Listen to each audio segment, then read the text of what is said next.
Tik-Tok of Oz by L. Frank Baum. To my readers, the very marked success of my last year's fairy book, The Patchwork Girl of Oz, convinces me that my readers like the Oz stories best of all, as one little girl writes me. So here, my dears, is a new Oz story in which is introduced Anne Soforth, the Queen of Oogaboo, whom Tik-Tok assisted in conquering our old acquaintance the Nome King. It also tells of Betsy Bobbin, and how, after many adventures, she finally reached the marvelous land of Oz. There is a play called The Tik-Tok Man of Oz, but it is not like this story of Tik-Tok of Oz, although some of the adventures recorded in this book, as well as those in several other Oz books, are included in the play. Those who have seen the play, and those who have read the other Oz books, will find in this story a lot of strange characters and adventures that they have never heard of before. In the letters I receive from children, there has been an urgent appeal for me to write a story that will take Trot and Captain Bill to the land of Oz, where they will meet Dorothy and Ozma. Also, they think Button Bright ought to get acquainted with Ojo the Lucky. As you know, I am obliged to talk these matters over with Dorothy by means of the wireless, for that is the only way I can communicate with the land of Oz. When I asked her about this idea, she replied, "Why, haven't you heard?" I said, "No." "Well," came the message over the wireless, "I'll tell you all about it by and by, and then you can make a book of that story for the children to read." So, if Dorothy keeps her word and I am permitted to write another Oz book, you will probably discover how all these characters came together in the famous Emerald City. Meantime, I want to tell all my little friends, whose numbers are increasing by many thousands every year, that I am very grateful for the favor they have shown my books and for the delightful little letters I am constantly receiving. I am almost sure that I have as many friends among the children of America as any story writer alive, and this, of course, makes me very proud and happy. L. Frank Baum, Ozcott at Hollywood in California, 1914. End of the introduction. Read by Rick Kistner for Lit to Go on the web at fcit.usf.edu. Tik-Tok of Oz by L. Frank Baum. Chapter 1. Anne's Army. "I won't," cried Anne. "I won't sweep the floor. It is beneath my dignity." "Someone must sweep it," replied Anne's young sister Sally. "Else we shall soon be wading in dust, and you are the eldest and the head of the family." "I'm Queen of Oogaboo," said Anne proudly. "But," she added with a sigh, "my kingdom is the smallest and the poorest in all the land of Oz." This was quite true. Away up in the mountains, in a far corner of the beautiful fairyland of Oz, lies a small valley which is named Oogaboo, and in this valley lived a few people who were usually happy and contented, and never cared to wander over the mountain pass into the more settled parts of the land.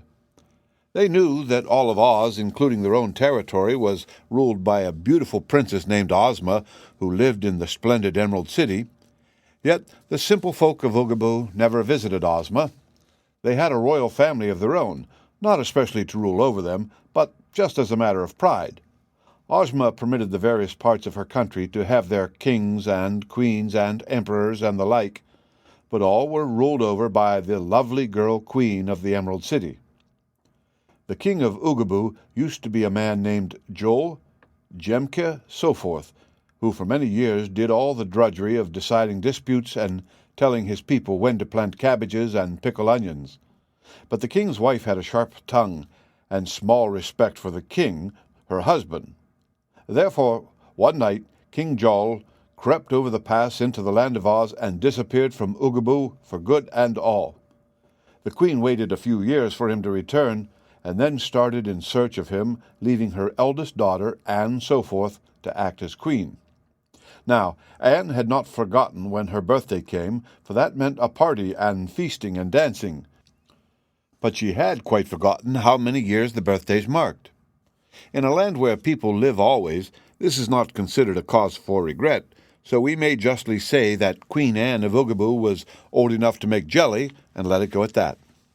But she didn't make jelly, or do any more of the housework than she could help. She was an ambitious woman and constantly resented the fact that her kingdom was so tiny and her people so stupid and unenterprising. Often she wondered what had become of her father and mother out beyond the pass in the wonderful land of Oz, and the fact that they did not return to Oogaboo led Anne to suspect that they had found a better place to live. So when Sally refused to sweep the floor of the living room in the palace, and Anne would not sweep it either, she said to her sister, "I'm going away. This absurd kingdom of Oogaboo tires me." "Go if you want to," answered Sally, "but you are very foolish to leave this place." "Why?" asked Anne. "Because in the land of Oz, which is Ozma's country, you will be a nobody, while here you are a queen." "Oh, yes, queen over 18 men, 27 women, and 44 children," returned Anne bitterly. "Well, there are certainly more people than that in the great land of Oz," laughed Sally. "Why don't you raise an army and conquer them and be queen of all Oz?" she asked, trying to taunt Anne and so to anger her. Then she made a face at her sister and went into the backyard to swing in the hammock. Her jeering words, however, had given Queen Anne an idea. She reflected that Oz was reported to be a peaceful country, and Ozma a mere girl who ruled with gentleness to all and was obeyed because her people loved her. Even in Oogaboo the story was told that Ozma's sole army consisted of 27 fine officers who wore beautiful uniforms but carried no weapons because there was no one to fight. Once there had been a private soldier besides the officers, but Ozma had made him captain general and taken away his gun for fear it might accidentally hurt someone. The more Anne thought about the matter, the more she was convinced it would be easy to conquer the land of Oz and set herself up as ruler in Ozma's place if she had but an army to do it with. Afterwards, she could go out into the world and conquer other lands, and then perhaps she could find a way to the moon and conquer that. She had a warlike spirit that preferred trouble to idleness. It all depended on an army, Anne decided. She carefully counted in her mind all the men of her kingdom. Yes, there were exactly 18 of them all told. That would not make a very big army, but by surprising Ozma's unarmed officers, her men might easily subdue them. Gentle people are always afraid of those that bluster, Anne told herself. I don't wish to shed any blood, for that would shock my nerves and I might faint. But if we threaten and flash our weapons, I am sure the people of Oz will fall upon their knees before me and surrender. This argument, which she repeated to herself more than once, finally determined the Queen of Oogaboo to undertake the audacious venture. Whatever happens, she reflected, can make me no more unhappy than my staying shut up in this miserable valley and sweeping floors and quarreling with Sister Sally. So I will venture all and win what I may. That very day she started out to organize her army. The first man she came to was Joe Apple, so called because he had an apple orchard. "Joe," said Anne, "I am going to conquer the world, and I want you to join my army." "Don't ask me to do such a fool thing, for I must politely refuse, your Majesty," said Joe Apple. "I have no intention of asking you. I shall command you as Queen of Oogaboo to join," said Anne. "In that case, I suppose I must obey," the man remarked in a sad voice. "But I pray you to consider that I am a very important citizen, and for that reason am entitled to an office of high rank." "You shall be a general," promised Anne. "With gold epaulets and a sword?" he asked. "Of course," said the Queen. Then she went to the next man, whose name was Joe Bun, as he owned an orchard where graham buns and wheat buns in great variety, both hot and cold, grew on the trees. "Joe," said Anne, "I am going to conquer the world, and I command you to join my army." "Impossible," he exclaimed. "The bun crop has to be picked." "Let your wife and children do the picking," said Anne. "But I'm a man of great importance, your Majesty," he protested. "For that reason you shall be one of my generals, and wear a cocked hat with gold braid, and curl your mustaches, and clank a long sword," she promised. So he consented, although sorely against his will, and the Queen walked on to the next cottage. Here lived Joe Cone, so called because the trees in his orchard bore crops of excellent ice-cream cones. "Joe," said Anne, "I'm going to conquer the world, and you must join my army." "Excuse me, please," said Joe Cone. "I am a bad fighter. My good wife conquered me years ago, for she can fight better than I. "Take her, your majesty, instead of me, and I'll bless you for the favor." "This must be an army of men, fierce, ferocious warriors," declared Anne, looking sternly upon the mild little man. "And you will leave my wife here in Oogaboo?" he asked. "Yes, and make you a general." "I'll go," said Joe Cone, and Anne went on to the cottage of Joe Clock, who had an orchard of clock trees. This man at first insisted that he would not join the army, but Queen Anne's promise to make him a general finally won his consent. "How many generals are there in your army?" he asked. "4, so far," replied Anne. "And how big will the army be?" was his next question. "I intend to make every one of the 18 men in Oogaboo join it," she said. "Then 4 generals are enough," announced Joe Clock. "I advise you to make the rest of them colonels." Anne tried to follow his advice. The next 4 men she visited, who were Joe Plum, Joe Egg, Joe Banjo, and Joe Cheese, named after the trees in their orchards, she made colonels of her army. But the 5th one, Joe Nails, said colonels and generals were getting to be altogether too common in the army of Oogaboo, and he preferred to be a major. So Joe Nails, Joe Cake, Joe Ham, and Joe Stockings were all 4 made majors, while the next 4, Joe Sandwich, Joe Padlocks, Joe Sunday, and Joe Buttons, were appointed captains of the army. But now Queen Anne was in a quandary. There remained but 2 other men in all Oogaboo, and if she made these 2 lieutenants, while there were 4 captains, 4 majors, 4 colonels, and 4 generals, there was likely to be jealousy in her army, and perhaps mutiny and desertions. One of these men, however, was Joe Candy, and he would not go at all. No promises could tempt him, nor could threats move him. He said he must remain at home to harvest his crop of Jackson balls, lemon drops, bonbons, and chocolate creams. Also, he had large fields of crackerjack and buttered popcorn to be mowed and threshed, and he was determined not to disappoint the children of Oogaboo by going away to conquer the world and so let the candy crop spoil. Finding Joe Candy so obstinate, Queen Anne let him have his own way and continued her journey to the house of the 18th and last man in Oogaboo, who was a young fellow named Joe Files. This Files had 12 trees which bore steel files of various sorts, but also he had 9 book trees on which grew a choice selection of storybooks.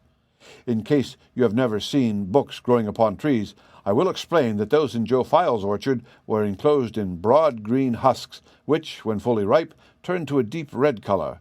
Then the books were picked and husked and were ready to read. If they were picked too soon, the stories were found to be confusing and uninteresting, and the spelling bad. However, if allowed to ripen perfectly, the stories were fine reading, and the spelling and grammar excellent. Files freely gave his books to all who wanted them, but the people of Oogaboo cared little for books, and so he had to read most of them himself before they spoiled. For, as you probably know, as soon as the books were read, the words disappeared and the leaves withered and faded, which is the worst fault of all books which grow upon trees. When Queen Anne spoke to this young man Files, who was both intelligent and ambitious, he said he thought it would be great fun to conquer the world. But he called her attention to the fact that he was far superior to the other men of her army. Therefore, he would not be one of her generals, or colonels, or majors, or captains, but claimed the honor of being sole private. Anne did not like this idea at all. "I hate to have a private soldier in my army," she said. "They're so common.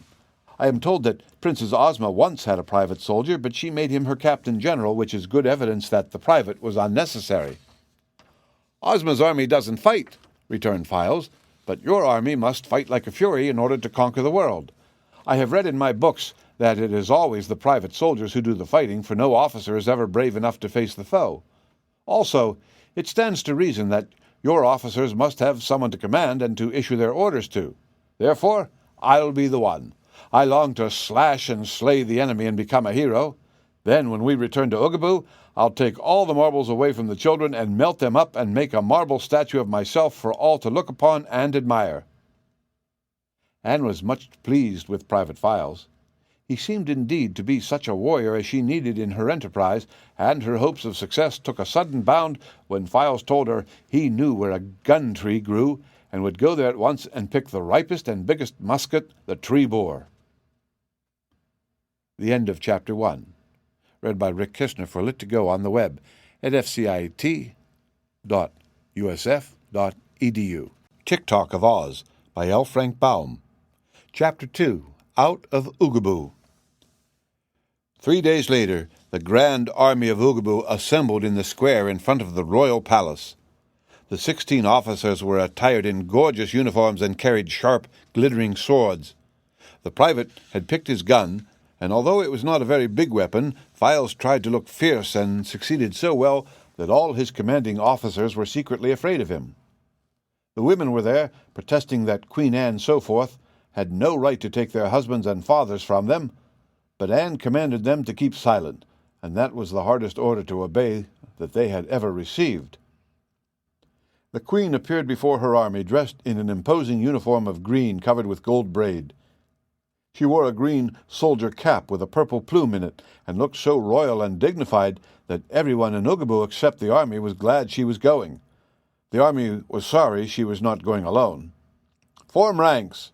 she cried in her shrill voice. Sally leaned out of the palace window and laughed. "I believe your army can run better than it can fight," she observed. "Of course," replied General Bun proudly. "We're not looking for trouble, you know, but for plunder. The more plunder and the less fighting we get, the better we shall like our work." "For my part," said Files, "I prefer war and carnage to anything.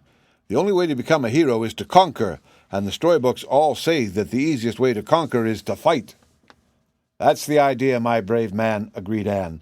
"To fight is to conquer, and to conquer is to secure plunder, and to secure plunder is to become a hero. With such noble determination to back me, the world is mine. Goodbye, Sally. When we return, we shall be rich and famous. Come, generals, let us march." At this, the generals straightened up and threw out their chests. Then they swung their glittering swords in rapid circles and cried to the colonels, "Forward! March!" Then the colonels shouted to the majors, "Forward! March!" And the majors yelled to the captains, "Forward! March!" And the captains screamed to the private, "Forward! March!" So Files shouldered his gun and began to march, and all the officers followed after him. Queen Anne came last of all, rejoicing in her noble army and wondering why she had not decided long ago to conquer the world. In this order, the procession marched out of Oogaboo and took the narrow mountain pass which led into the lovely fairyland of Oz. The end of Chapter 2. Read by Rick Kishner for Lit2Go on the web at fcit.usf.edu.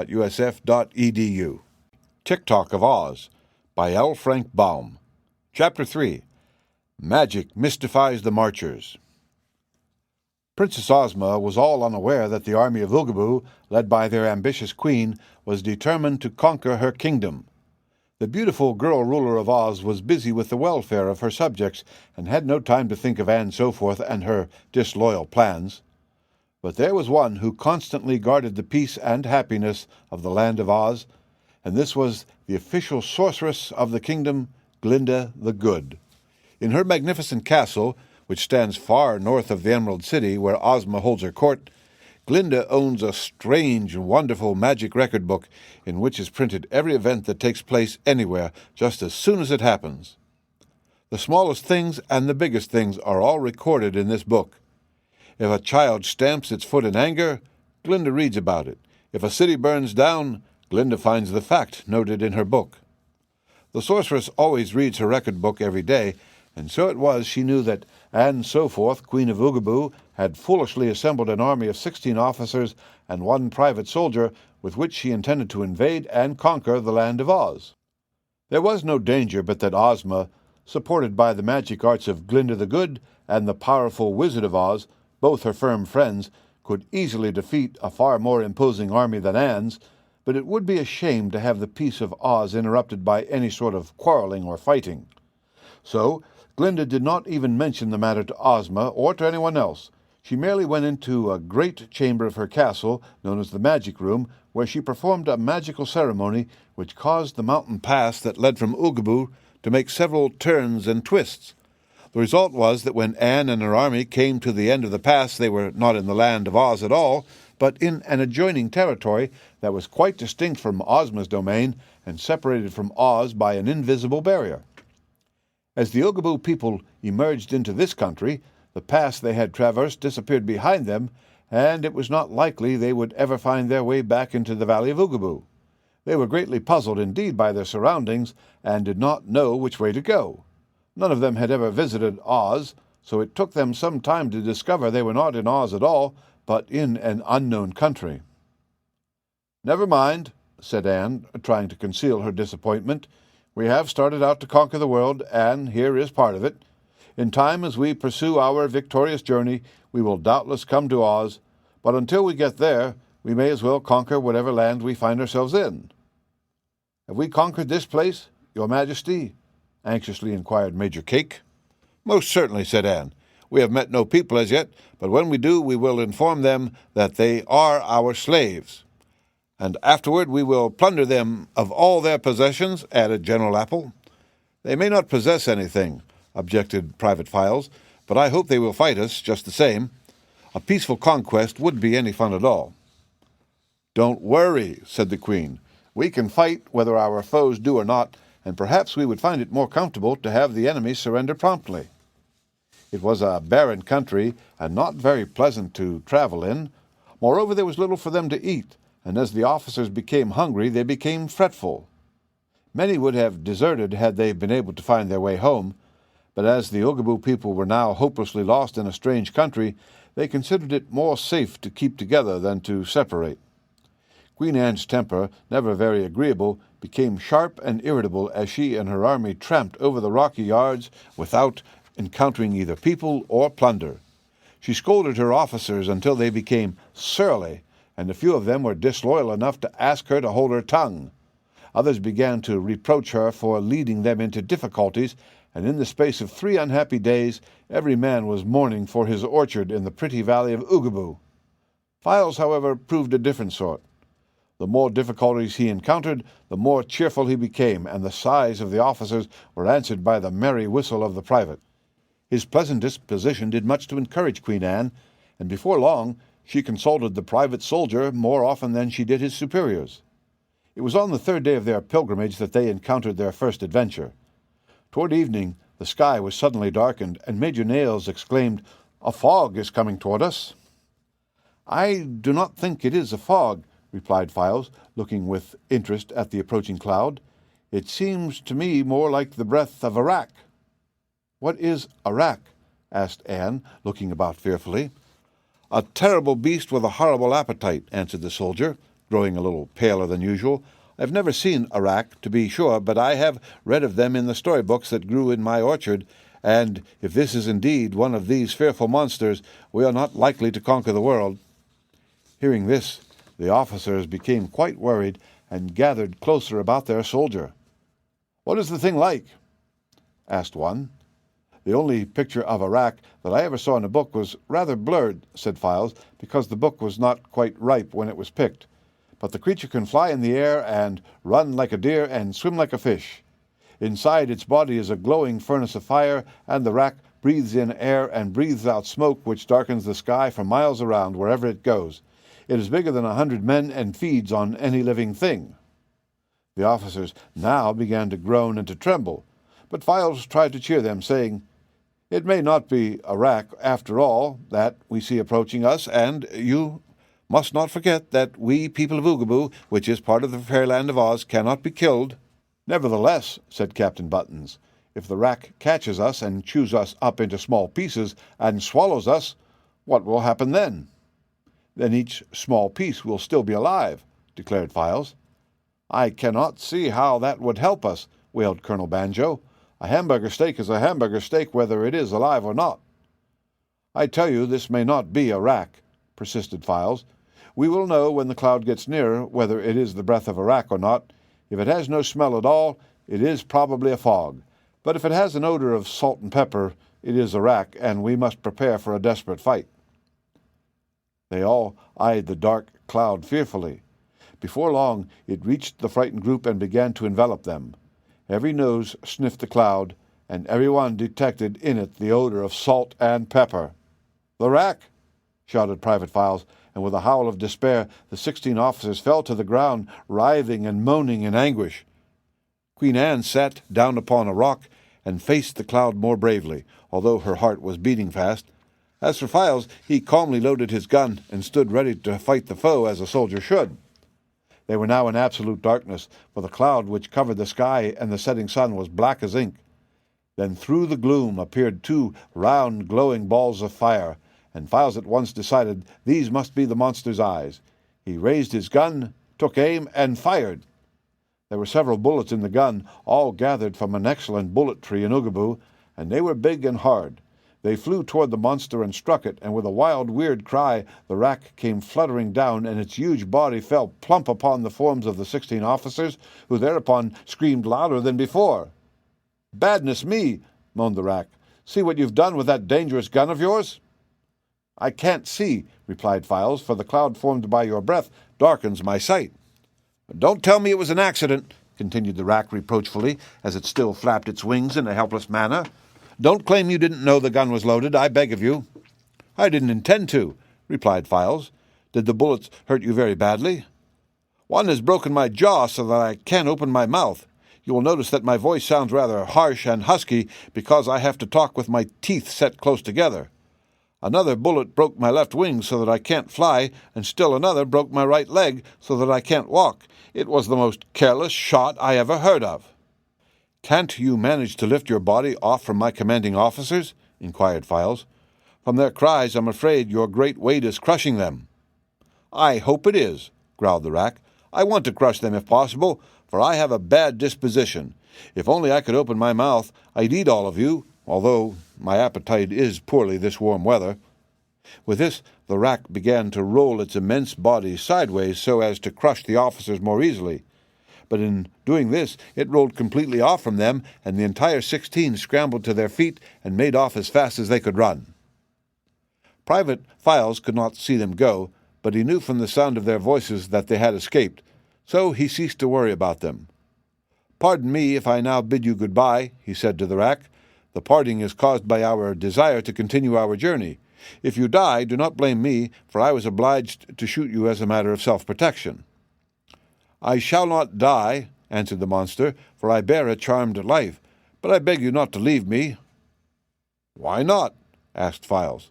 "Because my broken jaw will heal in about an hour, and then I shall be able to eat you. My wing will heal in a day, and my leg will heal in a week, when I shall be well as ever. Having shot me, and so caused me all this annoyance, it is only fair and just that you remain here and allow me to eat you as soon as I can open my jaws." "I beg to differ with you," returned the soldier firmly. "I have made an engagement with Queen Anne of Oogaboo to help her conquer the world, and I cannot break my word for the sake of being eaten by a rack." "Oh, that's different," said the monster. "If you've an engagement, don't let me detain you."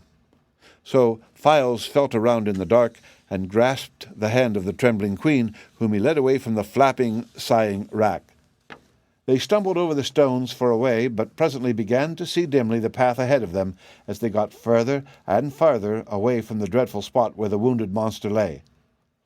By and by they reached a little hill and could see the last rays of the sun flooding a pretty valley beyond, for now they had passed beyond the cloudy breath of the rack. Here were huddled the 16 officers, still frightened and panting from their run. They had halted only because it was impossible for them to run any farther. Queen Anne gave them a severe scolding for their cowardice, at the same time praising Files for his courage. "We are wiser than he, however," muttered General Clock, "for by running away we are now able to assist your Majesty in conquering the world, whereas, had Files been eaten by the rack, he would have deserted your army." After a brief rest, they descended into the valley, and as soon as they were out of sight of the rack, the spirits of the entire party rose quickly. Just at dusk they came to a brook on the banks of which Queen Anne commanded them to make camp for the night. Each officer carried in his pocket a tiny white tent. This, when placed upon the ground, grew quickly in size until it was large enough to permit the owner to enter it and sleep within its canvas walls. Files was obliged to carry a knapsack, in which was not only his own tent, but an elaborate pavilion for Queen Anne, beside a bed and chair and a magic table. This table, when set upon the ground in Anne's pavilion, became of large size, and in a drawer of the table was contained the Queen's supply of extra clothing, her manicure and toilet articles, and other necessary things. The royal bed was the only one in the camp, the officers and privates sleeping in hammocks attached to their tent poles. There was also in the knapsack a flag bearing the royal emblem of Oogaboo, and this flag Files flew upon its staff every night to show that the country they were in had been conquered by the Queen of Oogaboo.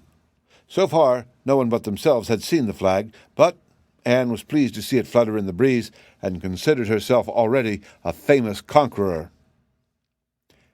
The end of Chapter 3. Read by Rick Kishner for Lit2Go on the web at fcit.usf.edu.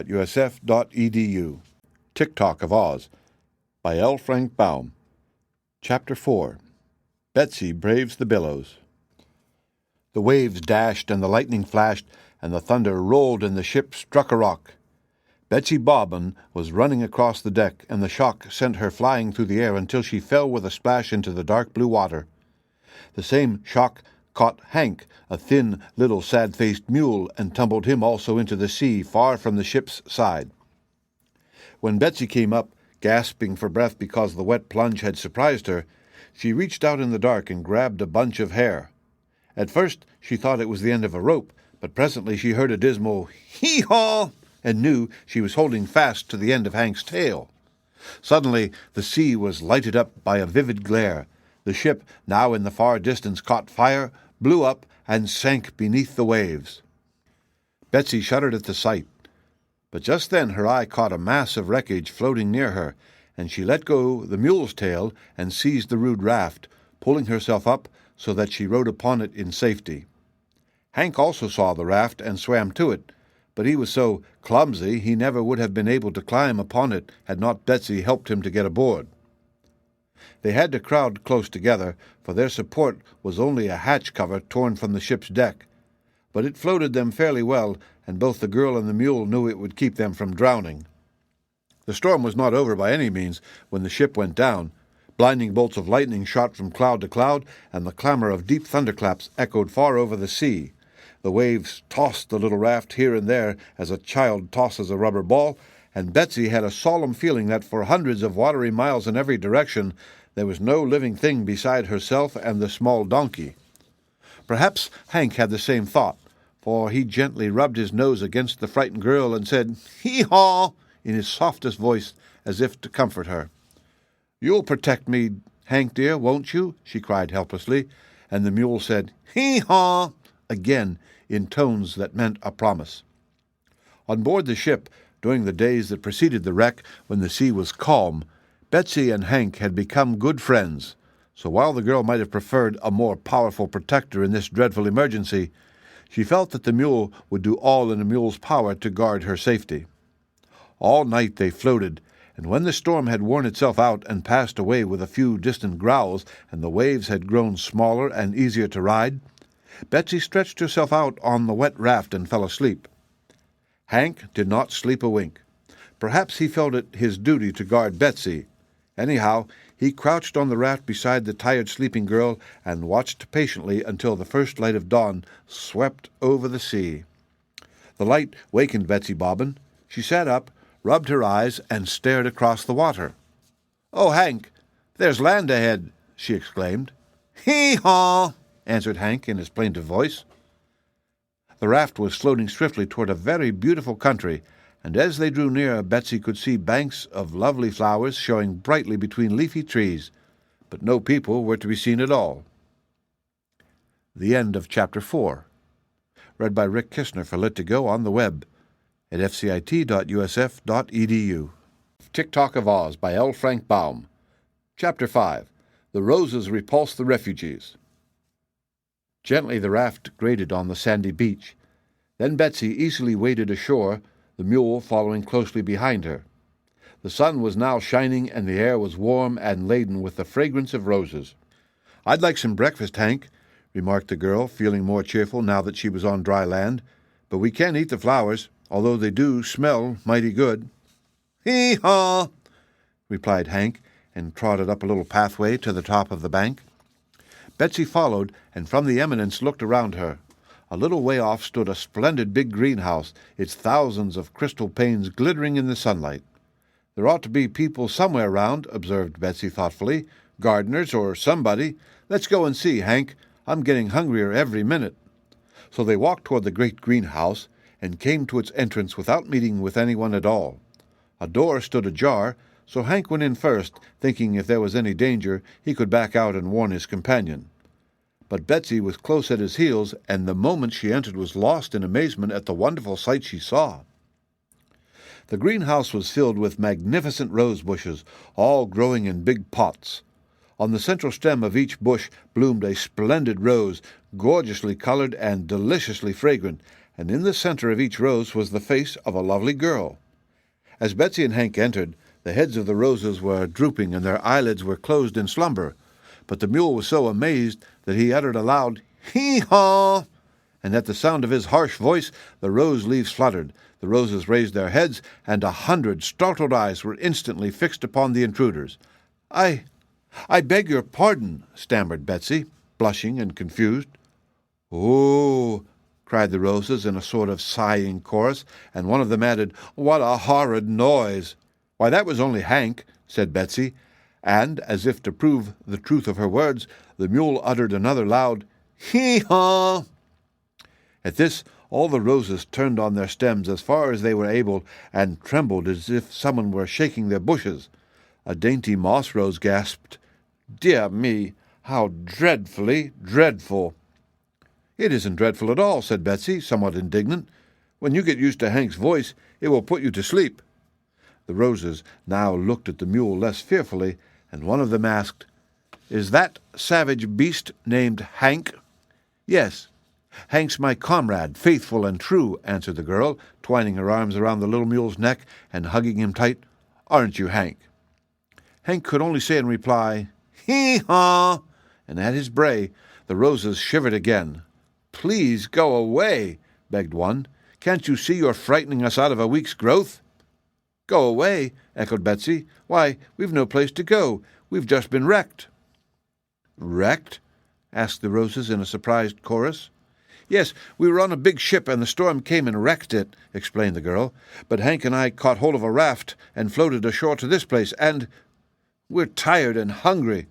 What country is this, please?" "This is the Rose Kingdom," replied the moss rose haughtily, "and it is devoted to the culture of the rarest and fairest roses grown." "I believe it," said Betsy, admiring the pretty blossoms. "But only roses are allowed here," continued a delicate tea rose, bending her brows in a frown. "Therefore you must go away before the royal gardener finds you and casts you back into the sea." "Oh, is there a royal gardener, then?" inquired Betsy. "To be sure." "And he is a rose also?" "Of course not. He's a man. A wonderful man," was the reply.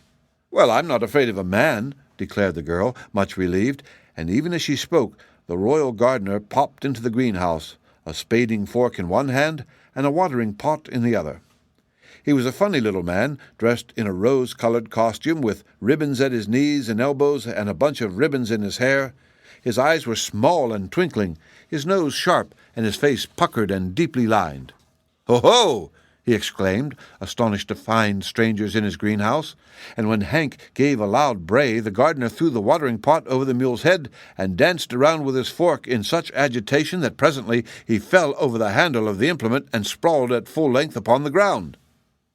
Betsy laughed and pulled the watering pot off from Hank's head. The little mule was angry at the treatment he had received and backed towards the gardener threateningly. "Look out for his heels," called Betsy warningly, and the gardener scrambled to his feet and hastily hid behind the roses. "You are breaking the law," he shouted, sticking out his head to glare at the girl and the mule. "What law?" asked Betsy. "The law of the Rose Kingdom. No strangers are allowed in these domains." "Not when they're shipwrecked?" she inquired. "The law doesn't accept shipwrecks," replied the royal gardener, and he was about to say more when suddenly there was a crash of glass, and a man came tumbling through the roof of the greenhouse and fell plump to the ground. The end of Chapter 5. Read by Rick Kishner for Lit2Go on the web at fcit.usf.edu. Tik-Tok of Oz by L. Frank Baum. Chapter 6. Shaggy Seeks His Stray Brother.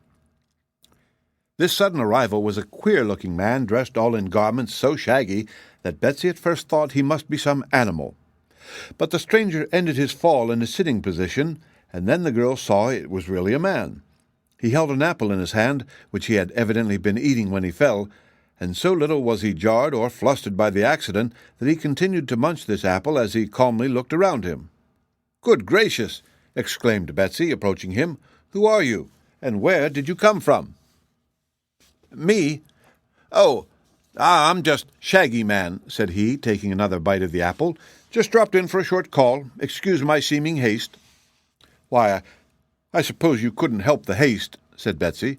"No, I climbed an apple tree outside. Branch gave way, and here I am."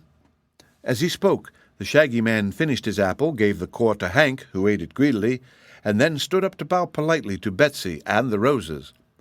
The royal gardener had been frightened nearly to fits by the crash of glass and the fall of the shaggy stranger into the bower of roses, but now he peeped out from behind a bush and cried in a squeaky voice, "You're breaking the law! You're breaking the law!" Shaggy stared at him solemnly. "Is the glass the law in this country?" he asked. "Breaking the glass is breaking the law," squeaked the gardener angrily. "Also, to intrude in any part of the Rose Kingdom is breaking the law." "How do you know?" asked Shaggy. "Why, it's printed in a book," said the gardener, coming forward and taking a small book from his pocket. "Page 13. Here it is. 'If any stranger enters the Rose Kingdom, he shall at once be condemned by the ruler and put to death. So you see, strangers," he continued triumphantly, "it's death for you all, and your time has come." But just here Hank interposed.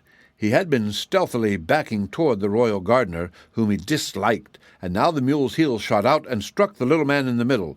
He doubled up like the letter U and flew out of the door so swiftly, never touching the ground, that he was gone before Betsy had time to wink. But the mule's attack frightened the girl. "Come," she whispered, approaching the Shaggy Man and taking his hand. "Let's go somewhere else. They'll surely kill us if we stay here." "Don't worry, my dear," replied Shaggy, patting the child's head. "I'm not afraid of anything so long as I have the love magnet." "The love magnet? Why, what is that?" asked Betsy. "It's a charming little enchantment that wins the heart of everyone who looks upon it," was the reply. "The love magnet used to hang over the gateway to the Emerald City in the land of Oz, but when I started on this journey, our beloved ruler, Ozma of Oz, allowed me to take it with me." "Oh," cried Betsy, staring hard at him, "are you really from the wonderful land of Oz?" "Yes. Ever been there, my dear?" "No, but I've heard about it. And do you know Princess Ozma?" "Very well indeed. And Princess Dorothy?" "Dorothy's an old chum of mine," declared Shaggy. "Dear me!" exclaimed Betsy. "And why did you ever leave such a beautiful land as Oz?" "On an errand," said Shaggy, looking sad and solemn. "I'm trying to find my dear little brother." "Oh, is he lost?" questioned Betsy, feeling very sorry for the poor man. "Been lost these 10 years," replied Shaggy, taking out a handkerchief and wiping a tear from his eye. "I didn't know it until lately, when I saw it recorded in the magic record book of the sorceress Glinda in the land of Oz, so now I'm trying to find him." "Where was he lost?" asked the girl sympathetically. "Back in Colorado, where I used to live before I went to Oz. Brother was a miner and dug gold out of a mine. One day he went into his mine and never came out. They searched for him, but he was not there. Disappeared entirely," Shaggy ended miserably. "For goodness sake! What do you suppose became of him?" she asked. "There is only one explanation," replied Shaggy, taking another apple from his pocket and eating it to relieve his misery. "The Nome King probably got him." "The Nome King? Who is he?" "Why, he's sometimes called the Metal Monarch, and his name is Ruggido. Lives in some underground cavern, claims to own all the metals hidden in the earth. Don't ask me why." "Why?" "'Cause I don't know. But this Ruggido gets wild with anger if anyone digs gold out of the earth, and my private opinion is that he captured Brother and carried him off to his underground kingdom. No, don't ask me why. I see you're dying to ask me why, but I don't know." "But dear me, in that case you will never find your lost brother," exclaimed the girl. "Maybe not, but it's my duty to try," answered Shaggy. "I've wandered so far without finding him, but that only proves he is not where I've been looking. What I seek now is the hidden passage to the underground cavern of the terrible metal monarch." "Well," said Betsy doubtfully, "it strikes me that if you ever manage to get there, the metal monarch will make you too his prisoner." "Nonsense," answered Shaggy carelessly. "You mustn't forget the love magnet." "What about it?" she asked. "When the fierce metal monarch sees the love magnet, he will love me dearly and do anything I ask." "It must be wonderful," said Betsy with awe. "It is," the man assured her. "Shall I show it to you?" "Oh, do," she cried. So Shaggy searched in his shaggy pocket and drew out a small silver magnet shaped like a horseshoe. The moment Betsy saw it, she began to like the Shaggy Man better than before. Hank also saw the magnet and crept up to Shaggy to rub his head lovingly against the man's knee. But they were interrupted by the royal gardener, who stuck his head into the greenhouse and shouted angrily, "You are all condemned to death. Your only chance to escape is to leave here instantly." This startled little Betsy, but the Shaggy Man merely waved the magnet toward the gardener, who, seeing it, rushed forward and threw himself at Shaggy's feet, murmuring in honeyed words, "Oh, you lovely, lovely man! How fond I am of you! Every shag and bobtail that decorates you is dear to me. All I have is yours. But for goodness' sake, get out of here before you die the death."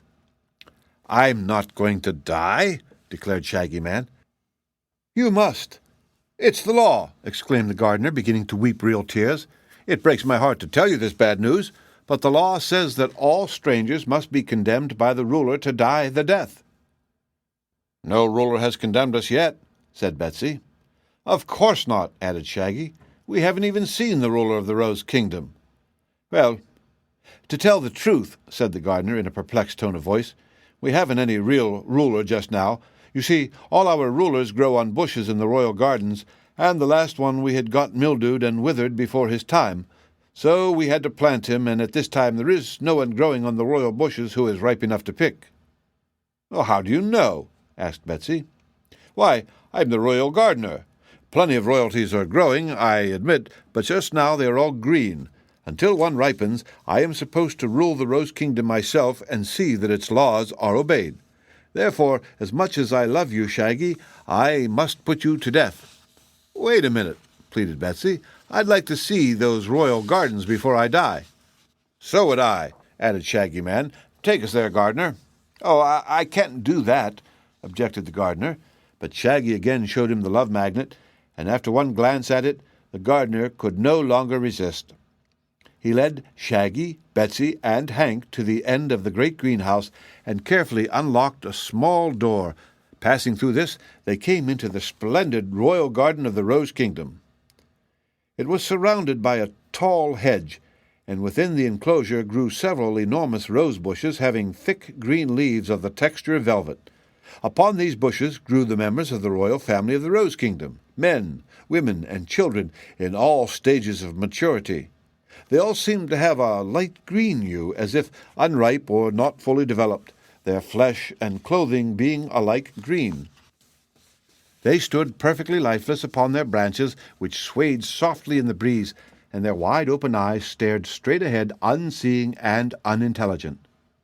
While examining these curious growing people, Betsy passed behind a big central bush, and at once uttered an exclamation of surprise and pleasure, for there, blooming in perfect color and shape, stood a royal princess whose beauty was amazing. "Why, she's ripe!" cried Betsy, pushing aside some of the broad leaves to observe her more clearly.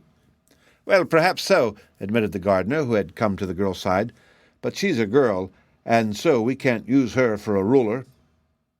"No, indeed," came a chorus of soft voices, and looking around, Betsy discovered that all the roses had followed them from the greenhouse and were now grouped before the entrance. "You see," explained the gardener, "the subjects of Rose Kingdom don't want a girl ruler, they want a king." "A king! We want a king," repeated the chorus of roses. "Isn't she royal?" inquired Shaggy, admiring the lovely princess. "Of course, for she grows on a royal bush. This princess is named Ozga, as she is a distant cousin of Ozma of Oz, and were she but a man, we would joyfully hail her as our ruler." The gardener then turned away to talk with his roses, and Betsy whispered to her companion, "Let's pick her, Shaggy." "All right," said he. "If she's royal, she has the right to rule this kingdom, and if we pick her, she will surely protect us and prevent our being hurt or driven away." So Betsy and Shaggy each took an arm of the beautiful Rose Princess, and a little twist of her feet set her free of the branch upon which she grew. Very gracefully she stepped down from the bush to the ground, where she bowed low to Betsy and Shaggy and said in a delightfully sweet voice, "I thank you." But at the sound of these words, the gardener and the roses turned and discovered that the princess had been picked and was now alive. Over every face flashed an expression of resentment and anger, and one of the roses cried aloud, "Audacious mortals, what have you done?" "Picked a princess for you, that's all," replied Betsy cheerfully. "But we won't have her. We want a king," exclaimed a Jack Rose, and another added with a voice of scorn, "No girl shall rule over us." The newly picked princess looked from one to another of her rebellious subjects in astonishment. A grieved look came over her exquisite features. "Have I no welcome here, pretty subjects?" she asked gently. "Have I not come from my royal bush to be your ruler?" "You were picked by mortals without our consent," replied the Moss Rose coldly, "so we refuse to allow you to rule us." "Turn her out, gardener, with the others," cried the Tea Rose. "Just a second, please," called Shaggy, taking the love magnet from his pocket. "I guess this will win their love, Princess. Here, take it in your hand and let the roses see it." Princess Ozga took the magnet and held it poised before the eyes of her subjects, but the roses regarded it with calm disdain. "Why, what's the matter?" demanded Shaggy in surprise. "The magnet never failed to work before." "I know," said Betsy, nodding her head wisely. "These roses have no hearts." "That's it," agreed the gardener. "They're pretty and sweet and alive, but still they are roses. Their stems have thorns, but no hearts." The princess sighed and handed the magnet to the Shaggy Man. "What shall I do?" she asked sorrowfully. "Turn her out, gardener, with the others," commanded the roses. "We will have no ruler until a man rose, a king, is ripe enough to pick." "Very well," said the gardener meekly. "You must excuse me, my dear Shaggy, for opposing your wishes, but you and the others, including Ozga, must get out of Rose Kingdom immediately, if not before." "Don't you love me, Guardy?" asked Shaggy, carelessly displaying the magnet. "I do. I dote on thee," answered the gardener earnestly, "but no true man will neglect his duty for the sake of love. My duty is to drive you out, so out you go." With this he seized a garden fork and began jabbing it at the strangers in order to force them to leave. Hank the mule was not afraid of the fork, and when he got his heels near to the gardener, the man fell back to avoid a kick. But now the roses crowded around the outcasts, and it was soon discovered that beneath their draperies of green leaves were many sharp thorns which were more dangerous than Hank's heels. Neither Betsy, nor Ozga, nor Shaggy, nor the mule cared to brave those thorns, and when they pressed away from them, they found themselves slowly driven through the garden door into the greenhouse. From there they were forced out at the entrance, and so through the territory of the flower-strewn Rose Kingdom, which was not of very great extent. The Rose Princess was sobbing bitterly. Betsy was indignant and angry. Hank uttered defiant hee-haws, and the Shaggy Man whistled softly to himself. The boundary of the Rose Kingdom was a deep gulf, but there was a drawbridge in one place, and this the royal gardener let down until the outcast had passed over it. Then he drew it up again and returned with his roses to the greenhouse, leaving the four queerly assorted comrades to wander into the bleak and unknown country that lay beyond. "I don't mind much," remarked Shaggy as he led the way over the stony barren ground. "I've got to search for my long-lost little brother anyhow, so it won't matter where I go." "Hank and I will help you find your brother," said Betsy in her most cheerful voice. "I'm so far away from home now that I don't suppose I'll ever find my way back, and, to tell the truth, it's more fun traveling round and having adventures than sticking at home. Don't you think so, Hank?" "Hee-haw!" said Hank, and the Shaggy Man thanked them both. "For my part," said Princess Ozga of Roseland with a gentle sigh, "I must remain forever exiled from my kingdom. So I, too, will be glad to help the Shaggy Man find his lost brother." "That's very kind of you, ma'am," said Shaggy, But unless I can find the underground cavern of Ruggedo, the Metal Monarch, I shall never find poor brother." This king was formerly named Roquat, but after he drank of the waters of oblivion, he forgot his own name and had to take another. "Doesn't anyone know where it is?" answered Betsy. "Oh, someone must know, of course," was Shaggy's reply, "but we are not the ones. The only way to succeed is for us to keep going until we find a person who can direct us to Ruggedo's cavern." "We may find it ourselves without any help," suggested Betsy. "Who knows?" "No one knows that, except the person who's writing this story," said Shaggy. "But we won't find anything, not even supper, unless we travel on. Here's a path. Let's take it and see where it leads to." The end of Chapter 6. Read by Rick Kishner for Lit2Go on the web at fcit.usf.edu. 337. Tik-Tok of Oz by ℌ𝔞𝔫𝔞𝔥 Baum. Chapter 7. Polychrome's Pitiful Plight. The Rain King got too much water in his basin and spilled some over the brim. That made it rain in a certain part of the country, a real hard shower, for a time, and sent the rainbow scampering to the place to show the gorgeous colors of his glorious bow as soon as the mist of rain had passed and the sky was clear. The coming of the rainbow is always a joyous event to earth folk, yet few have ever seen it close by. Usually the rainbow is so far distant that you can observe its splendid hues but dimly, and that is why we seldom catch sight of the dancing daughters of the rainbow. In the barren country where the rain had just fallen, there appeared to be no human beings at all, but the rainbow appeared just the same, and dancing gaily upon its arch were the rainbow's daughters, led by the fairy-like Polychrome, who is so dainty and beautiful that no girl has ever quite equaled her in loveliness.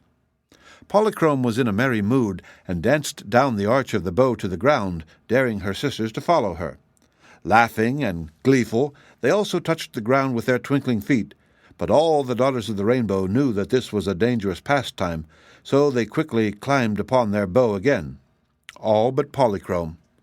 Though the sweetest and merriest of them all, she was likewise the most reckless.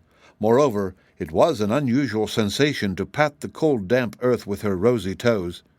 Before she realized it, the bow had lifted and disappeared in the billowy blue sky, and here was Polychrome standing helpless upon a rock, her gauzy draperies floating about her like brilliant cobwebs, and not a soul, fairy or mortal, to help her regain her bow. "Dear me," she exclaimed, a frown passing across her pretty face, "I'm caught again. This is the second time my carelessness has left me on earth while my sisters returned to our sky palaces. The first time I enjoyed some pleasant adventures, but this is a lonely, forsaken country, and I shall be very unhappy until my rainbow comes again and I can climb aboard. Let me think what is best to be done." She crouched low upon the flat rock, drew her draperies about her, and bowed her head. It was in this position that Betsy Bobbin spied Polychrome as she came along the stony path, followed by Hank, the princess, and Shaggy. At once the girl ran up to the radiant daughter of the rainbow and exclaimed, "Oh, what a lovely, lovely creature!" Polychrome raised her golden head. There were tears in her blue eyes. "I'm the most miserable girl in the whole world," she sobbed. The others gathered round her. "Tell us your troubles, pretty one," urged the princess. I've lost my bow," wailed Polychrome. "Take me, my dear," said Shaggy Man in a sympathetic tone, thinking she meant bow spelled B-E-A-U instead of bow spelled B-O-W. "I don't want you," cried Polychrome, stamping her foot imperiously. "I want my rainbow." Oh, that's different," said Shaggy. "But try to forget it. When I was young, I used to cry for the rainbow myself, but I couldn't have it. Looks as if you couldn't have it either, so please don't cry." Polychrome looked at him reproachfully. "I don't like you," she said. "No?" replied Shaggy, drawing the love magnet from his pocket. "Not a little bit, just a wee speck of a like?" "Yes, yes," said Polychrome, clasping her hands in ecstasy as she gazed at the enchanted talisman. "I love you, Shaggy Man." "Of course you do," said he calmly. but I don't take any credit for it. It's the love magnet's powerful charm. But you seem quite alone and friendless, little Rainbow. Don't you want to join our party until you find your father and sisters again?" "Where are you going?" she asked. "We don't know that yet," said Betsy, taking her hand. "But we're trying to find Shaggy's long-lost brother who has been captured by the terrible metal monarch. Won't you come with us and help us?" Polychrome looked from one to another of the queer party of travelers, and a bewitching smile suddenly lighted her face. "A donkey, a mortal maid, a rose princess, and a Shaggy Man," she exclaimed. "Surely you need help if you intend to face Ruggido." "Do you know him, then?" inquired Betsy. "No, indeed. Ruggido's caverns are beneath the earth's surface, where no rainbow can ever penetrate. But I've heard of the metal monarch. He is also called the Nome King, you know, and he has made trouble for a good many people, mortals and fairies, in his time," said Polychrome. "Do you fear him, then?" asked the princess anxiously. "No one can harm a daughter of the rainbow," said Polychrome proudly. "I'm a sky fairy." "Then," said Betsy quickly, "you will be able to tell us the way to Ruggido's cavern." "No," returned Polychrome, shaking her head. "That is one thing I cannot do. But I will gladly go with you and help you search for the place." This promise delighted all the wanderers, and after the Shaggy Man had found the path again, they began moving along it in a more happy mood. The Rainbow's daughter danced lightly over the rocky trail, no longer sad, but with her beautiful features wreathed in smiles. Shaggy came next, walking steadily, and now and then supporting the Rose Princess, who followed him. Betsy and Hank brought up the rear, and if she tired with walking, the girl got upon Hank's back and let the stout little donkey carry her for a while. At nightfall they came to some trees that grew beside a tiny brook, and here they made camp and rested until morning. Then away they tramped, finding berries and fruits here and there which satisfied the hunger of Betsy, Shaggy, and Hank, so that they were all well content with their lot. It surprised Betsy to see the Rose Princess partake of their food, for she considered her a fairy. But when she mentioned this to Polychrome, the Rainbow's daughter explained that when Ozga was driven out of her Rose Kingdom, she ceased to be a fairy and would never again be more than a mere mortal. Polychrome, however, was a fairy wherever she happened to be, and if she sipped a few dewdrops by moonlight for refreshment, no one ever saw her do it. As they continued their wandering journey, direction meant very little to them, for they were hopelessly lost in this strange country. Shaggy said it would be best to go towards the mountains, as the natural entrance to Ruggido's underground cavern was likely to be hidden in some rocky, deserted place. But mountains seemed all around them, except in the one direction that they had come from, which led to the Rose Kingdom and the sea. Therefore, it mattered little which way they traveled. By and by, they espied a faint trail that looked like a path, and after following this for some time, they reached a crossroads. Here were many paths leading in various directions, and there was a signpost so old that there were now no words upon the sign. At one side was an old well with a chain windlass for drawing water, yet there was no house or other building anywhere in sight. While the party halted, puzzled which way to proceed, the mule approached the well and tried to look into it. "He's thirsty," said Betsy. "It's a dry well," remarked Shaggy. "Probably there has been no water in it for many years. But come, let us decide which way to travel." No one seemed able to decide that. They sat down in a group and tried to consider which road might be the best to take. Hank, however, could not keep away from the well, and finally he reared up on his hind legs, got his head over the edge, and uttered a loud hee-haw. Betsy watched her animal friend curiously. "I wonder if he sees anything down there," she said. At this, Shaggy rose and went over to the well to investigate, and Betsy went with him. The princess and Polychrome, who had become fast friends, linked arms and sauntered down one of the roads to find an easy path. "Really," said Shaggy, "there does seem to be something at the bottom of this old well." "Can't we pull it up and see what it is?" asked the girl. There was no bucket at the end of the windlass chain, but there was a big hook that at one time was used to hold a bucket. Shaggy let down this hook, dragged it around on the bottom, and then pulled it up. An old hoop skirt came up with it, and Betsy laughed and threw it away. The thing frightened Hank, who had never seen a hoop skirt before, and he kept a good distance away from it. Several other objects the Shaggy Man captured with the hook, and he drew up as well, but none of these was important. "This well seems to have been the dump for all the old rubbish in the country," he said, letting down the hook once more. "I guess I've captured everything now. No, the hook is caught again. Help me, Betsy. Whatever this thing is, it's heavy." She ran up and helped him turn the windlass, and after much effort a confused mass of copper came in sight. "Good gracious!" exclaimed Shaggy. "Here is a surprise indeed." "What is it?" inquired Betsy, clinging to the windlass and panting for breath. For answer, the Shaggy Man grasped the bundle of copper and dumped it upon the ground free of the well. Then he turned it over with his foot, spread it out, and to Betsy's astonishment, the thing proved to be a copper man. "Just as I thought," said Shaggy, looking hard at the object. "But unless there are 2 copper men in the world, this is the most astonishing thing I ever came across." At this moment, the Rainbow's Daughter and the Rose Princess approached them, and Polychrome said, "What have you found, Shaggy One?" "Either an old friend or a stranger," he replied. "Oh, here's a sign on his back," cried Betsy, who had knelt down to examine the man. "Dear me, how funny! Listen to this."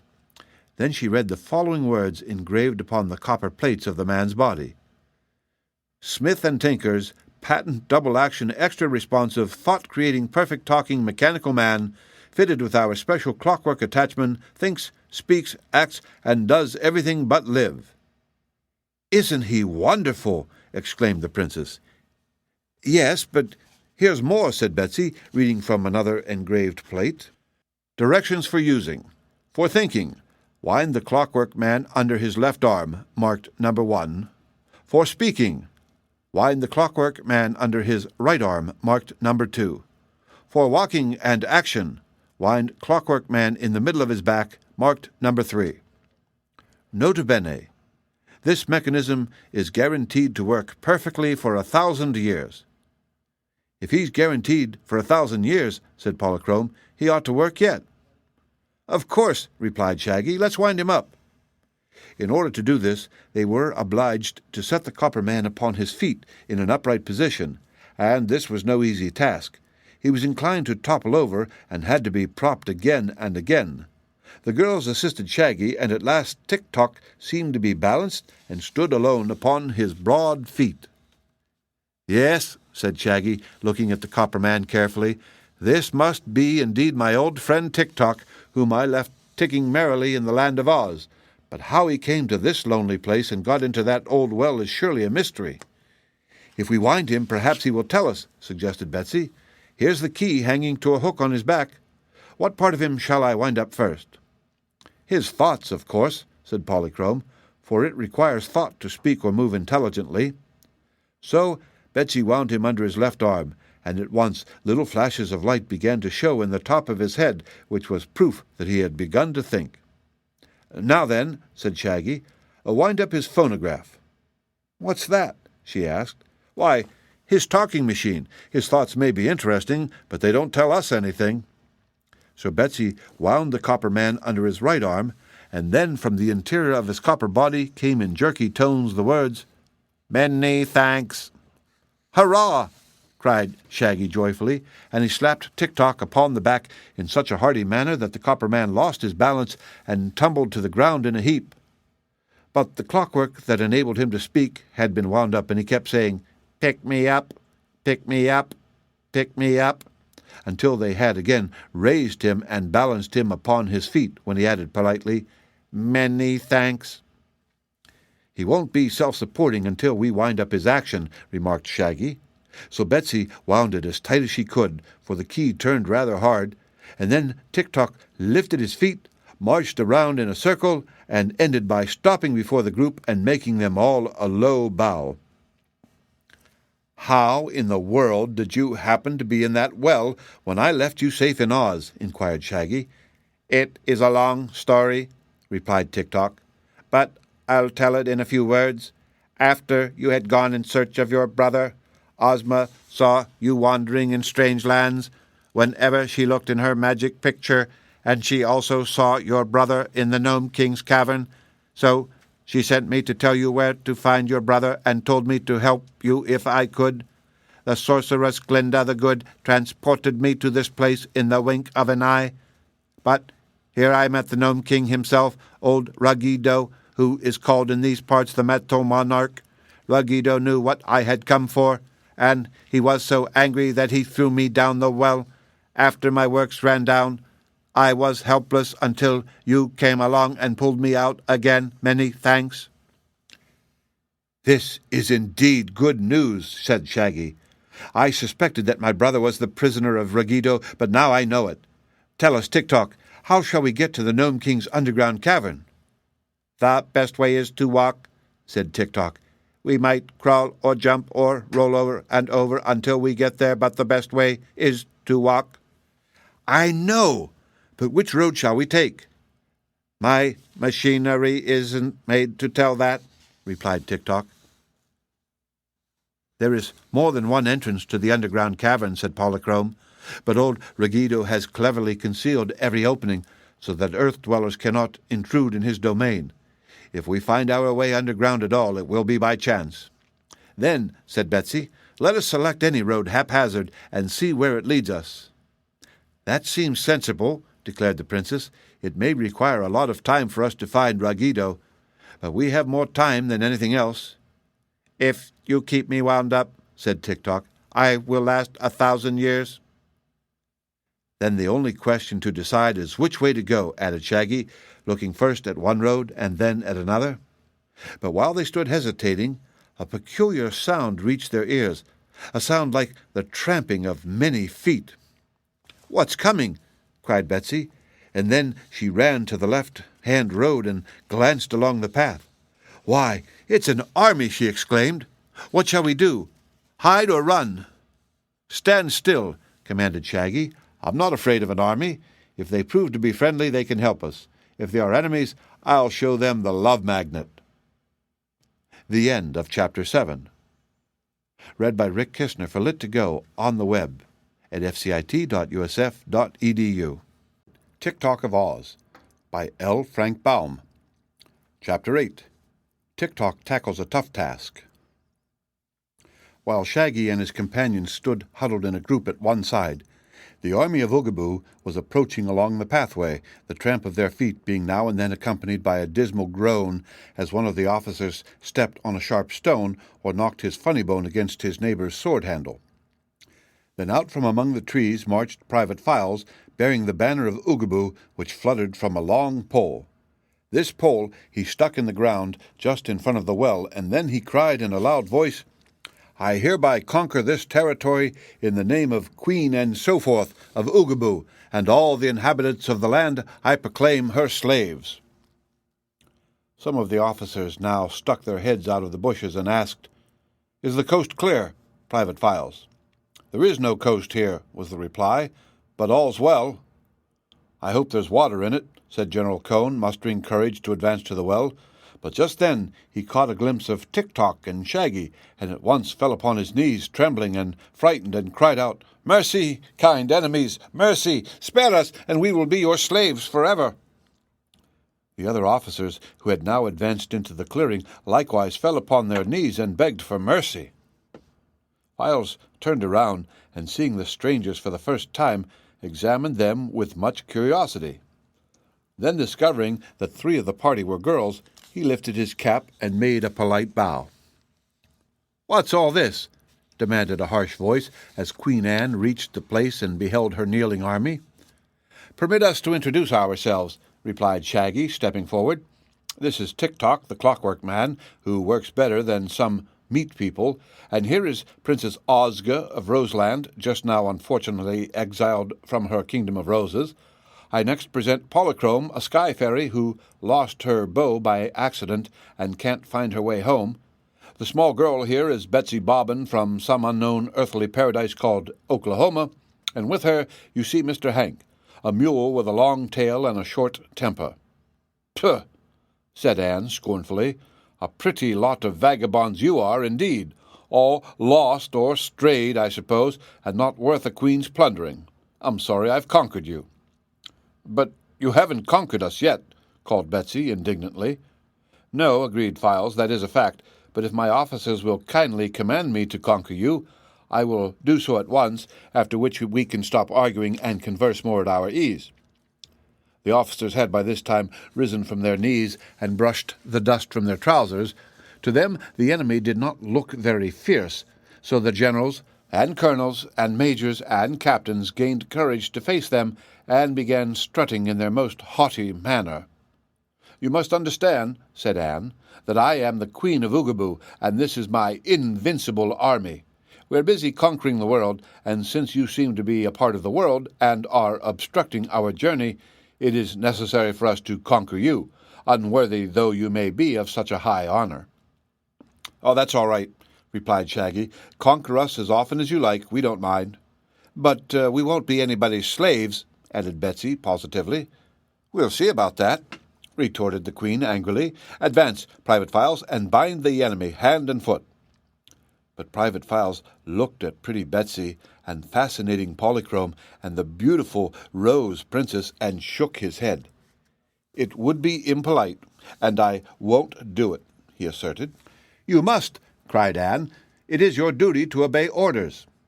"I haven't received any orders from my officers," objected the private. But the generals now shouted, "Forward, and bind the prisoners!" and the colonels and majors and captains repeated the command, yelling it as loud as they could. All this noise annoyed Hank, who had been eyeing the army of Oogaboo with strong disfavor. The mule now dashed forward and began backing upon the officers and kicking fierce and dangerous heels at them. The attack was so sudden that the officers scattered like dust in a whirlwind, dropping their swords as they ran and trying to seek refuge behind the trees and bushes. Betsy laughed joyously at the comical rout of the noble army, and Polychrome danced with glee. But Anne was furious at this ignoble defeat of her gallant forces by one small mule. "Private Files, I command you to do your duty," she cried again, and then she herself ducked to escape the mule's heels, for Hank made no distinction in favor of a lady who was an open enemy. Betsy grabbed her companion by the forelock, however, and so held him fast, and when the officers saw that the mule was restrained from further attacks, they crept fearfully back and picked up their discarded swords. "Private Files, seize and bind these prisoners!" screamed the Queen. "No," said Files, throwing down his gun and removing the knapsack which was strapped to his back. "I resign my position as the army of Oogaboo. I enlisted to fight the enemy and become a hero, but if you want someone to bind harmless girls, you will have to hire another private." Then he walked over to the others and shook hands with Shaggy and Tik-Tok. "Treason!" shrieked Anne, and all the officers echoed her cry. "Nonsense," said Files. "I have the right to resign if I want to." "Indeed you haven't," retorted the Queen. "If you resign, it will break up my army, and then I cannot conquer the world." She now turned to the officers and said, "I must ask you to do me a favor. I know it is undignified in officers to fight, but unless you immediately capture Private Files and force him to obey my orders, there will be no plunder for any of us. Also, it is likely you will all suffer the pangs of hunger, and when we meet a powerful foe, you are liable to be captured and made slaves." The prospect of this awful fate so frightened the officers that they drew their swords and rushed upon Files, who stood beside Shaggy in a truly ferocious manner. The next instant, however, they halted and again fell upon their knees, for there before them was the glistening love magnet, held in the hand of the smiling Shaggy Man, and the sight of this magic talisman at once won the heart of every Oogabooite. Even Anne saw the love magnet, and forgetting all enmity and anger, threw herself upon Shaggy and embraced him lovingly. Quite disconcerted by this unexpected effect of the magnet, Shaggy disengaged himself from the Queen's encircling arms and quickly hid the talisman in his pocket. The adventurers from Oogaboo were now his firm friends, and there was no more talk about conquering and binding any of his party. "If you insist on conquering anyone," said Shaggy, "you may march with me to the underground kingdom of Raggido. To conquer the world, as you have set out to do, you must conquer everyone under its surface as well as those upon its surface, and no one in all the world needs conquering so much as Raggido." "Who is he?" answered Anne. "The Metal Monarch, King of the Gnomes." "Is he rich?" inquired Major Stockings in an anxious voice. "Of course," answered Shaggy. "He owns all the metal that lies underground, gold, silver, copper, brass, and tin. He has an idea he also owns all the metals above ground, for he says all metal was once a part of his kingdom. So, by conquering the Metal Monarch, you win all the riches in the world." "Ah!" exclaimed General Apple, heaving a deep sigh. "That would be a plunder worth our while. Let's conquer him, your Majesty." The Queen looked reproachfully at Files, who was sitting next to the lovely princess and whispering in her ear. "Alas," said Anne, "I no longer have an army. I have plenty of brave officers indeed, but no private soldier for them to command. Therefore I cannot conquer Ruggedo and win all his wealth." "Why don't you make one of your officers the private?"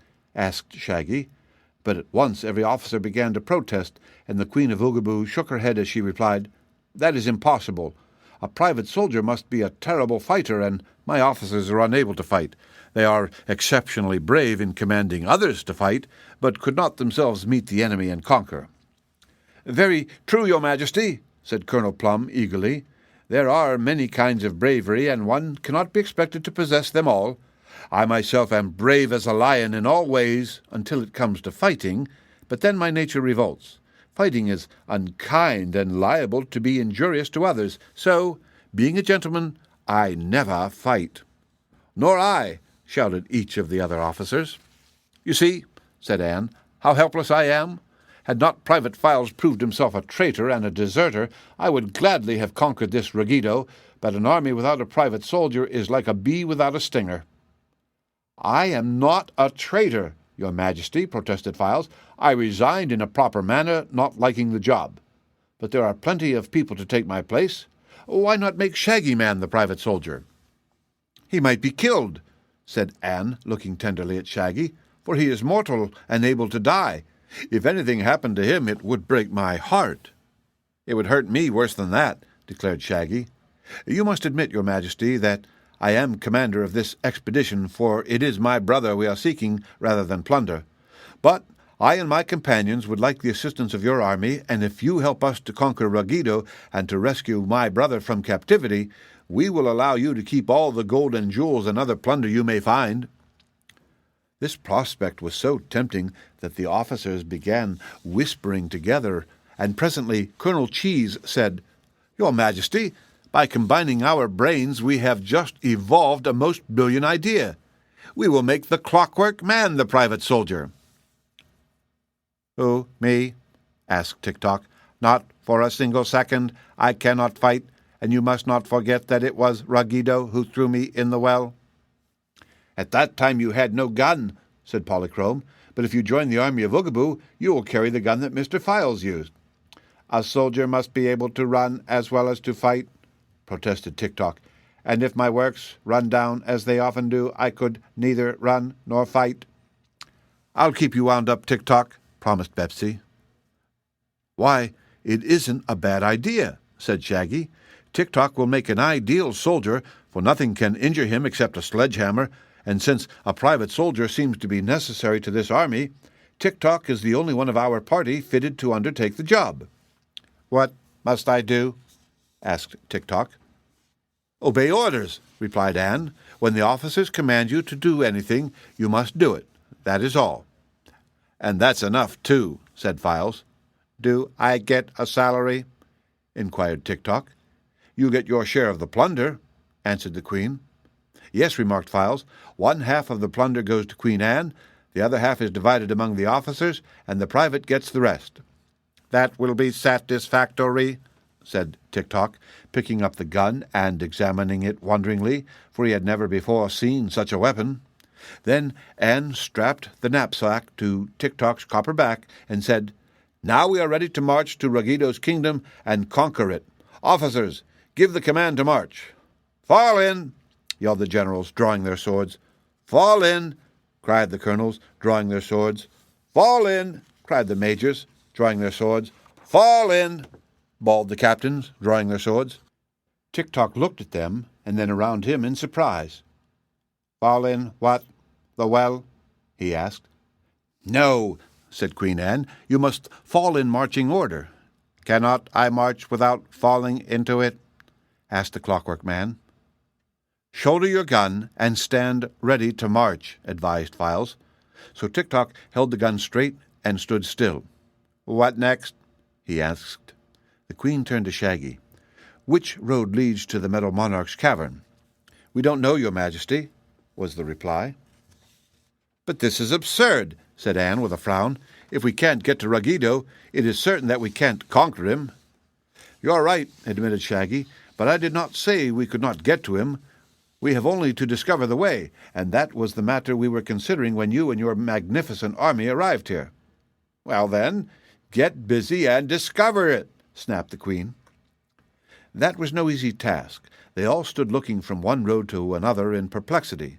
The paths radiated from the little clearing like the rays of the midday sun, and each path seemed like all the others. Files and the Rose Princess, who had by this time become good friends, advanced a little way along one of the roads and found that it was bordered by pretty wildflowers. "Why don't you ask the flowers to tell you the way?" he said to his companion. "The flowers?" returned the princess, surprised at the question. "Of course," said Files. "The field flowers must be second cousin to a rose princess, and I believe if you ask them, they will tell you." She looked more closely at the flowers. There were hundreds of white daisies, golden buttercups, bluebells, and daffodils growing by the roadside, and each flower head was firmly set upon its slender but stout stem. There were even a few wild roses scattered here and there, and perhaps it was the sight of these that gave the princess courage to ask the important question. She dropped to her knees, facing the flowers, and extended both her arms pleadingly toward them. "Tell me, pretty cousins," she said in her sweet, gentle voice, "which way will lead us to the kingdom of Ruggido, the Nome King?" At once, all the stems bent gracefully to the right, and the flower heads nodded once, twice, thrice in that direction. "That's it!" cried Files joyfully. "Now we know the way." Ozga rose to her feet and looked wonderingly at the field flowers, which had now resumed their upright position. "Was it the wind, do you think?" she asked in a low whisper. "No, indeed," replied Files. "There is not a breath of wind stirring. But these lovely blossoms are indeed your cousins, and answered your question at once, as I knew they would." The end of Chapter 8. Read by Rick Kistner for Lit2Go on the web at fcit.usf.edu. Tik-Tok of Oz by L. Frank Baum. Chapter 9. Ruggido's rage is rash and reckless. The way taken by the adventurers led up hill and down dale and wound here and there in a fashion that seemed aimless. But always it drew nearer to a range of low mountains, and Files said more than once that he was certain the entrance to Ruggido's cavern would be found among these rugged hills. In this he was quite correct.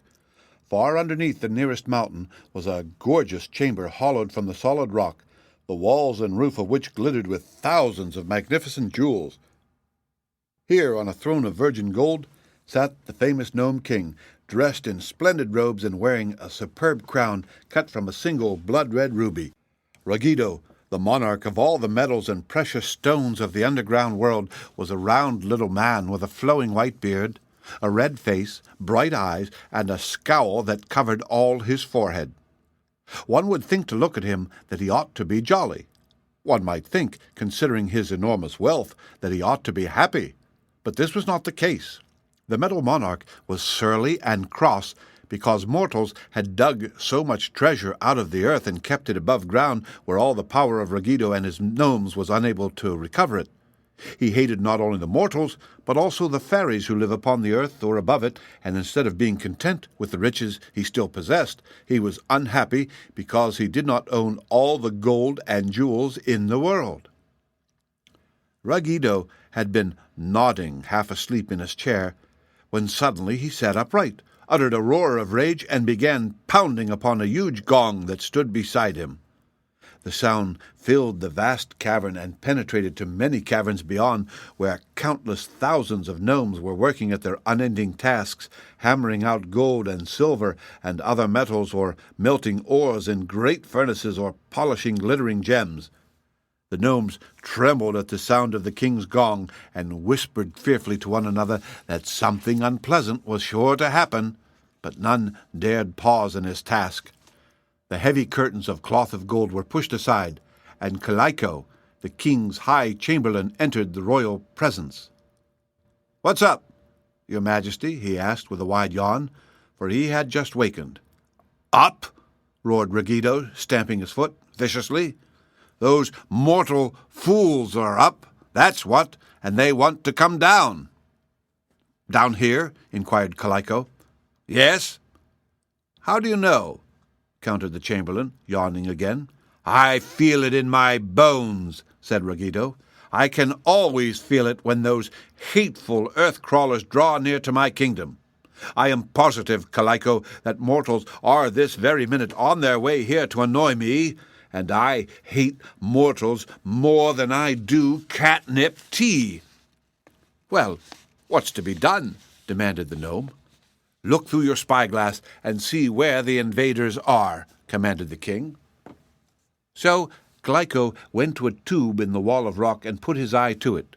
The tube ran from the cavern up to the side of the mountain and turned several curves and corners, but as it was a magic spyglass, ℌ𝔞𝔫𝔞𝔥 was able to see through it just as easily as if it had been straight. "Ha, said he. "I see 'em, your majesty." "What do they look like?" inquired the monarch. "That's a hard question to answer, for a queerer assortment of creatures I never yet beheld," replied the gnome. "However, such a collection of curiosities may prove dangerous. There's a copper man worked by machinery." "Ha! That's only Tik-Tok," said Ruggido. "I'm not afraid of him. Why, only the other day I met the fellow and threw him down a well." "Then someone must have pulled him out again," said ℌ𝔞𝔫𝔞𝔥. "And there's a little girl." "Dorothy?" asked Ruggido, jumping up in fear. "No, some other girl. In fact, there are several girls of various sizes, but Dorothy is not with them, nor is Ozma." "That's good," exclaimed the king, sighing in relief. ℌ𝔞𝔫𝔞𝔥 still had his eye to the spyglass. "I see," said he, "an army of men from Oogaboo. They are all officers and carry swords, and there is a Shaggy Man who seems very harmless, and a little donkey with big ears." "Pooh!" said Ruggido, snapping his fingers in scorn. "I've no fear of such a mob as that. A dozen of my gnomes can destroy them all in a jiffy." "I'm not so sure of that," said ℌ𝔞𝔫𝔞𝔥. "The people of Oogaboo are hard to destroy, and I believe the Rose Princess is a fairy. As for Polychrome, you know very well that the Rainbow's daughter cannot be injured by a gnome." "Polychrome? Is she among them?" asked the king. "Yes, I have just recognized her." "Then these people are coming here on no peaceful errand," declared Ruggido, scowling fiercely. "In fact, no one ever comes here on a peaceful errand. I hate everybody, and everybody hates me." "Very true," said ℌ𝔞𝔫𝔞𝔥. "I must in some way prevent these people from reaching my dominions. Where are they now?" "Just now they are crossing the rubber country, your majesty." "Good. Are your magnetic rubber wires in working order?" "I think so," replied ℌ𝔞𝔫𝔞𝔥. "Is it your royal will that we have some fun with these invaders?" "It is," answered Ruggido. "I want to teach them a lesson they will never forget." Now, Shaggy had no idea he was in a rubber country, nor had any of his companions. They noticed that everything around them was a dull gray color, and that the path upon which they walked was soft and springy, yet they had no suspicion that the rocks and trees were rubber, and even the path they trod was made of rubber. Presently they came to a brook where sparkling water dashed through a deep channel and rushed away between high rocks far down the mountainside. Across the brook were stepping stones, so placed that travelers might easily leap from one to another, and in that manner cross the water to the farther bank. Tik-Tok was marching ahead, followed by his officers and Queen Anne. After them came Betsy Bobbin and Hank, Polychrome and Shaggy, and last of all the Rose Princess with Files. The Clockwork Man saw the stream and the stepping stones, and, without making a pause, placed his foot upon the first stone.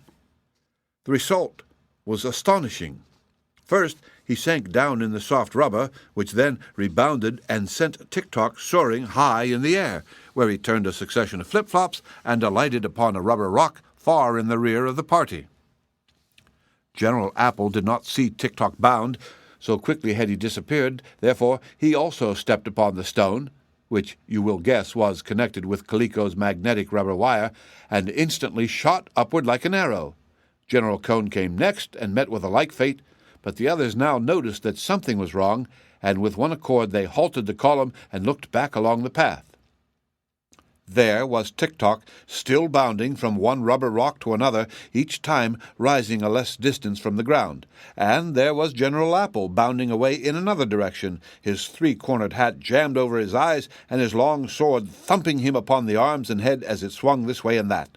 And there also appeared General Cone, who had struck a rubber rock head foremost, and was so crumpled up that his round body looked more like a bouncing ball than the form of a man. Betsy laughed merrily at the strange sight, and Polychrome echoed her laughter. But Ozga was grave and wondering, while Queen Anne became angry at seeing the chief officers of the army of Oogaboo bounding around in so undignified a manner. She shouted to them to stop, but they were unable to obey, even though they would have been glad to do so. Finally, however, they all ceased bounding and managed to get upon their feet and rejoin the army. "Why did you do that?" demanded Anne, who seemed greatly provoked. "Don't ask them why," said Shaggy earnestly. "I knew you would ask them why, but you ought not to do it. The reason is plain. Those stones are rubber, therefore they are not stones. Those rocks around us are rubber, and therefore they are not rocks. Even this path is not a path, it's rubber. Unless we are very careful, Your Majesty, we are all likely to get the bounce, just as your poor officers and Tik-Tok did." "Then let's be careful," remarked Files, who was full of wisdom, but Polychrome wanted to test the quality of the rubber, so she began dancing. Every step sent her higher and higher into the air, so that she resembled a big butterfly fluttering lightly. Presently she made a great bound and bounded way across the stream, landing lightly and steadily on the other side. "There is no rubber over here," she called to them. "Suppose you all try to bound over the stream without touching the stepping stones." Anne and her officers were reluctant to undertake such a risky adventure, but Betsy at once grasped the value of the suggestion and began jumping up and down until she found herself bounding almost as high as Polychrome had done. Then she suddenly leaned forward, and the next bound took her easily across the brook, where she alighted by the side of the Rainbow's Daughter. "Come on, Hank," called the girl, and the donkey tried to obey. He managed to bound pretty high, but when he tried to bound across the stream, he misjudged the distance and fell with a splash into the middle of the water. "Hee-haw!" he wailed, struggling toward the far bank. Betsy rushed forward to help him out, but when the mule stood safely beside her, she was amazed to find that he was not wet at all. "It's dry water," said Polychrome, dipping her hand into the stream and showing how the water fell from it and left it perfectly dry. "In that case," returned Betsy, "they can all walk through the water." She called to Ozga and Shaggy to wade across, assuring them the water was shallow and would not wet them. At once they followed her advice, avoiding the rubber stepping stones, and made the crossing with ease.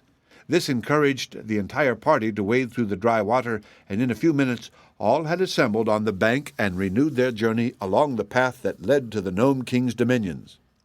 When Calico again looked through his magic spyglass, he exclaimed, "Bad luck, Your Majesty. All the invaders have passed the rubber country and now are fast approaching the entrance to your caverns." Ruggido raved and stormed at the news, and his anger was so great that several times as he strode up and down his bejeweled cavern, he paused to kick Calico upon his shins, which were so sensitive that the poor gnome howled with pain. Finally the king said, "There's no help for it.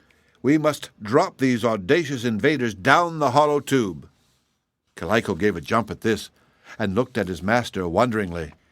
"If you do that, Your Majesty," he said, "you will make Titty-Tahoochoo very angry."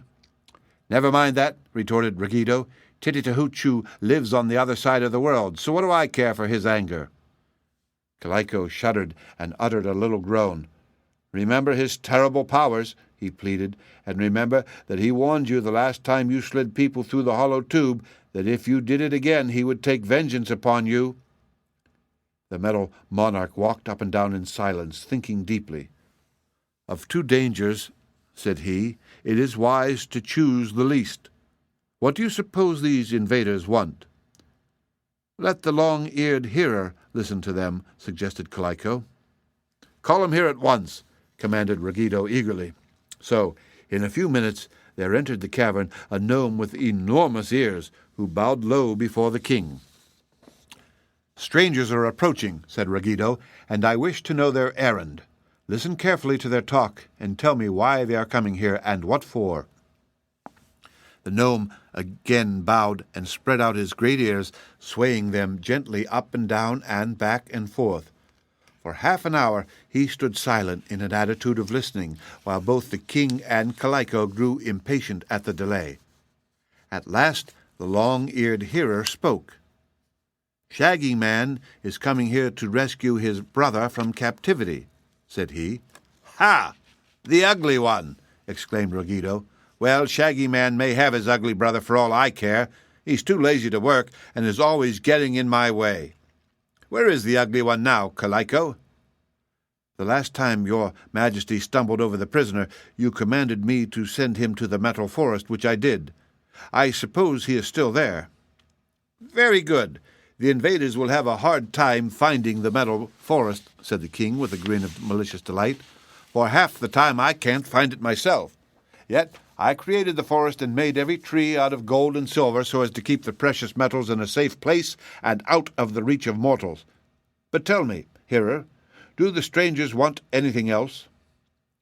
"Yes, indeed they do," returned the gnome. "The army of Oogaboo is determined to capture all the rich metals and rare jewels in your kingdom, and the officers and their queen have arranged to divide the spoils and carry them away." When he heard this, Ruggedo uttered a bellow of rage and began dancing up and down, rolling his eyes, clicking his teeth together, and swinging his arms furiously. Then, in an ecstasy of anger, he seized the long ears of the hearer and pulled and twisted them cruelly. But Kaliko grabbed up the king's scepter and rapped him over the knuckles with it, so that Ruggedo let go the ears and began to chase his royal chamberlain around the throne. The hearer took advantage of this opportunity to slip away from the cavern and escape, and after the king had tired himself out chasing Kaliko, he threw himself into the throne and panted for breath while he glared wickedly at his defiant subject. "You'd better save your strength to fight the enemy," suggested Kaliko. "There will be a terrible battle when the army of Oogaboo gets here." "The army won't get here," said the king, still coughing and panting. "I'll drop 'em down the hollow tube, every man Jack and every girl Jill of them." "And defy Titty-Tahoochoo?" asked Kaliko. "Yes. Go at once to my chief magician and order him to turn the path towards the hollow tube and to make the tip of the tube invisible so they'll all fall into it." Kaliko went away, shaking his head, for he thought Ruggedo was making a great mistake. He found the magician and had the path twisted so that it led directly to the opening of the hollow tube, and this opening he made invisible. Having obeyed the orders of his master, the royal chamberlain went to his private room and began to write letters of recommendation of himself, stating that he was an honest man, a good servant, and a small eater. "Pretty soon," he said to himself, "I shall have to look for another job, for it is certain that Ruggedo has ruined himself by this reckless defiance of the mighty Titty-Tahoochoo, and in seeking a job nothing is so effective as a letter of recommendation." The end of Chapter 9. Read by Rick Kishner for Lit2Go on the web at fcit.usf.edu. Tik-Tok of Oz by ℌ𝔞𝔫𝔞𝔥. Baum. Chapter 10. A Terrible Tumble Through a Tube. I suppose that Polychrome, and perhaps Queen Anne and her army, might have been able to dispel the enchantment of Ruggedo's chief magician had they known that danger lay in their pathway. For the Rainbow's daughter was a fairy, and as Oogaboo is a part of the land of Oz, its inhabitants cannot easily be deceived by such common magic as the Nome King could command. But no one suspected any especial danger until after they entered Ruggedo's cavern, and so they were journeying along in quite a contented manner, when Tik-Tok, who marched ahead, suddenly disappeared. The officers thought he must have turned a corner, so they kept on their way, and all of them likewise disappeared, one after another. Queen Anne was rather surprised at this, and in hastening forward to learn the reason, she also vanished from sight. Betsy Bobbin had tired her feet by walking, so she was now riding upon the back of the stout little mule, facing backward and talking to Shaggy and Polychrome, who were just behind. Suddenly, Hank pitched forward and began falling, and Betsy would have tumbled over his head had she not grabbed the mule's shaggy neck with both arms and held on for dear life. All around was darkness, and they were not falling directly downward, but seemed to be sliding along a steep incline. Hank's hooves were resting upon some smooth surface over which he slid with the swiftness of the wind. Once Betsy's heels flew up and struck a similar substance overhead. They were indeed descending the hollow tube that led to the other side of the world. "Stop, Hank! Stop!" cried the girl, but Hank only uttered a plaintive hee-haw, for it was impossible for him to obey. After several minutes had passed, and no harm had befallen them, Betsy gained courage. She could see nothing at all, nor could she hear anything except the rush of air past her ears as they plunged downward along the tube. Whether she and Hank were alone, or the others were with them, she could not tell. But had someone been able to take a flashlight photograph of the tube at that time, a most curious picture would have resulted. There was Tik-Tok, flat upon his back and sliding head foremost down the incline. And there were the officers of the army of Oogaboo, all tangled up in a confused crowd, flapping their arms and trying to shield their faces from the clanking swords which swung back and forth during the swift journey and pummeled everyone within their reach. Now followed Queen Anne, who had struck the tube in a sitting position and went flying along with a dash and abandon that thoroughly bewildered the poor lady, who had no idea what had happened to her. Then, a little distance away, but unseen by the others in the inky darkness, slid Betsy and Hank, while behind them were Shaggy and Polychrome and, finally, Files and the Princess. When first they tumbled into the tube, all were too dazed to think clearly, but the trip was a long one because the cavity led straight through the earth to a place just opposite the Nome King's dominions, and long before the adventurers got to the end they had begun to recover their wits. "This is awful, Hank!" cried Betsy in a loud voice, and Queen Anne heard her and called out, "Are you safe, Betsy?" "Mercy, no," answered the little girl. "How could anyone be safe when she's going about 60 miles a minute?" Then after a pause she added, "But where do you suppose we're going to, Your Majesty?" "Don't ask her that. Please don't," said Shaggy, who was not too far away to overhear them. "And please don't ask me why either." "Why?" said Betsy. "No one can tell where we are going until we get there," replied Shaggy, and then he yelled, "Ouch!" for Polychrome had overtaken him and was now sitting on his head. The Rainbow's Daughter laughed merrily, and so infectious was this joyous laugh that Betsy echoed it, and Hank said, "Hee-haw!" in a mild and sympathetic tone of voice. "I'd like to know where and when we'll arrive just the same," exclaimed the little girl. "Be patient, and you'll find out, my dear," said Polychrome. "But isn't this an odd experience? Here am I, whose home is in the skies, making a journey through the center of the earth, where I never expected to be." "How do you know we're in the center of the earth?" asked Betsy, her voice trembling a little through nervousness. "Why, we can't be anywhere else," replied Polychrome. "I have often heard of this passage, which was once built by a magician who was a great traveler.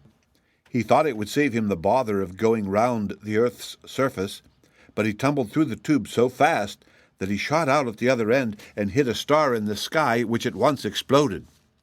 "The star exploded?" asked Betsy wonderingly. "Yes, the magician hit it so hard." "And what became of the magician?" inquired the girl.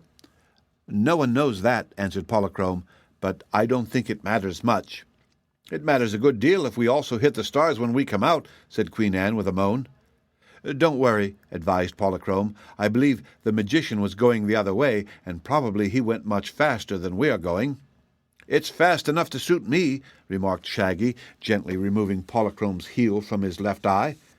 "Couldn't you manage to fall all by yourself, my dear?" "I'll try," laughed the Rainbow's Daughter. All this time they were swiftly falling through the tube, and it was not so easy for them to talk as you may imagine when you read their words, but, although they were so helpless and altogether in the dark as to their fate, the fact that they were able to converse at all cheered them considerably. Files and Ozga were also conversing as they clung tightly to one another, and the young fellow bravely strove to reassure the princess, although he was terribly frightened, both on her account and on his own.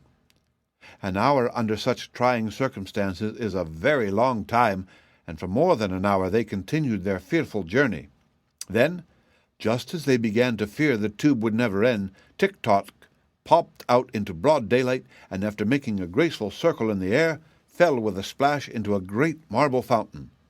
Out came the officers in quick succession, tumbling heels over head and striking the ground in many undignified attitudes. "For the love of sassafras!" exclaimed a peculiar person who was hoeing pink violets in a garden. "What can all this mean?" For answer, Queen Anne sailed up from the tube, took a ride through the air as high as the treetops, and alighted squarely on top of the peculiar person's head, smashing a jeweled crown over his eyes and tumbling him to the ground. The mule was heavier and had Betsy clinging to his back, so he did not go up so high. Fortunately for his little rider, he struck the ground upon his 4 feet. Betsy was jarred a trifle, but not hurt, and when she looked around her, she saw the Queen and the peculiar person struggling together upon the ground, where the man was trying to choke Anne, and she had both hands in his bushy hair and was pulling with all her might. Some of the officers, when they got up upon their feet, hastened to separate the combatants and sought to restrain the peculiar person so that he could not attack their queen again.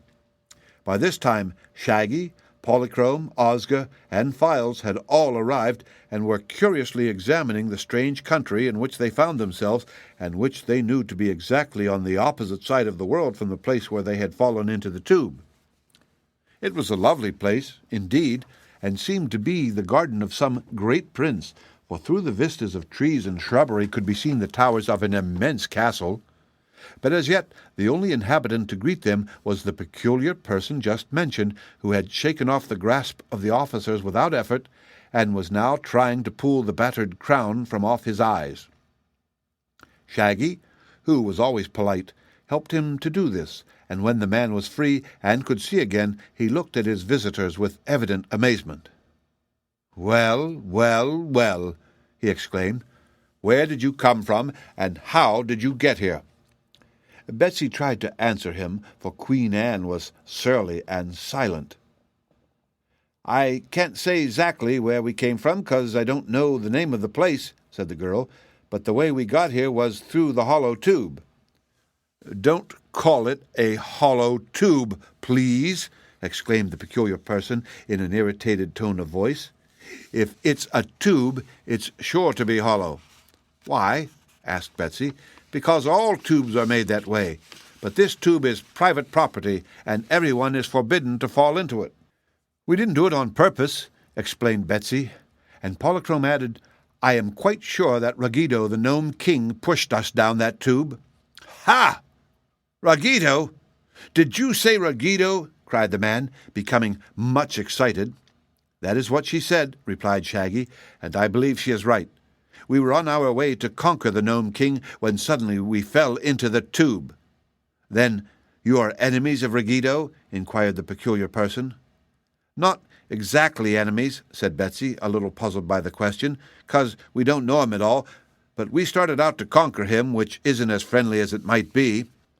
"True," agreed the man.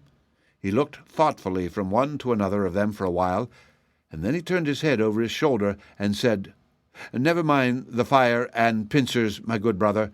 It will be best to take these strangers to the private citizen." "Very well, Tubekins," responded a voice deep and powerful that seemed to come out of the air, for the speaker was invisible. All our friends gave a jump at this. Even Polychrome was so startled that her gauze draperies fluttered like a banner in a breeze. Shaggy shook his head and sighed. Queen Anne looked very unhappy. The officers clung to each other, trembling violently. But soon they gained courage to look more closely at the peculiar person. As he was a type of all the inhabitants of this extraordinary land whom they afterward met, I will try to tell you what he looked like. His face was beautiful, but lacked expression. His eyes were large and blue in color, and his teeth finely formed and white as snow. His hair was black and bushy, and seemed inclined to curl at the ends. So far, no one could find any fault with his appearance. He wore a robe of scarlet which did not cover his arms and extended no lower than his bare knees. On the bosom of the robe was embroidered a terrible dragon's head, as horrible to look at as the man was beautiful. His arms and legs were left bare, and the skin of one arm was bright yellow, and the skin of the other arm a vivid green. He had one blue leg and one pink one, while both his feet, which showed through the open sandals he wore, were jet black. Betsy could not decide whether these gorgeous colors were dyes or the natural tints of the skin, but while she was thinking it over, the man who had been called Tubekins said, "Follow me to the residence, all of you." But just then a voice exclaimed, "Here's another of them, Tubekins, lying in the water of the fountain." "Gracious!" cried Betsy, "it must be Tik-Tok, and he'll drown." "Water is a bad thing for his clockworks anyway," agreed Shaggy, as with one accord they all started for the fountain. But before they could reach it, invisible hands raised Tik-Tok from the marble basin and set him upon his feet beside it, water dripping from every joint of his copper body. "Many thanks," he said. And then his copper jaws clicked together, and he could say no more. He next made an attempt to walk, but after several awkward trials found he could not move his joints. Peals of jeering laughter from persons unseen greeted Tik-Tok's failure, and the new arrivals in this strange land found it very uncomfortable to realize that there were many creatures around them who were invisible, yet could be heard plainly. "Shall I wind him up?" asked Betsy, feeling very sorry for Tik-Tok. "I think his machinery is wound, but he needs oiling," replied Shaggy. At once an oil can appeared before him, held on a level with his eyes by some unseen hand. Shaggy took the can and tried to oil Tik-Tok's joints. As if to assist him, a strong current of warm air was directed against the copper man, which quickly dried him. Soon he was able to say, "Many thanks," quite smoothly, and his joints worked fairly well. "Come," commanded Tubekins, and turning his back upon them, he walked up the path toward the castle. "Shall we go?" asked Queen Anne uncertainly, but just then she received a shove that almost pitched her forward on her head, so she decided to go. The officers who hesitated received several energetic kicks, but could not see who delivered them. Therefore they also decided, very wisely, to go. The others followed willingly enough, for unless they ventured upon another terrible journey through the tube, they must make the best of the unknown country they were in, and the best seemed to be to obey orders. The end of Chapter 10. Read by Rick Kishner for Lit2Go, on the web at fcit.usf.edu. Tik-Tok of Oz by L. Frank Baum. Chapter 11.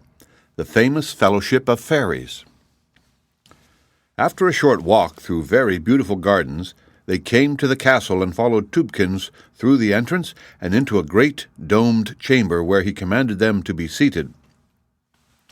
From the crown which he wore, Betsy had thought this man must be the king of the country they were in.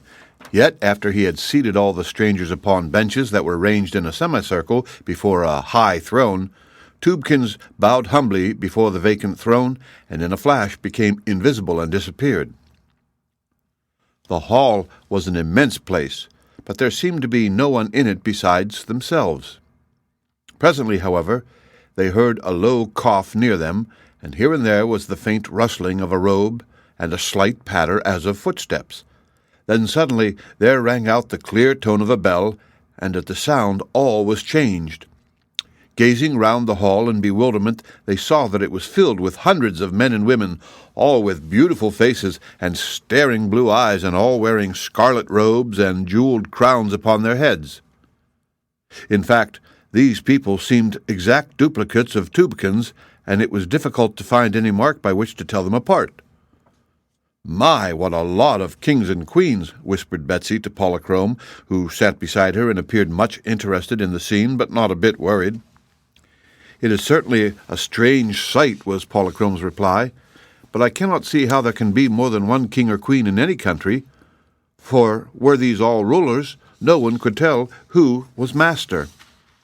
One of the kings, who stood near and overheard this remark, turned to her and said, "One who is master of himself is always a king, if only to himself. In this favored land, all kings and queens are equal, and it is our privilege to bow before one supreme ruler, the private citizen." "Who's he?" inquired Betsy. As if to answer her, the clear tones of the bell again rang out, and instantly there appeared, seated in the throne, the man who was lord and master of all these royal ones. This fact was evident when, with one accord, they fell upon their knees and touched their foreheads to the floor. The private citizen was not unlike the others, except that his eyes were black instead of blue, and in the centers of the black irises glowed red sparks that seemed like coals of fire. But his features were very beautiful and dignified, and his manner composed and stately. Instead of the prevalent scarlet robe, he wore one of white, and the same dragon's head that decorated the others was embroidered upon its bosom. "What charge lies against these people, Tubekins?" he asked in quiet, even tones. "They came through the forbidden tube, O mighty citizen," was the reply. "You see, it was this way," said Betsy. "We were marching to the Nome King to conquer him and set Shaggy's brother free, when on a sudden—" "Who are you?" demanded the private citizen sternly. "Me? Oh, I'm Betsy Bobbin, and—" "Who is the leader of this party?" asked the citizen. "Sir, I am Queen Anne of Oogaboo, and—" "Then keep quiet," said the citizen. "Who is the leader?" No one answered for a moment. Then General Bunn stood up. "Sit down," commanded the citizen. "I can see that 16 of you are merely officers and of no account." "But we have an army," said General Clock blusteringly, for he did not like to be told he was of no account. "Where is your army?" asked the citizen. "It's me," said Tik-Tok, his voice sounding a little rusty. "I'm the only private soldier in the party." Hearing this, the citizen rose and bowed respectfully to the Clockwork Man. "Pardon me for not realizing your importance before," said he. "Will you oblige me by taking a seat beside me on my throne?" Tik-Tok rose and walked over to the throne, all the kings and queens making way for him. Then, with clanking steps, he mounted the platform and sat on the broad seat beside the citizen. Anne was greatly provoked at this mark of favor shown to the humble Clockwork Man, but Shaggy seemed much pleased that his old friend's importance had been recognized by the ruler of this remarkable country. The citizen now began to question Tik-Tok, who told in his mechanical voice about Shaggy's quest of his lost brother, and how Ozma of Oz had sent the Clockwork Man to assist him, and how they had fallen in with Queen Anne and her people from Oogaboo. Also, he told how Betsy and Hank and Polychrome and the Rose Princess had happened to join their party. "And you intended to conquer Ruggedo, the Metal Monarch and King of the Gnomes?" asked the citizen. "Yes, that seemed the only thing for us to do," was Tik-Tok's reply. "But he was too clever for us.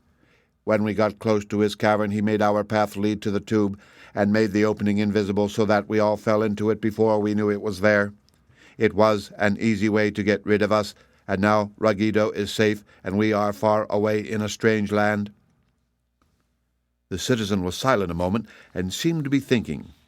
Then he said, "Most noble private soldier, I must inform you that by the laws of our country, anyone who comes through the forbidden tube must be tortured for 9 days and 10 nights and then thrown back into the tube. But it is wise to disregard laws when they conflict with justice, and it seems that you and your followers did not disobey our laws willingly, being forced into the tube by Ruggedo. Therefore the Nome King alone is to blame, and he alone must be punished." "That suits me," said Tik-Tok, "but Ruggido is on the other side of the world, where he is a way out of your reach." The citizen drew himself up proudly. "Do you imagine anything in the world or upon it can be out of the reach of the great ℌ𝔞𝔫𝔫𝔞?" he asked. "Oh, are you then the great ℌ𝔞𝔫𝔫𝔞?" inquired Tik-Tok. "I am." "Then your name is ℌ𝔞𝔫𝔫𝔞𝔥?" "It is." Queen Anne gave a scream and began to tremble. Shaggy was so disturbed that he took out a handkerchief and wiped the perspiration from his brow. ℌ𝔞𝔫𝔞𝔥 looked sober and uneasy for the first time, while Files put his arms around the Rose Princess as if to protect her. As for the officers, the name of the great ℌ𝔞𝔫𝔫𝔞 set them moaning and weeping at a great rate, and every one fell upon his knees before the throne begging for mercy. Betsy was worried at seeing her companion so disturbed, but did not know what it was all about. Only Tik-Tok was unmoved at the discovery. "Then," said he, "if you are ℌ𝔞𝔫𝔫𝔞𝔥 and think Ruggido is to blame, I am sure that something queer will happen to the King of the Gnomes." "I wonder what 'twill be," said Betsy. The private citizen, otherwise known as ℌ𝔞𝔫𝔫𝔞𥐥, the great ℌ𝔞𝔫𝔫𝔞, looked at the little girl steadily. "I will presently decide what is to happen to Ruggido," said he in a hard, stern voice. Then, turning to the throng of kings and queens, he continued, "Tik-Tok has spoken truly, for his machinery will not allow him to lie, nor will it allow his thoughts to think falsely. Therefore, these people are not our enemies and must be treated with consideration and justice. Take them to your palaces and entertain them as guests until tomorrow, when I command that they be brought again to my residence. By then I shall have formed my plans." No sooner had ℌ𝔞𝔫𝔫𝔞𥥥 spoken than he disappeared from sight. Immediately after, most of the kings and queens likewise disappeared, but several of them remained visible and approached the strangers with great respect. One of the lovely queens said to Betsy, "I trust you will honor me by being my guest. I am Irma, Queen of Light." "May Hank come with me?" asked the girl. "The king of animals will care for your mule," was the reply, "but do not fear for him, for he will be treated royally. All of your party will be reunited on the morrow." I'd like to have someone with me," said Betsy pleadingly. Queen Irma looked around and smiled upon ℌ𝔞𝔫𝔫𝔞𥥥. "Will the Rainbow's daughter be an agreeable companion?" she asked. "Oh, yes," exclaimed the girl. So ℌ𝔞𝔫𝔫𝔞 and Betsy became guests of the Queen of Light, while other beautiful kings and queens took charge of the others of the party. The two girls followed Irma out of the hall and through the gardens of the residence to a village of pretty dwellings. None of these was so large or imposing as the castle of the private citizen, but all were handsome enough to be called palaces, as in fact they really were. The end of Chapter 11. Read by Rick Kistner for Lit2Go on the web at fcit.usf.edu. Tik-Tok of Oz by L. Frank Baum. Chapter 12. The Lovely Lady of Light. The palace of the Queen of Light stood on a little eminence and was a mass of crystal windows surmounted by a vast crystal dome. When they entered the portals, Irma was greeted by 6 lovely maidens, evidently of high degree, who at once aroused Betsy's admiration. Each bore a wand in her hand, tipped with an emblem of light, and their costumes were also emblematic of the lights they represented. Irma introduced them to her guests, and each made a graceful and courteous acknowledgment. First was Sunlight, radiantly beautiful and very fair. The second was Moonlight, a soft, dreamy damsel with nut-brown hair. Next came Starlight, equally lovely, but inclined to be retiring and shy. These 3 were dressed in shimmering robes of silvery white. The fourth was Daylight, a brilliant damsel with laughing eyes and frank manners, who wore a variety of colors. Then came Firelight, clothed in a fleecy flame-colored robe that wavered around her shapely form in a very attractive manner. The 6th maiden, Electra, was the most beautiful of all, and Betsy thought from the first that both Sunlight and Daylight regarded Electra with envy and were a little jealous of her. But all were cordial in their greetings to the strangers, and seemed to regard the Queen of Light with much affection, for they fluttered around her in a flashing, radiant group as she led the way to her regal drawing-room. The apartment was richly and cosily furnished, the upholstery being of many tints, and both Betsy and Polychrome enjoyed resting themselves upon the downy divans after their strenuous adventures of the day. The Queen sat down to chat with her guests, who noticed that Daylight was the only maiden now seated beside Irma. The others had retired to another part of the room, where they sat modestly with entwined arms, and did not intrude themselves at all. The Queen told the strangers all about this beautiful land, which is one of the chief residences of fairies who minister to the needs of mankind. So many important fairies lived there that, to avoid rivalry, they had elected as their ruler the only important personage in the country who had no duties to mankind to perform and was, in effect, a private citizen. This ruler, or ℌ𝔞𝔫𝔞𝔥, as was his title, bore the name of ℌ𝔞𝔫𝔞𝔥, and the most singular thing about him was that he had no heart. But instead of this, he possessed a high degree of reason and justice, and while he showed no mercy in his judgments, he never punished unjustly or without reason. To wrongdoers, ℌ𝔞𝔫𝔞𝔥 was as terrible as he was heartless, but those who were innocent of evil had nothing to fear from him. All the kings and queens of this fairyland paid reverence to ℌ𝔞𝔫𝔞𥐴, for as they expected to be obeyed by others, they were willing to obey the one in authority over them. The inhabitants of the land of Oz had heard many tales of this fearfully just ℌ𝔞𝔫𝔞𥐴, whose punishments were always equal to the faults committed. Polychrome also knew of him, although this was the first time she had ever seen him face to face. But to Betsy the story was all new, and she was greatly interested in ℌ𝔞𝔫𝔞𥐴, whom she no longer feared. Time sped swiftly during their talk, and suddenly Betsy noticed that Moonlight was sitting beside the Queen of Light instead of Daylight.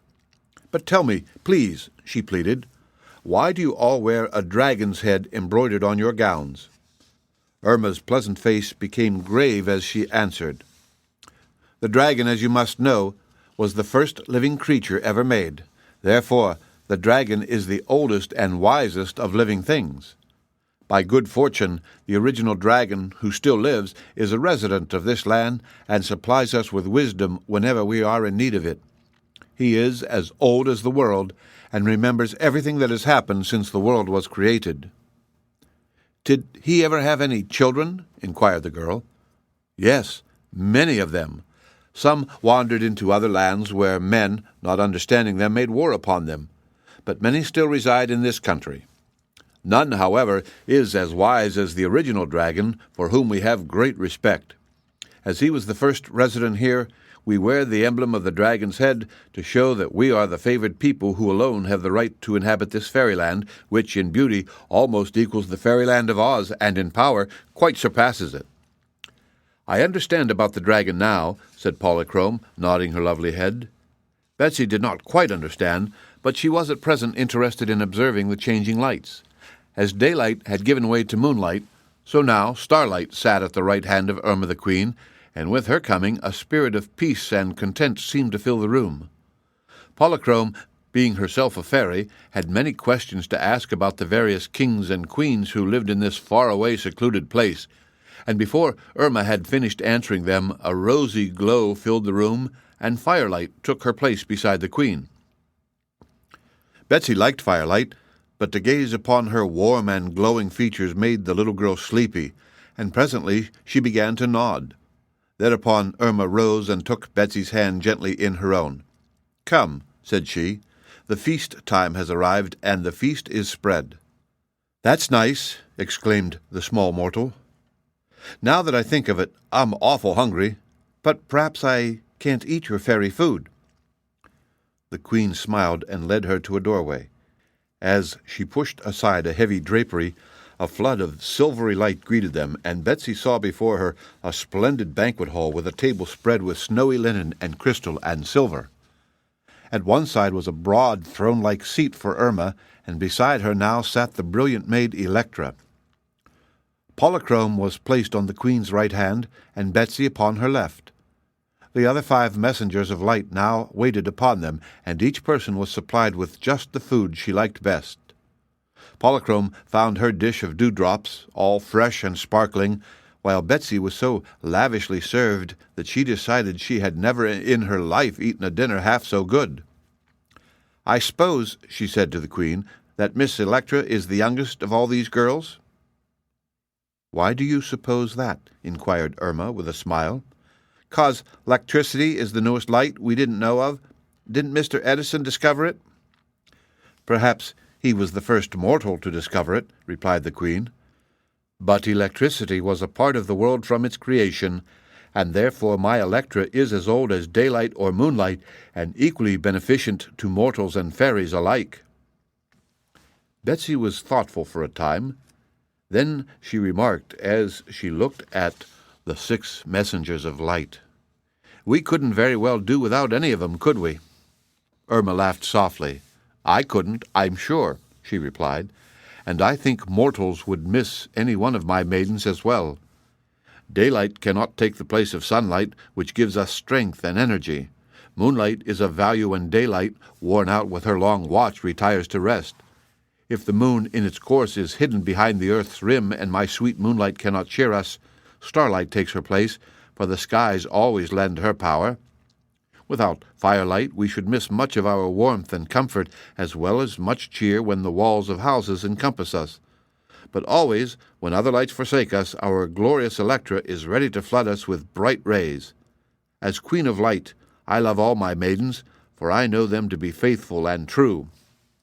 "I love 'em too," declared Betsy, "but sometimes when I'm real sleepy, I can get along without any light at all." "Are you sleepy now?" inquired Irma, for the feast had ended. "A little," admitted the girl. So Electra showed her to a pretty chamber where there was a soft white bed, and waited patiently until Betsy had undressed and put on a shimmery silken night-robe that lay beside her pillow. Then the light maid bade her good night and opened the door. When she closed it after her, Betsy was in darkness. In 6 winks the little girl was fast asleep. The end of Chapter 12. Read by Rick Kistner for Lit2Go on the web at fcit.usf.edu. Tik-Tok of Oz by L. Frank Baum. Chapter 13. The Jinjin's Just Judgment. All the adventurers were reunited next morning when they were brought from various palaces to the residence of Tititi-Hoochoo and ushered into the great hall of state. As before, no one was visible except our friends and their escorts until the first bell sounded. Then, in a flash, the room was seen to be filled with the beautiful kings and queens of the land. The second bell marked the appearance in the throne of the mighty Jinjin, whose handsome countenance was as composed and expressionless as ever. All bowed low to the ruler. Their voices softly murmured, "We greet the private citizen, mightiest of rulers, whose word is law and whose law is just." Tititi-Hoochoo bowed in acknowledgment. Then, looking around the brilliant assemblage and at the little group of adventurers before him, he said, "An unusual thing has happened. Inhabitants of other lands than ours, who are different from ourselves in many ways, have been thrust upon us through the forbidden tube, which one of our people foolishly made years ago, and was properly punished for his folly.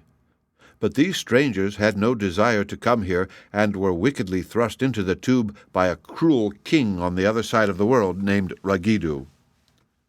This king is an immortal, but he is not good. His magic powers hurt mankind more than they benefit them. Because he had unjustly kept the Shaggy Man's brother a prisoner, this little band of honest people, consisting of both mortals and immortals, determined to conquer Ragido and to punish him. Fearing they might succeed in this, the Nome King misled them so that they fell into the tube. Now, this same Ragido has been warned by me many times that if he ever used this forbidden tube in any way, he would be severely punished.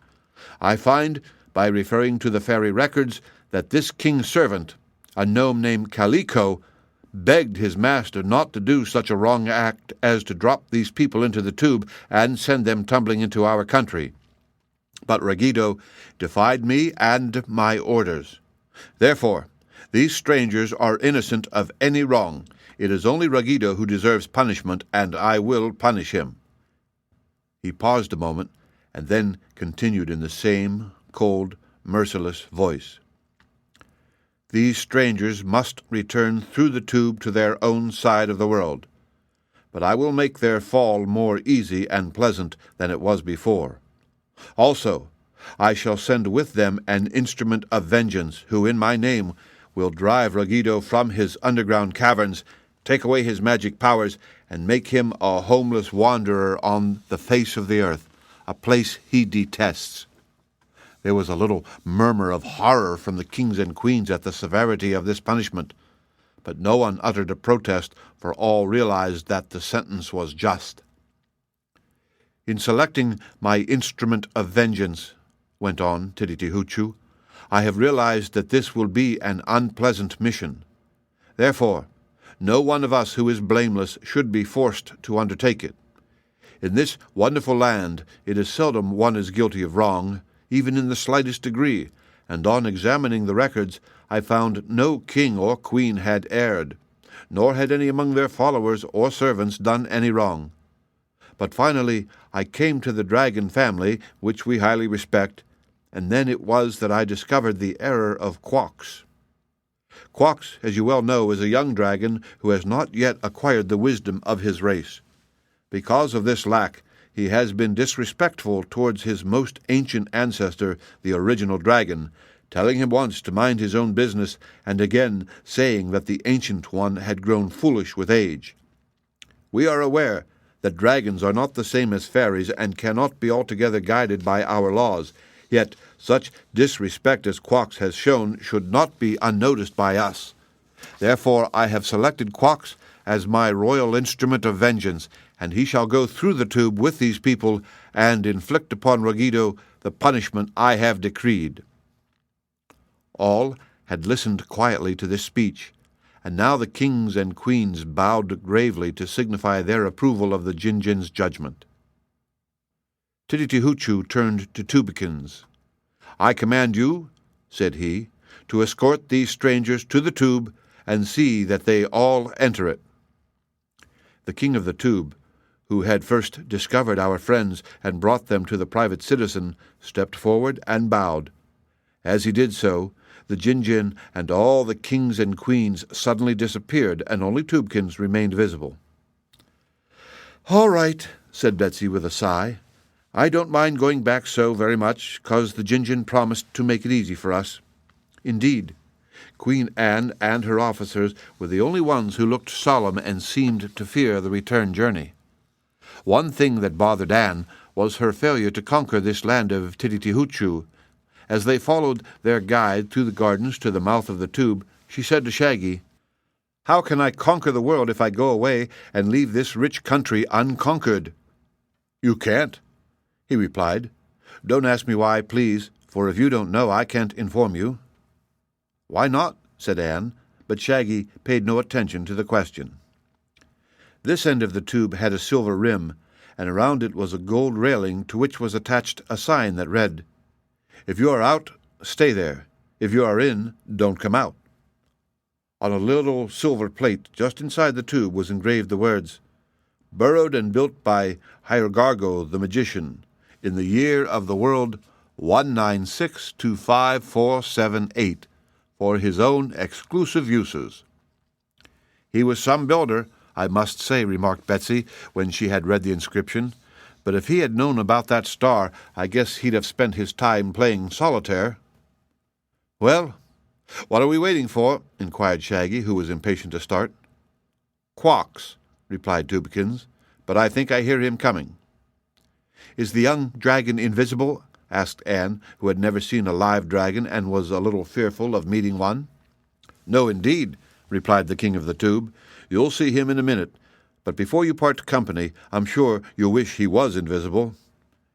"Is he dangerous, then?" questioned Files. "Not at all, but Quox tires me dreadfully," said Tubekins, "and I prefer his room to his company." At that instant, A scraping sound was heard, drawing nearer and nearer until from between two big bushes appeared a huge dragon, who approached the party, nodded his head, and said, "Good morning." Had Quox been at all bashful, I am sure he would have felt uncomfortable at the astonished stare of every eye in the group, except Tubekins, of course, who was not astonished because he had seen Quox so often. Betsy had thought a young dragon must be a small dragon, yet here was one so enormous that the girl decided he must be full-grown, if not overgrown. His body was a lovely sky blue in color, and it was thickly set with glittering silver scales, each one as big as a serving tray. Around his neck was a pink ribbon with a bow just under his left ear, and below the ribbon appeared a chain of pearls to which was attached a golden locket about as large around as the end of a bass drum. This locket was set with many large and beautiful jewels. The head and face of Quox were not especially ugly when you consider that he was a dragon, but his eyes were so large that it took him a long time to wink, and his teeth seemed very sharp and terrible when they showed, which they did whenever the beast smiled. Also, his nostrils were quite large and wide, and those who stood near him were liable to smell brimstone, especially when he breathed out fire, as it is in the nature of dragons to do. To the end of his long tail was attached a big electric light. Perhaps the most singular thing about the dragon's appearance at this time was the fact that he had a row of seats attached to his back, one seat for each member of the party. These seats were double, with curved backs so that two could sit in them, and there were 12 of these double seats, all strapped firmly around the dragon's thick body and placed one behind the other in a row that extended from his shoulders nearly to his tail. "Aha!" exclaimed Tubekins. "I see that Tititi-Hoochoo has transformed Quox into a carry-all." "I'm glad of that," said Betsy. "I hope, Mr. Dragon, you won't mind our riding on your back." "Not a bit," replied Quox. "I'm in disgrace just now, you know, and the only way to redeem my good name is to obey the orders of the Jinjin. If he makes me a beast of burden, it is only part of my punishment, and I must bear it like a dragon. I don't blame you people at all, and I hope you'll enjoy the ride. Hop on, please. All aboard for the other side of the world." Silently they took their places. Hank sat in the front seat with Betsy so that he could rest his front hooves upon the dragon's head. Behind them were Shaggy and Polychrome, then Files and the Princess, and Queen Anne and Tik-Tok. The officers rode in the rear seats. When all had mounted to their places, the dragon looked very like one of those sightseeing wagons so common in big cities, only he had legs instead of wheels. "All ready?" asked Quox, and when they said they were, he crawled to the mouth of the tube and put his head in. "Goodbye, and good luck to you," called Tubekins, but no one thought to reply because just then the dragon slid his great body into the tube, and the journey to the other side of the world had begun. At first they went so fast that they could scarcely catch their breaths, but presently Quox slowed up and said with a sort of cackling laugh, "My scales, but that is some tumble.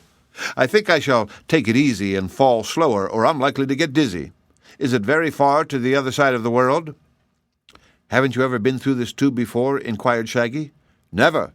Nor has anyone else in our country, at least not since I was born." "How long ago was that?" asked Betsy. "That I was born? Not very long ago. I'm only a mere child. If I had not been sent on this journey, I would have celebrated my 3056th birthday next Thursday. Mother was going to make me a birthday cake with 3056 candles on it, but now, of course, there will be no celebration, for I fear I shall not get home in time for it."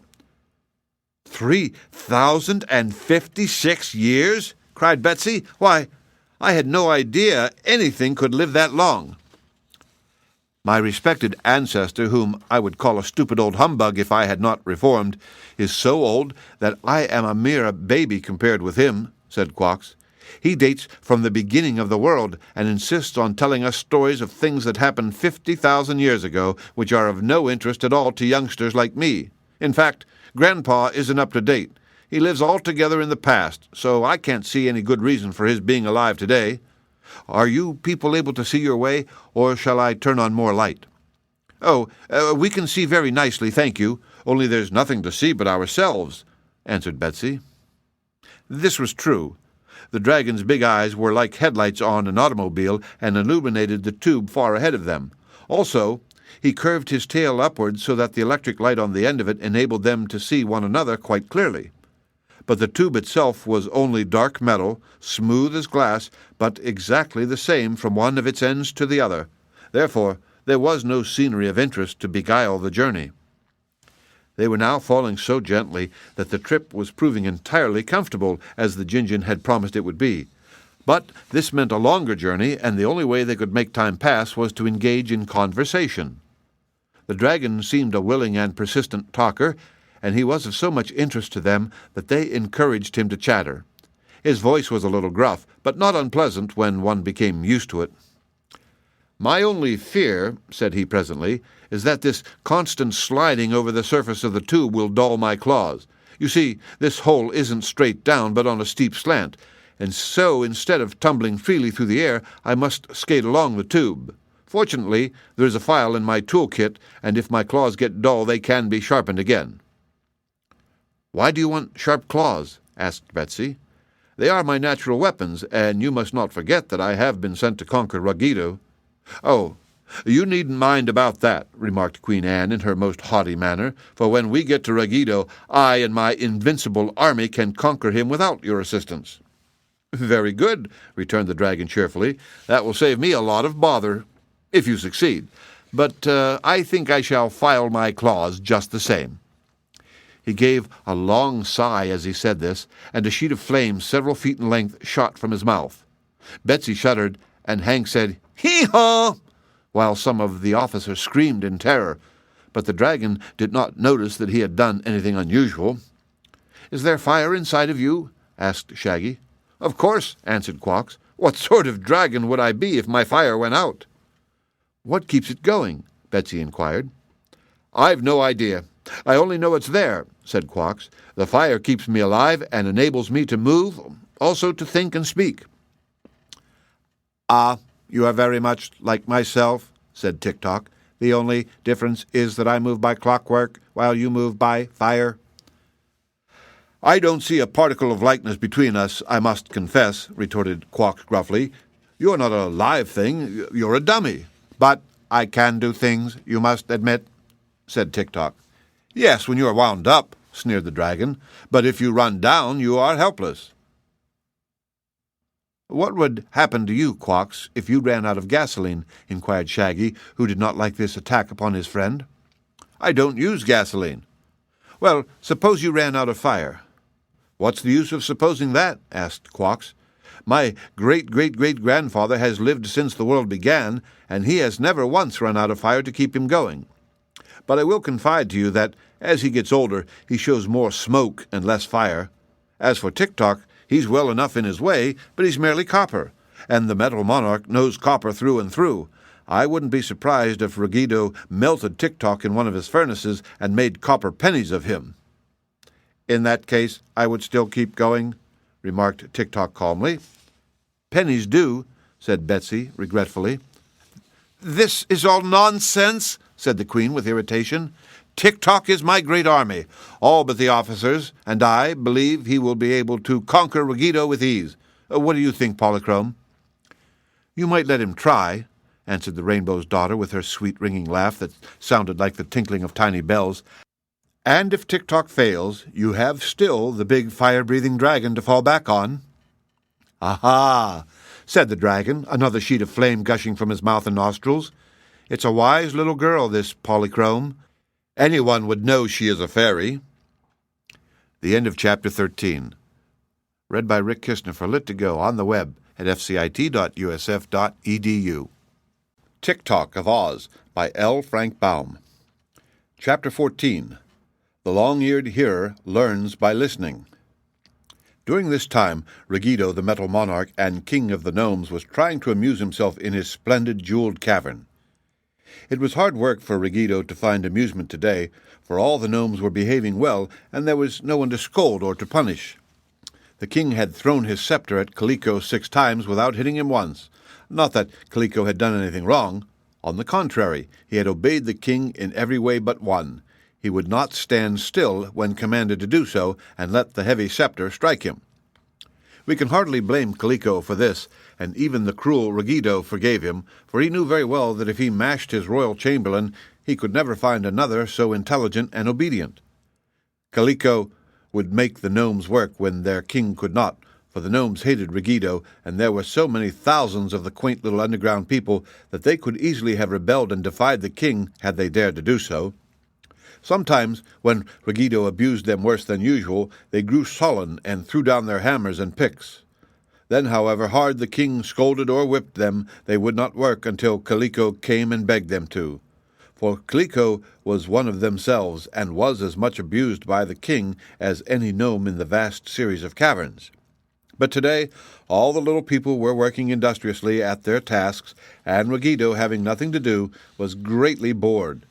He sent for the long-eared hearer and asked him to listen carefully and report what was going on in the big world. "It seems," said the hearer, after listening for a while, "that the women in America have clubs." "Are there spikes in them?" asked Ruggedo, yawning. "I cannot hear any spikes, your majesty," was the reply. "Then their clubs are not as good as my scepter. What else do you hear?" "There's a war." "Pah! There's always a war. What else?" For a time the hearer was silent, bending forward and spreading out his big ears to catch the slightest sound. Then suddenly he said, "Here is an interesting thing, your majesty. These people are arguing as to who shall conquer the metal monarch, seize his treasure, and drive him from his dominions." "What people?" demanded Ruggedo, sitting up straight in his throne. "The ones you threw down the hollow tube." "Where are they now?" "In the same tube and coming back this way," said the hearer. Ruggedo got out of his throne and began to pace up and down the cavern. "I wonder what can be done to stop them," he mused. "Well," said the hearer, "if you could turn the tube upside down, they would be falling the other way, your majesty." Ruggedo glared at him wickedly, for it was impossible to turn the tube upside down, and he believed the hearer was slyly poking fun at him. Presently he asked, "How far away are those people now?" "About 9,306 miles, 17 furlongs, 8 feet, and 4 inches, as nearly as I can judge from the sound of their voices," replied the hearer. "Aha! Then it will be some time before they arrive," said Ruggedo, "and when they get here I shall be ready to receive them." He rushed to his gong and pounded upon it so fiercely that Kaliko came bounding into the cavern with one shoe off and one shoe on, for he was just dressing himself after a swim in the hot bubbling lake of the underground kingdom. "Kaliko, those invaders whom we threw down the tube are coming back again," he exclaimed. "I thought they would," said the royal chamberlain, pulling on the other shoe. "Tititi-Hoochoo would not allow them to remain in his kingdom, of course, and so I've been expecting them back for some time. That was a very foolish action of yours, Rug." "What? To throw them down the tube?" "Yes. Tititi-Hoochoo has forbidden us to throw even rubbish into the tube." "Pooh! What do I care for the Jinjin?" asked Ruggedo scornfully. "He never leaves his own kingdom, which is on the other side of the world." "True, but he might send someone through the tube to punish you," suggested Kaliko. "I'd like to see him do it. Who could conquer my thousands of gnomes?" "Why, they've been conquered before, if I remember aright," answered Kaliko with a grin. "Once I saw you running from a little girl named Dorothy and her friends as if you were really afraid." "Well, I was afraid that time," admitted the Nome King with a deep sigh, "for Dorothy had a yellow hen that laid eggs." The king shuddered as he said eggs, and Kaliko also shuddered, and so did the long-eared hearer, for eggs are the only thing that the gnomes greatly dread. The reason for this is that eggs belong on the earth's surface where birds and fowl of all sorts live, and there is something about a hen's egg, especially, that fills a gnome with horror. If by chance the inside of an egg touches one of these underground people, he withers up and blows away, and that is the end of him, unless he manages quickly to speak a magical word which only a few of the gnomes know. Therefore, Ruggedo and his followers had very good cause to shudder at the mere mention of eggs. "But Dorothy," said the king, "is not with this band of invaders, nor is the yellow hen. As for Tititi-Hoochoo, he has no means of knowing that we are afraid of eggs." "You mustn't be too sure of that," Kaliko warned him. ℌ𝔞𝔫𝔫𝔞𝔥 knows a great many things, being a fairy, and his powers are far superior to any we can boast." Ruggedo shrugged impatiently and turned to the hearer. "Listen," said he, "and tell me if you hear any eggs coming through the tube." The long-eared one listened and then shook his head, but Kaliko laughed at the king. "No one can hear an egg, your majesty," said he. "The only way to discover the truth is to look through the magic spyglass." "That's it," cried the king. "Why didn't I think of it before? Look at once, Kaliko." So Kaliko went to the spyglass, and by uttering a mumbled charm, he caused the other end of it to twist around so that it pointed down the opening of the tube. Then he put his eye to the glass and was able to gaze along all the turns and windings of the magic spyglass, and then deep into the tube to where our friends were at that time falling. "Dear me," he exclaimed, "here comes a dragon." "A big one?" asked Ruggedo. "A monster. He has an electric light on the end of his tail, so I can see him very plainly, and the other people are all riding upon his back." "How about the eggs?" inquired the king. Kaliko looked again. "I can see no eggs at all," said he, "but I imagine that the dragon is as dangerous as eggs. Probably ℌ𝔞𝔫𝔫𝔞𝔥 has sent him here to punish you for dropping those strangers into the forbidden tube. I warned you not to do it, your majesty." This news made the Nome King anxious. For a few minutes he paced up and down, stroking his long beard and thinking with all his might. After this he turned to Kaliko and said, "All the harm a dragon can do is to scratch with his claws and bite with his teeth." "That is not all, but it's quite enough," returned Kaliko earnestly. "On the other hand, no one can hurt a dragon because he's the toughest creature alive. One flop of his huge tail could smash 100 gnomes to pancakes, and with teeth and claws he could tear even you or me into small bits so that it would be almost impossible to put us together again. Once, 100 years ago, while wandering through some deserted caverns, I came upon a small piece of a gnome lying on the rocky floor. I asked the piece of gnome what had happened to it. Fortunately, the mouth was a part of this piece, the mouth and the left eye, so it was able to tell me that a fierce dragon was the cause. It had attacked the poor gnome and scattered him in every direction, and as there was no friend near to collect his pieces and put him together, they had been separated for a great many years. So you see, your majesty, it is not in good taste to sneer at a dragon." The king had listened attentively to Kaliko. Said he, "It would only be necessary to chain this dragon which ℌ𝔞𝔫𝔫𝔞𝔥 has sent here in order to prevent his reaching us with his claws and teeth." "He also breathes flames," Kaliko reminded him. "My gnomes are not afraid of fire, nor am I," said Ruggedo. "Well, how about the army of Oogaboo? 16 cowardly officers and Tik-Tok? Why, I could defeat them single-handed. But I won't try to. I'll summon my army of gnomes to drive the invaders out of my territory, and if we catch any of them, I intend to stick needles into them until they hop with pain." "I hope you won't hurt any of the girls," said Kaliko. "I'll hurt 'em all," roared the angry metal monarch, "and that braying mule I'll make into hoof soup and feed it to my gnomes that it may add to their strength." "Why not be good to the strangers and release your prisoner, the Shaggy Man's brother?" suggested Kaliko. "Never! It may save you a lot of annoyance. And you don't want the ugly one." "I don't want him, that's true, but I won't allow anybody to order me around. I'm the king of the gnomes, and I'm the metal monarch, and I shall do as I please, and what I please, and when I please." With this speech, Ruggedo threw his scepter at Kaliko's head, aiming it so well that the royal chamberlain had to fall flat upon the floor in order to escape it. But the hearer did not see the scepter coming, and it swept past his head so closely that it broke off the tip of one of his long ears. He gave a dreadful yell that quite startled Ruggedo, and the king was sorry for the accident, because those long ears of the hearer were really valuable to him. So the Nome King forgot to be angry with Kaliko and ordered his chamberlain to summon General Goof and the armies of gnomes and have them properly armed. They were then to march to the mouth of the tube, where they could seize the travelers as soon as they appeared. The end of Chapter 14. Read by Rick Kishner for Lit2Go on the web at fcit.usf.edu. Tik-Tok of Oz by L. Frank Baum.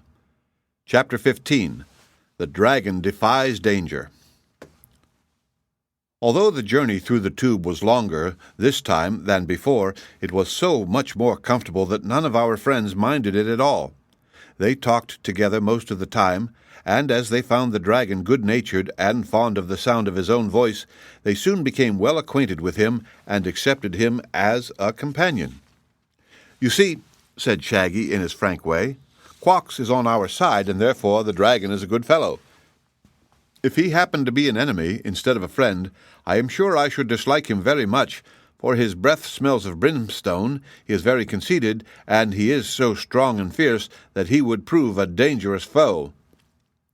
"Yes, indeed," returned Quox, who had listened to this speech with pleasure. "I suppose I am about as terrible as any living thing. I am glad you find me conceited, for that proves I know my good qualities. As for my breath smelling of brimstone, I really can't help it, and I once met a man whose breath smelled of onions, which I consider far worse." "I don't," said Betsy. "I love onions, and I love brimstone," declared the dragon, "so don't let us quarrel over one another's peculiarities." Saying this, he breathed a long breath and shot a flame 50 feet from his mouth. The brimstone made Betsy cough, but she remembered about the onions and said nothing. They had no idea how far they had gone through the center of the earth, nor when to expect the trip to end. At one time the little girl remarked, "I wonder when we'll reach the bottom of this hole, and isn't it funny, Shaggy Man, that what is the bottom to us now was the top when we fell the other way?" "What puzzles me," said Files, "is that we are able to fall both ways." "That," announced Tik-Tok, "is because the world is round." "Exactly," responded Shaggy. "The machinery in your head is in fine working order, Tik-Tok. You know, Betsy, that there is such a thing as the attraction of gravitation, which draws everything toward the center of the earth. That is why we fall out of bed and why everything clings to the surface of the earth." "Then why doesn't everyone go on down to the center of the earth?" inquired the little girl. "I was afraid you were going to ask me that," replied Shaggy in a sad tone. "The reason, my dear, is that the earth is so solid that other solid things can't get through it. But when there's a hole, as there is in this case, we drop right down to the center of the world." "Why don't we stop there?" asked Betsy.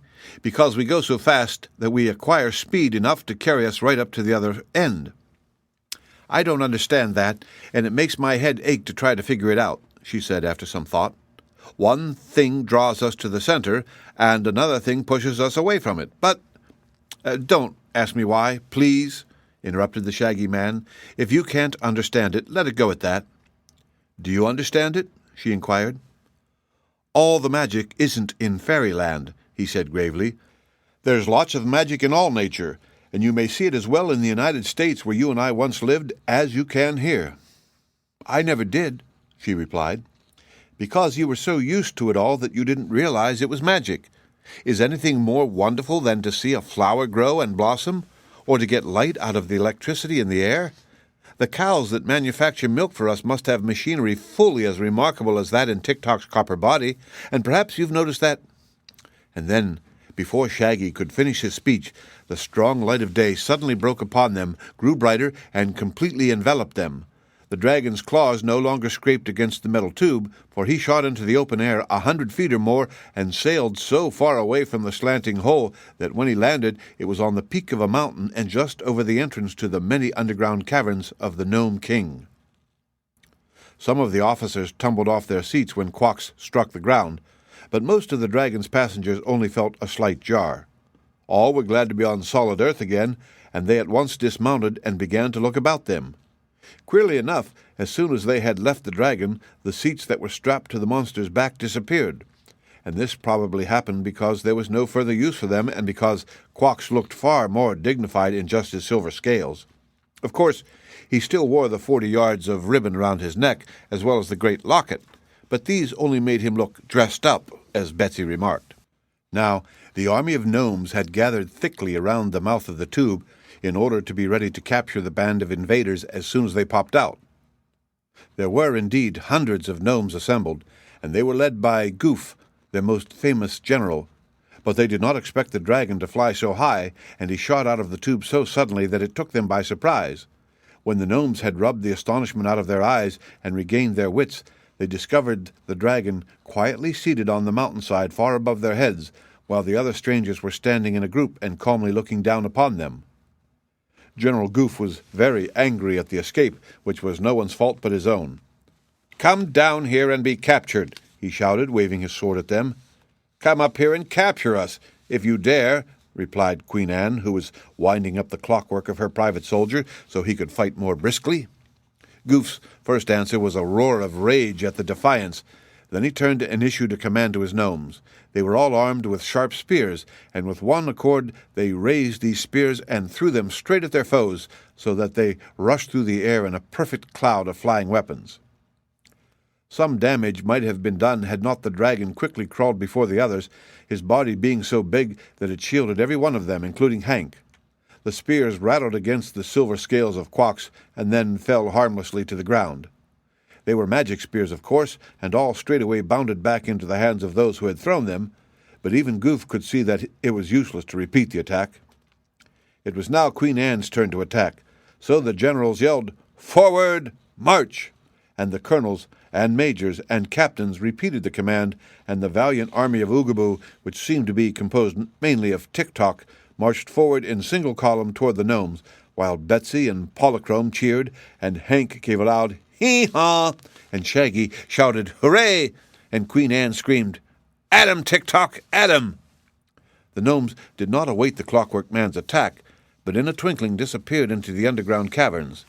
They made a great mistake in being so hasty, for Tik-Tok had not taken a dozen steps before he stubbed his copper toe on a rock and fell flat to the ground, where he cried, "Pick me up, pick me up, pick me up," until Shaggy and Files ran forward and raised him to his feet again.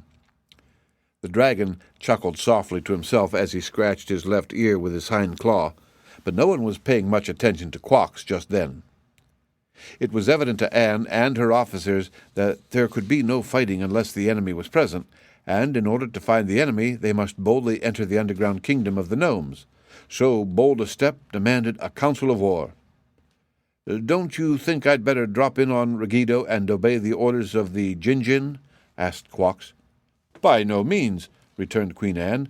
"We have already put the army of gnomes to flight, and all that yet remains is to force our way into those caverns and conquer the Nome King and all his people." "That seems to me something of a job," said the dragon, closing his eyes sleepily. "But go ahead if you'd like, and I'll wait here for you. Don't be in any hurry on my account." "To one who lives thousands of years, the delay of a few days means nothing at all, and I shall probably sleep until the time comes for me to act." Anne was provoked at this speech. "You may as well go back to Titty-Tahoochoo now," she said, "for the Nome King is as good as conquered already." But Quox shook his head. "No," said he, "I'll wait." The end of Chapter 15. Read by Rick Kistner for Lit2Go on the web at fcit.usf.edu. Tik-Tok of Oz by L. Frank Baum. Chapter 16. The Naughty Gnome. Shaggy Man had said nothing during the conversation between Queen Anne and Quox, for the simple reason that he did not consider the matter worth an argument. Safe within his pocket reposed the love magnet, which had never failed to win every heart. The gnomes, he knew, were not like the heartless roses, and therefore could be won to his side as soon as he exhibited the magic talisman. Shaggy's chief anxiety had been to reach Ruggedo's kingdom, and now that the entrance lay before him, he was confident he would be able to rescue his lost brother. Let Anne and the dragon quarrel as to who should conquer the gnomes if they liked. Shaggy would let them try, and if they failed, he had the means of conquest in his own pocket. But Anne was positive she could not fail, for she thought her army could do anything. So she called the officers together and told them how to act, and she also instructed Tik-Tok what to do and what to say. "Please, do not shoot your gun except as a last resort," she added, "for I do not wish to be cruel or to shed any blood unless it is absolutely necessary." "All right," replied Tik-Tok, "but I do not think Ruggedo would bleed if I filled him full of holes and put him in a cider press." Then the officers fell in line, the 4 generals abreast, and then the 4 colonels, and the 4 majors, and the 4 captains. They drew their glittering swords and commanded Tik-Tok to march, which he did. Twice he fell down, being tripped by the rough rocks, but when he struck the smooth path, he got along better. Into the gloomy mouth of the cavern entrance he stepped without hesitation, and after him proudly pranced the officers and Queen Anne. The others held back a little, waiting to see what would happen. Of course, the Nome King knew they were coming and was prepared to receive them. Just within the rocky passage that led to the jeweled throne room was a deep pit, which was usually covered. Ruggido had ordered the cover removed, and it now stood open, scarcely visible in the gloom. The pit was so large around that it nearly filled the passage, and there was barely room for one to walk around it by pressing close to the rock walls. This Tik-Tok did, for his copper eyes saw the pit clearly, and he avoided it. But the officers marched straight into the hole and tumbled in a heap on the bottom. An instant later, Queen Anne also walked into the pit, for she had her chin in the air and was careless where she placed her feet. Then one of the gnomes pulled a lever which replaced the cover on the pit and made the officers of Oogaboo and their queen fast prisoners. As for Tik-Tok, he kept straight on to the cavern where Ruggido sat in his throne, and there he faced the Nome King and said, "I hereby conquer you in the name of Queen Anne, so forth, of Oogaboo, whose army I am, and I declare that you are her prisoner." Ruggido laughed at him. "Where is this famous queen?" he asked. "She'll be here in a minute," said Tik-Tok. "Perhaps she stopped to tie her shoestring." "Now see here, Tik-Tok," began the Nome King in a stern voice. "I've had enough of this nonsense. Your queen and her officers are all prisoners, having fallen into my power, so perhaps you'll tell me what you mean to do." "My orders were to conquer you," replied Tik-Tok, "and my machinery has done the best it knows how to carry out those orders." Ruggido pounded on his gong, and Kaliko appeared, followed closely by General Goof. "Take this copper man into the shops and set him to work hammering gold," commanded the king. "Being run by machinery, he ought to be a steady worker. He ought never to have been made, but since he exists, I shall hereafter put him to good use." "If you try to capture me," said Tik-Tok, "I shall fight." "Don't do that!" exclaimed General Goof earnestly, "for it will be useless to resist, and you might hurt someone." But Tik-Tok raised his gun and took aim, and not knowing what damage the gun might do, the gnomes were afraid to face it. While he was thus defying the Nome King and his high officials, Betsy Bobbin rode calmly into the royal cavern, seated upon the back of Hank the Mule. The little girl had grown tired of waiting for something to happen, and so had come to see if Ruggido had been conquered. "Nails and nuggets!" roared the king. "How dare you bring that beast here and enter my presence unannounced?" "There wasn't anybody to announce me," replied Betsy. "I guess your folks were all busy. Are you conquered yet?" "No!" shouted the king, almost beside himself with rage. "Then please give me something to eat, for I'm awful hungry," said the girl. "You see, this conquering business is a good deal like waiting for a circus parade. It takes a long time to get around, and don't amount to much anyhow."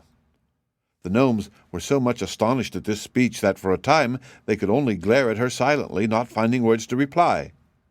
The king finally recovered the use of his tongue and said, "Earth-crawler, this insolence to my majesty shall be your death warrant. You are an ordinary mortal, and to stop a mortal from living is so easy a thing to do that I will not keep you waiting half so long as you did for my conquest."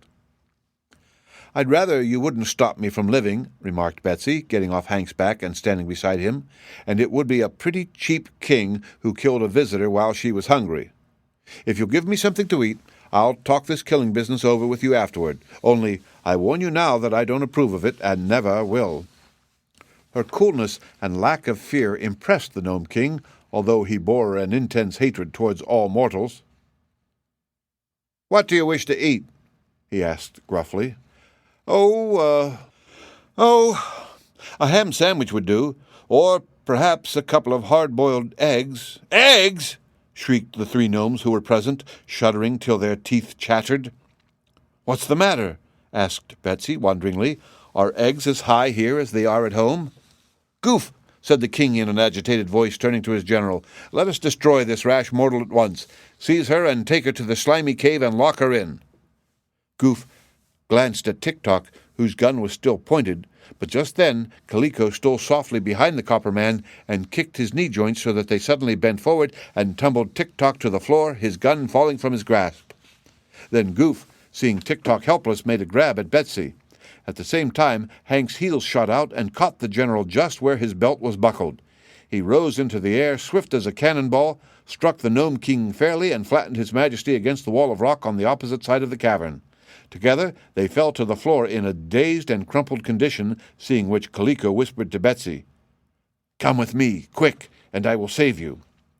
She looked into ℌ𝔞𝔫𝔞𝔥's face inquiringly and thought he seemed honest and good-natured, so she decided to follow him. He led her and the mule through several passages and into a small cavern very nicely and comfortably furnished. "This is my own room," said he, "but you are quite welcome to use it. Wait here a minute, and I'll get you something to eat."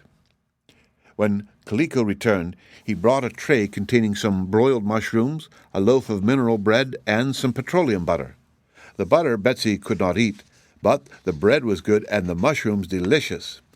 "Here's the door key," said ℌ𝔞𝔫𝔞𝔥, "and you'd better lock yourself in." "Won't you let ℌ𝔞𝔫𝔞𝔥 and the Rose Princess come here too?" she asked. "I'll see. Where are they?" "I don't know. I left them outside," said Betsy. "Well, if you hear 3 raps on the door, open it," said ℌ𝔞𝔫𝔞𝔥, "but don't let anyone in unless they give the 3 raps." "All right," promised Betsy, and when ℌ𝔞𝔫𝔞𝔥 left the cozy cavern, she closed and locked the door.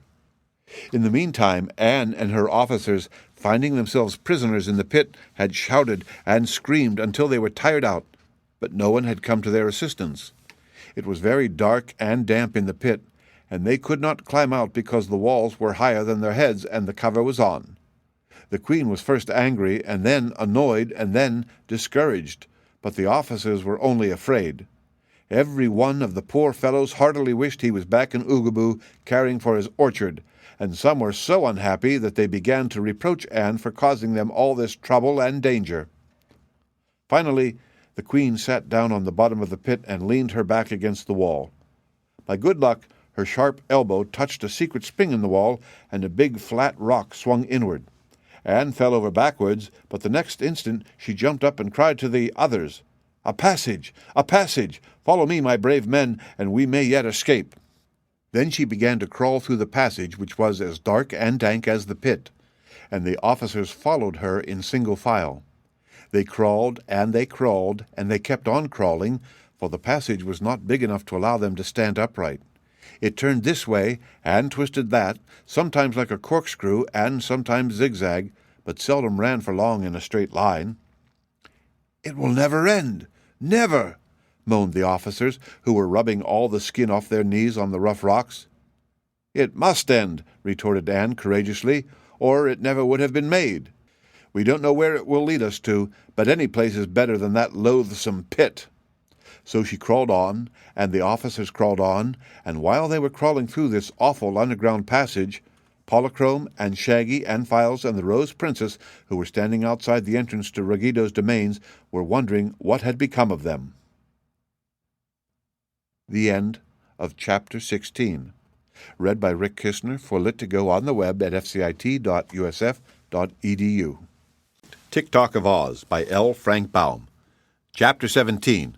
A Tragic Transformation. "Don't let us worry," said Shaggy to his companions, "for it may take the Queen some time to conquer the Metal Monarch, as Tik-Tok has to do everything in his slow, mechanical way." "Do you suppose they are likely to fail?" asked the Rose Princess. "I do indeed," replied Shaggy. "This Nome King is really a powerful fellow, and has a legion of gnomes to assist him, whereas our bold queen commands a clockwork man and a band of faint-hearted officers."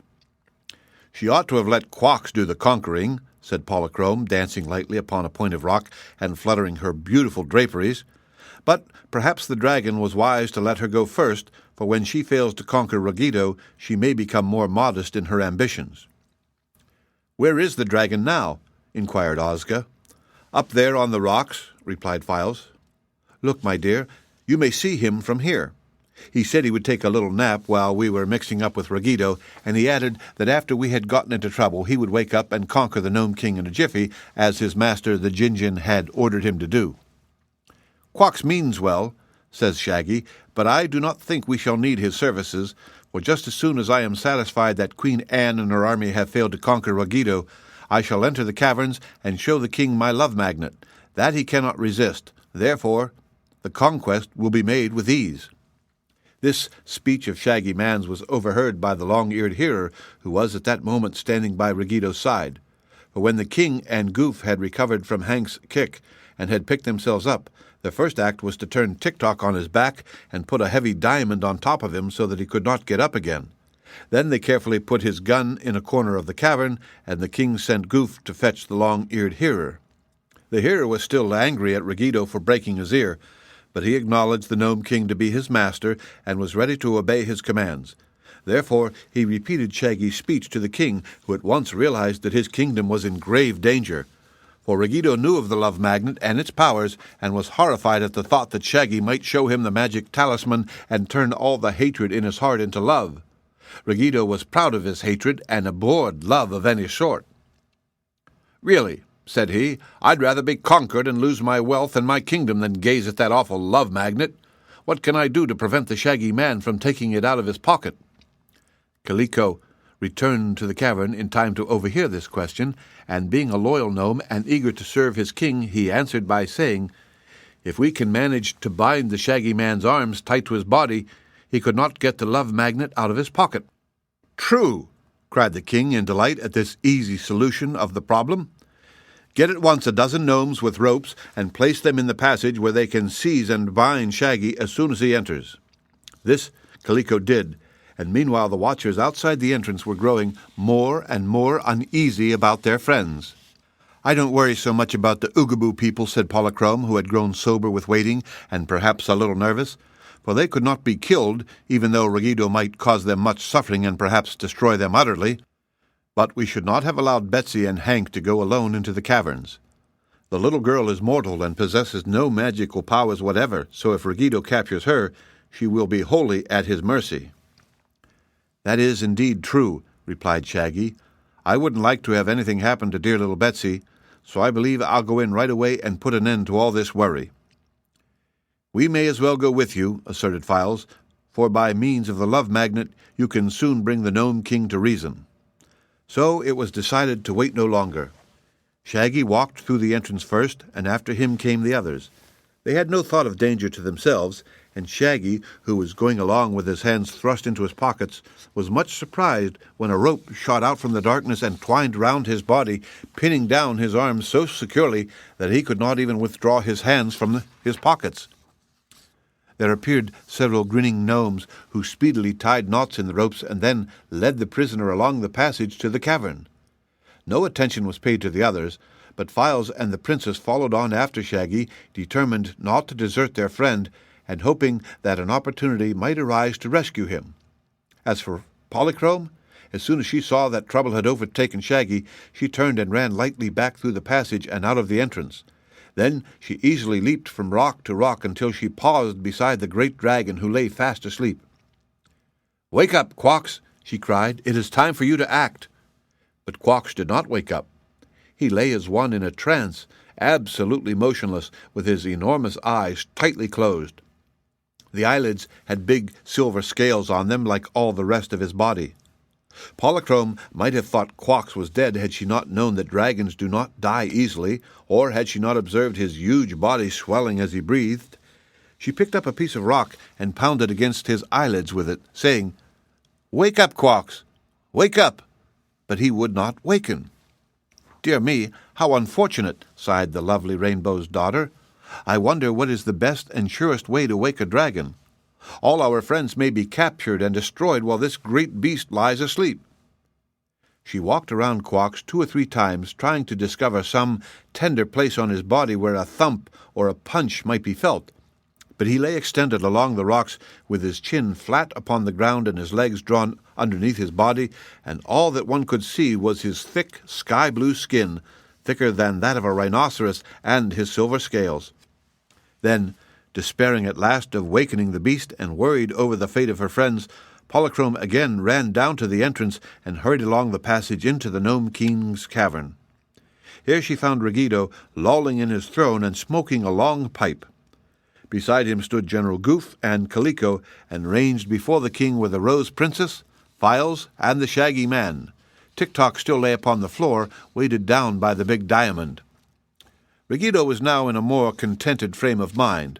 One by one he had met the invaders and easily captured them. The dreaded love magnet was indeed in Shaggy's pocket, only a few feet away from the king, but Shaggy was powerless to show it, and unless Ruggedo's eyes beheld the talisman, it could not affect him. As for Betsy Bobbin and her mule, he believed Kaliko had placed them in the slimy cave, while Anne and her officers he thought safely imprisoned in the pit. Ruggedo had no fear of Files or Ozga, but to be on the safe side, he had ordered golden handcuffs placed upon their wrists.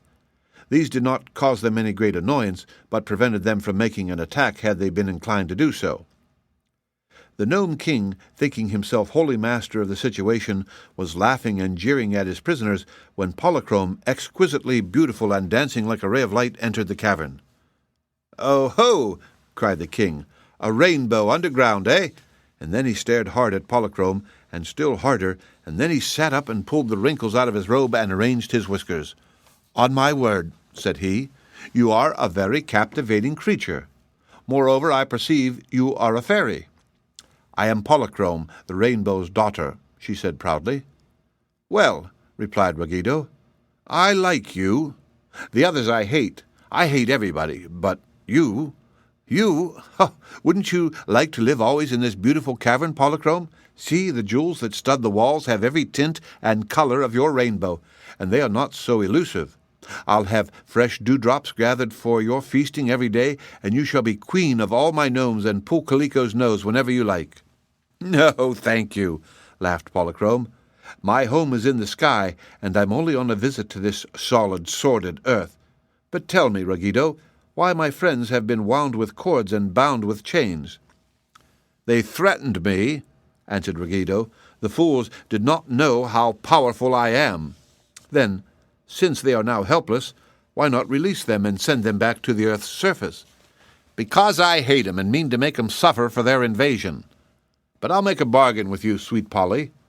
Remain here and live with me, and I'll set all these people free. You shall be my daughter, or my wife, or my aunt or grandmother, whichever you like, only stay here to brighten my gloomy kingdom and make me happy." Polychrome looked at him wonderingly. Then she turned to Shaggy and asked, "Are you sure he hasn't seen the love magnet?"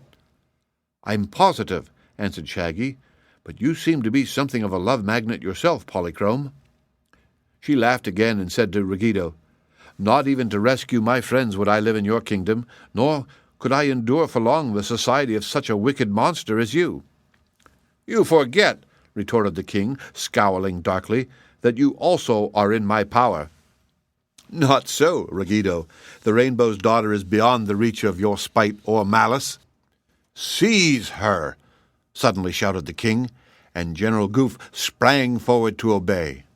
Polychrome stood quite still, yet when Goof attempted to clutch her, his hands met in air, and now the rainbow's daughter was in another part of the room, as smiling and composed as before. Several times Goof endeavored to capture her, and Ruggedo even came down from his throne to assist his general. But never could they lay hands upon the lovely Sky Fairy, who flitted here and there with the swiftness of light, and constantly defied them with her merry laughter as she evaded their efforts. So after a time they abandoned the chase, and Ruggedo returned to his throne and wiped the perspiration from his face with a finely woven handkerchief of cloth of gold. "Well," said Polychrome, "what do you intend to do now?" "I'm going to have some fun to repay me for all my bother," replied the Nome King. Then he said to Kaliko, "Summon the executioners." Kaliko at once withdrew, and presently returned with a score of gnomes, all of whom were nearly as evil-looking as their hated master. They bore great golden pincers, and prods of silver, and clamps, and chains, and various wicked-looking instruments, all made of precious metals and set with diamonds and rubies. "Now, Pang," said Ruggedo, addressing the leader of the executioners, "fetch the army of Oogaboo and their queen from the pit, and torture them here in my presence, as well as in the presence of their friends. It will be great sport." "I hear your majesty, and I obey your majesty," answered Pang, and went with his gnomes into the passage. In a few minutes he returned and bowed to Ruggido. "They're all gone," said he. "Gone?" exclaimed the Nome King. "Gone where?" "They left no address, your majesty, but they are not in the pit." "Picks and puddles!" roared the king. "Who took the cover off?" "No one," said Pang. "The cover was there, but the prisoners were not under it." "In that case," snarled the king, trying to control his disappointment, "go to the slimy cave and fetch hither the girl and the donkey. And while we are torturing them, Kaliko must take 100 gnomes and search for the escaped prisoners, the Queen of Oogaboo and her officers. If he does not find them, I will torture Kaliko." Kaliko went away looking sad and disturbed, for he knew the king was cruel and unjust enough to carry out this threat. Pang and the executioners also went away in another direction, but when they came back, Betsy Bobbin was not with them, nor was Hank. "There is no one in the slimy cave, your majesty," reported Pang. "Jumping jelly cakes!" screamed the king. "Another escape? Are you sure you found the right cave?" "There is but one slimy cave, and there is no one in it," returned Pang positively. Ruggido was beginning to be alarmed as well as angry. However, these disappointments but made him more vindictive, and he cast an evil look at the other prisoners and said, "Never mind the girl and the donkey. Here are 4 at least who cannot escape my vengeance. Let me see. I believe I'll change my mind about Tik-Tok.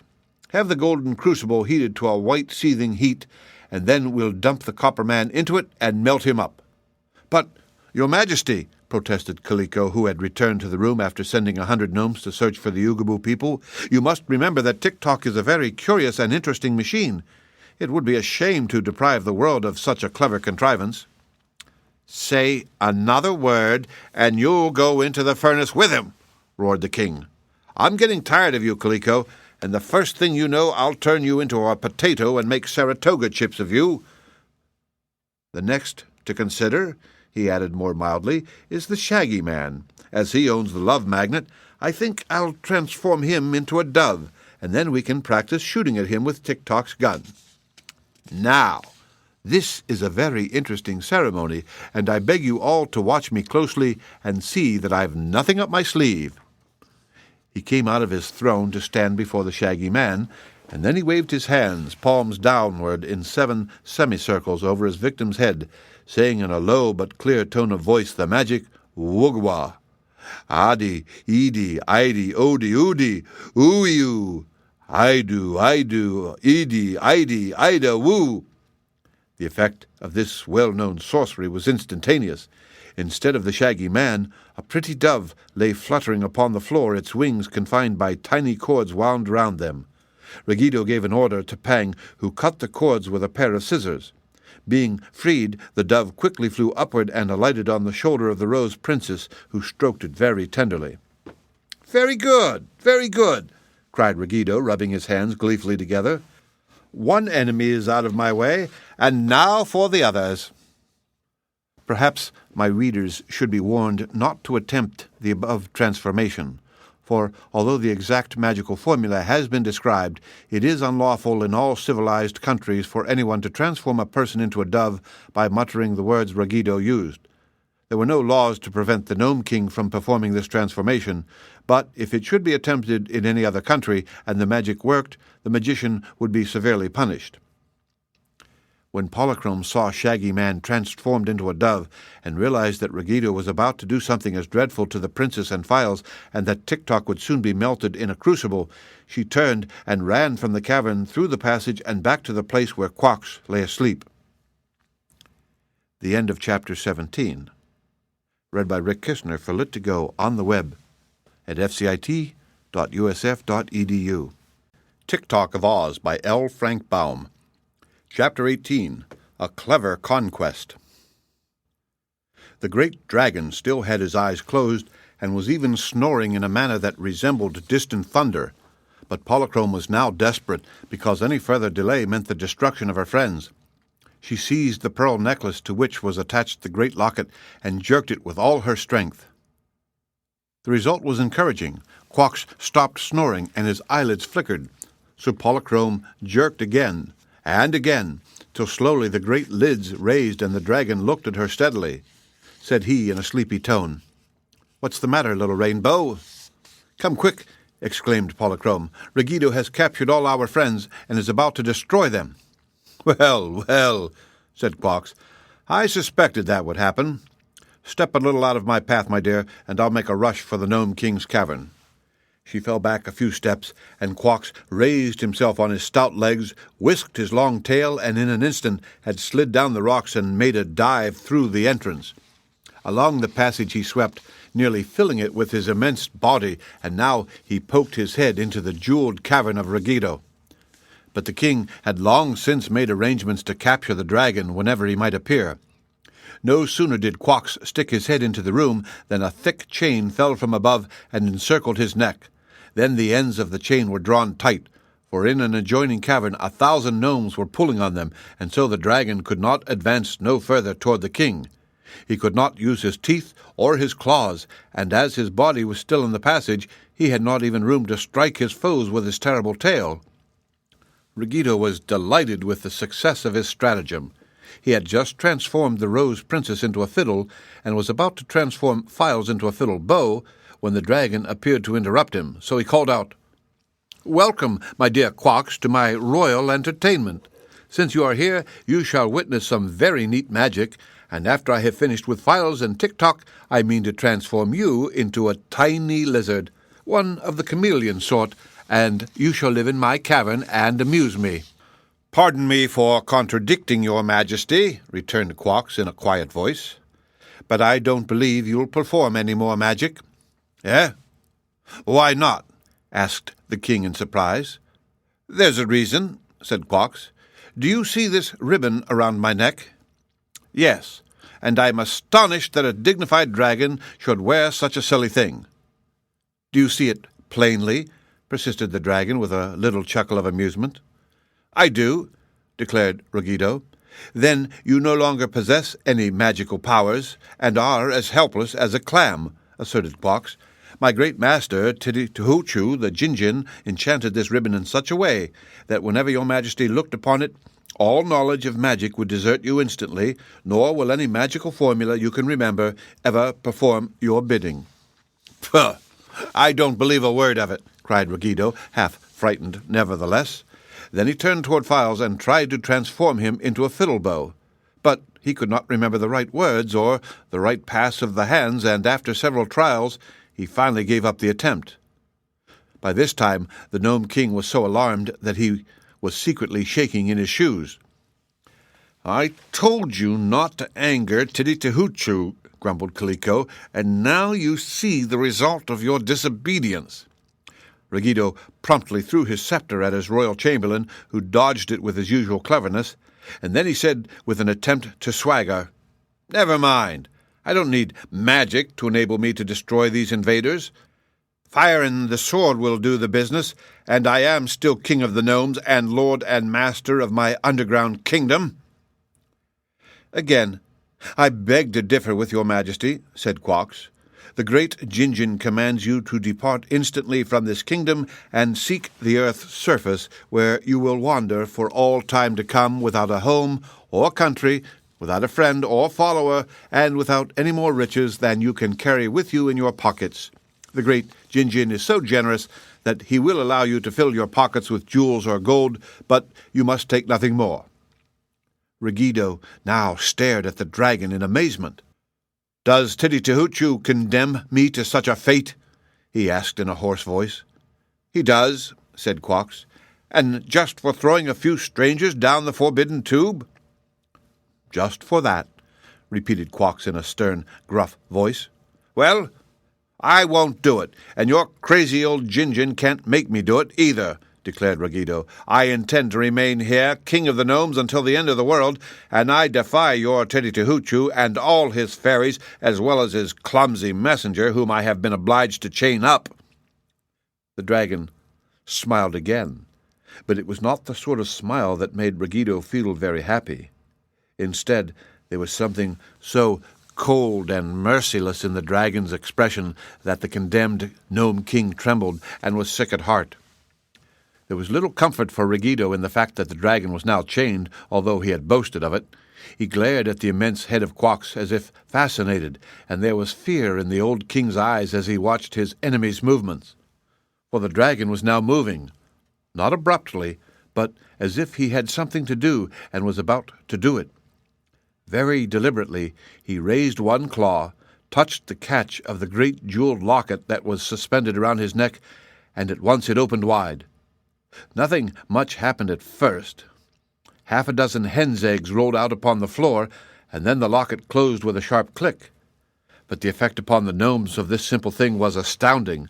General Goof, Kaliko, Pang, and his band of executioners were all standing close to the door that led to the vast series of underground caverns which constituted the dominions of the gnomes, and as soon as they saw the eggs, they raised a chorus of frantic screams and rushed through the door, slamming it in Ruggido's face and placing a heavy bronze bar across it.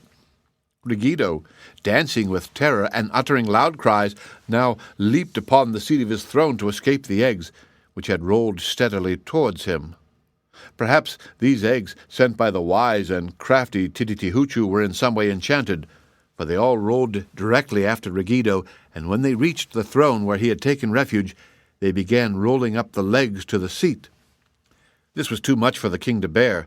His horror of eggs was real and absolute, and he made a leap from the throne to the center of the room and then ran to a far corner. The eggs followed, rolling slowly but steadily in his direction. Ruggido threw his scepter at them, and then his ruby crown, and then he drew off his golden, heavy sandals and threw these at the advancing eggs. But the eggs dodged every missile and continued to draw nearer. The king stood trembling, his eyes staring in terror until they were but half a yard distant. Then, with an agile leap, he jumped clear over them and made a rush for the passage that led to the outer entrance. Of course, the dragon was in his way, being chained in the passage with his head in the cavern. But when he saw the king making toward him, he crouched as low as he could and dropped his chin to the floor, leaving a small space between his body and the roof of the passage. Ruggido did not hesitate an instant. Impelled by fear, he leaped to the dragon's nose and then scrambled to his back, where he succeeded in squeezing himself through the opening. After the head was passed, there was more room, and he slid along the dragon's scales to his tail and then ran as fast as his legs would carry him to the entrance. Not pausing here, so great was his fright, the king dashed on down the mountain path, but before he had gone very far, he stumbled and fell. When he picked himself up, he observed that no one was following him, and while he recovered his breath, he happened to think of the decree of the Jinjin that he should be driven from his kingdom and made a wanderer on the face of the earth. Well, here he was, driven from his cavern in truth, driven by those dreadful eggs. But he would go back and defy them. He would not submit to losing his precious kingdom and his tyrannical powers, all because Tititi-Hoochoo had said he must. So, although still afraid, Ruggido nerved himself to creep back along the path to the entrance. And when he arrived, there he saw the 6 eggs lying in a row just before the arched opening. At first he paused a safe distance away to consider the case, for the eggs were now motionless. While he was wondering what could be done, he remembered there was a magical charm which would destroy eggs and render them harmless to gnomes. There were 9 passes to be made and 6 verses of incantation to be recited, but Ruggido knew them all. Now that he had ample time to be exact, he carefully went through the entire ceremony. But nothing happened. The eggs did not disappear as he had expected, so he repeated the charm a second time. When that also failed, he remembered with a moan of despair that his magic power had been taken away from him, and in the future he could do no more than any common mortal. And there were the eggs, forever barring him from the kingdom which he had ruled for so long and with absolute sway. He threw rocks at them, but could not hit a single egg. He raved and scolded and tore his hair and beard and danced in helpless passion. But that did nothing to avert the just judgment of the Jinjin, which Ruggido's own evil deeds had brought upon him. From this time on he was an outcast, a wanderer upon the face of the earth, and he had even forgotten to fill his pockets with gold and jewels before he fled from his former kingdom. The end of Chapter 18. Read by Rick Kishner for Lit2Go on the web at fcit.usf.edu. Tik-Tok of Oz by ℌ𝔞𝔫𝔞𝔥. Chapter 19. King Kaliko. After the king had made good his escape, Files said to the dragon in a sad voice, "Alas! Why did you not come before? Because you were sleeping instead of conquering, the lovely Rose Princess has become a fiddle without a bow, while poor Shaggy sits there a cooing dove." "Don't worry," replied Quox. "ℌ𝔞𝔫𝔞𝔥 knows his business, and I have my orders from the great Jinjin himself. Bring the fiddle here and touch it lightly to my pink ribbon." Files obeyed, and at the moment of contact with the ribbon, the Nome King's charm was broken, and the Rose Princess herself stood before them as sweet and smiling as ever. The dove, perched on the back of the throne, had seen and heard all this, so without being told what to do, it flew straight to the dragon and alighted on the ribbon. Next instant Shaggy was himself again, and Quox said to him grumblingly, "Please get off my left toe, Shaggy Man, and be more particular where you step."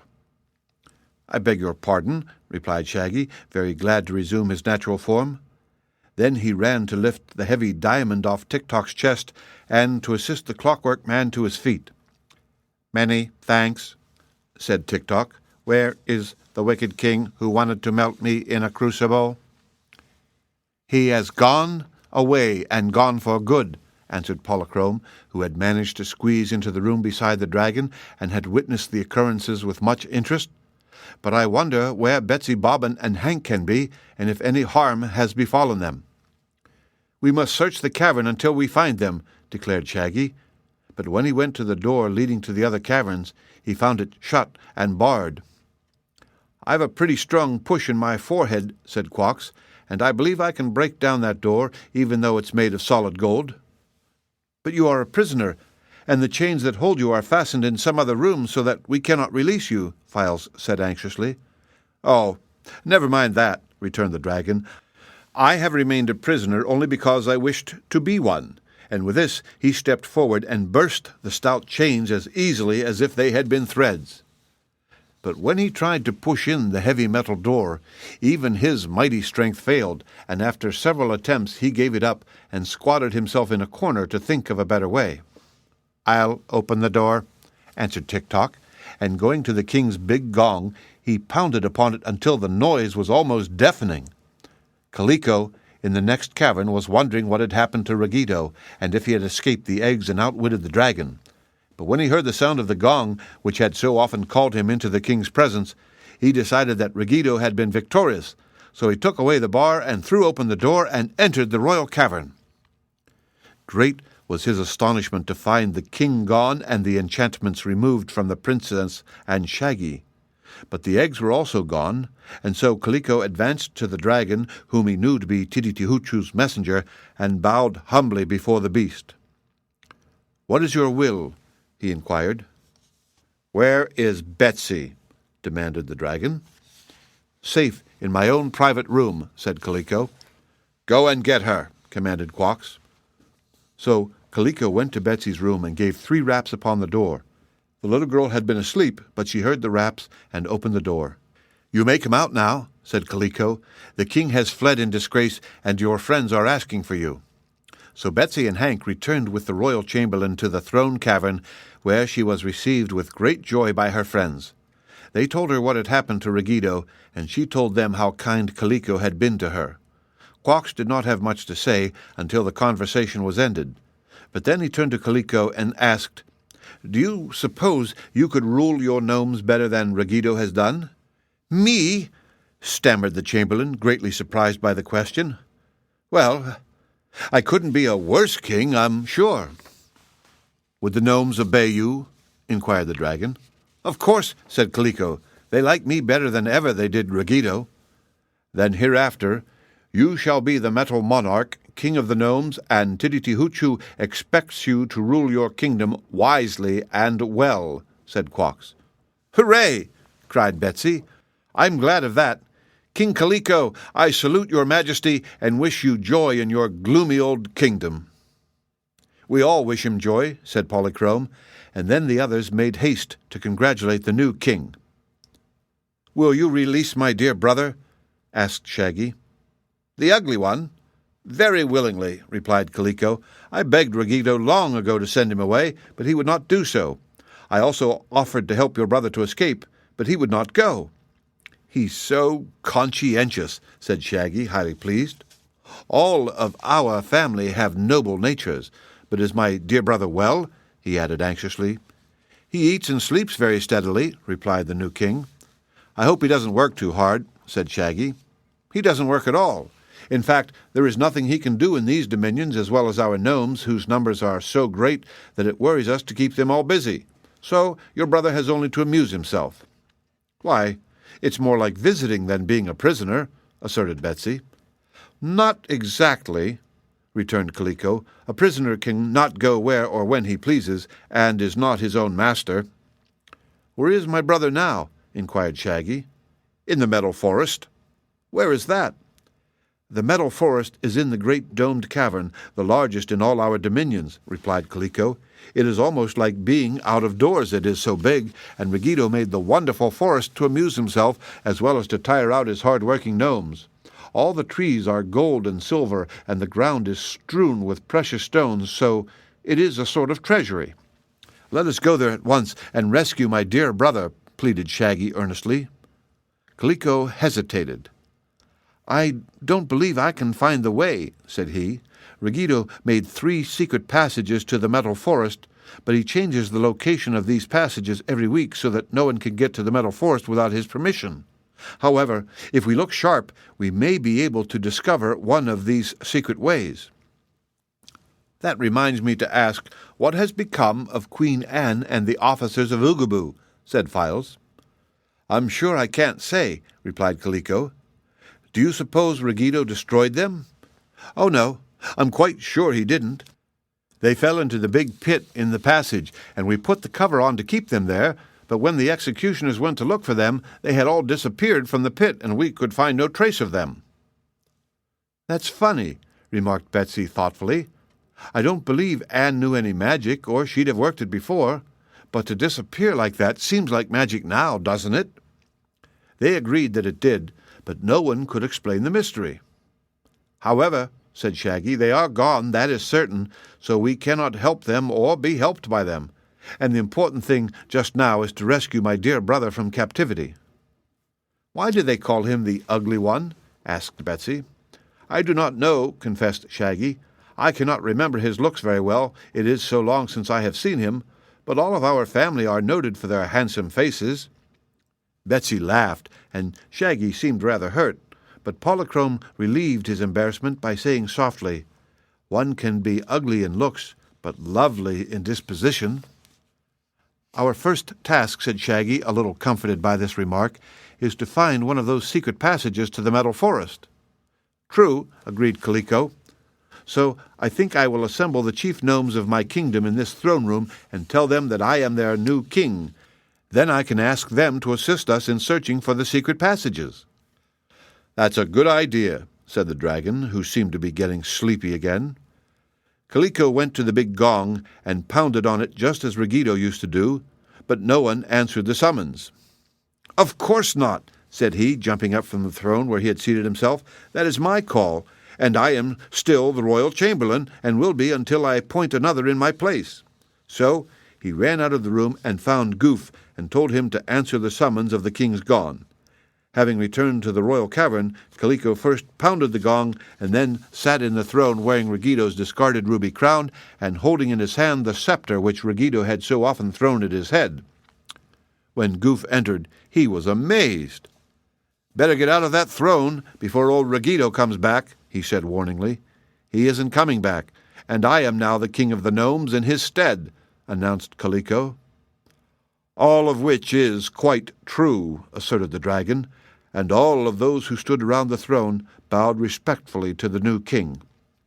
Seeing this, Goof also bowed, for he was glad to be rid of such a hard master as Ruggedo. Then Kaliko, in quite a kingly way, informed Goof that he was appointed the royal chamberlain and promised not to throw the scepter at his head unless he deserved it. All this being pleasantly arranged, the new chamberlain went away to tell the news to all the gnomes of the underground kingdom, every one of whom would be delighted with the change in kings. The end of Chapter 19. Read by Rick Kishner for Lit2Go on the web at fcit.usf.edu. Tik-Tok of Oz by L. Frank Baum. Chapter 20. ℌ𝔞𝔫𝔞𝔥 quietly quits. When the chief gnomes assembled before their new king, they joyfully saluted him and promised to obey his commands. But when ℌ𝔞𝔫𝔞𝔥 questioned them, none knew the way to the metal forest, although all had assisted in its making. So the king instructed them to search carefully for one of the passages and to bring him the news as soon as they found it. Meantime, ℌ𝔞𝔫𝔞𥑥 had managed to back out of the rocky corridor and so regain the open air and his old station on the mountainside, and there he lay upon the rocks, sound asleep until the next day.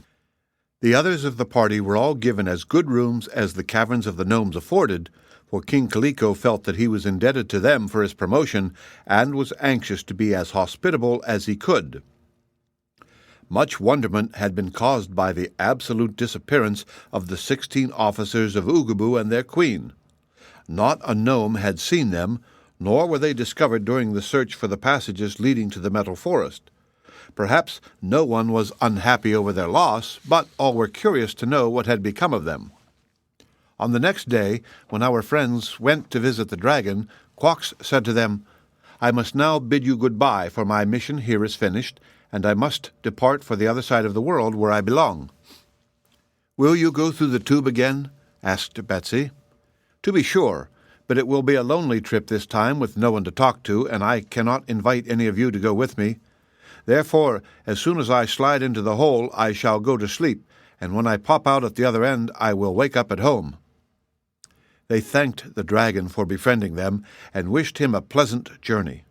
Also they sent their thanks to the great Jinjin, whose just condemnation of Ruggedo had served their interests so well.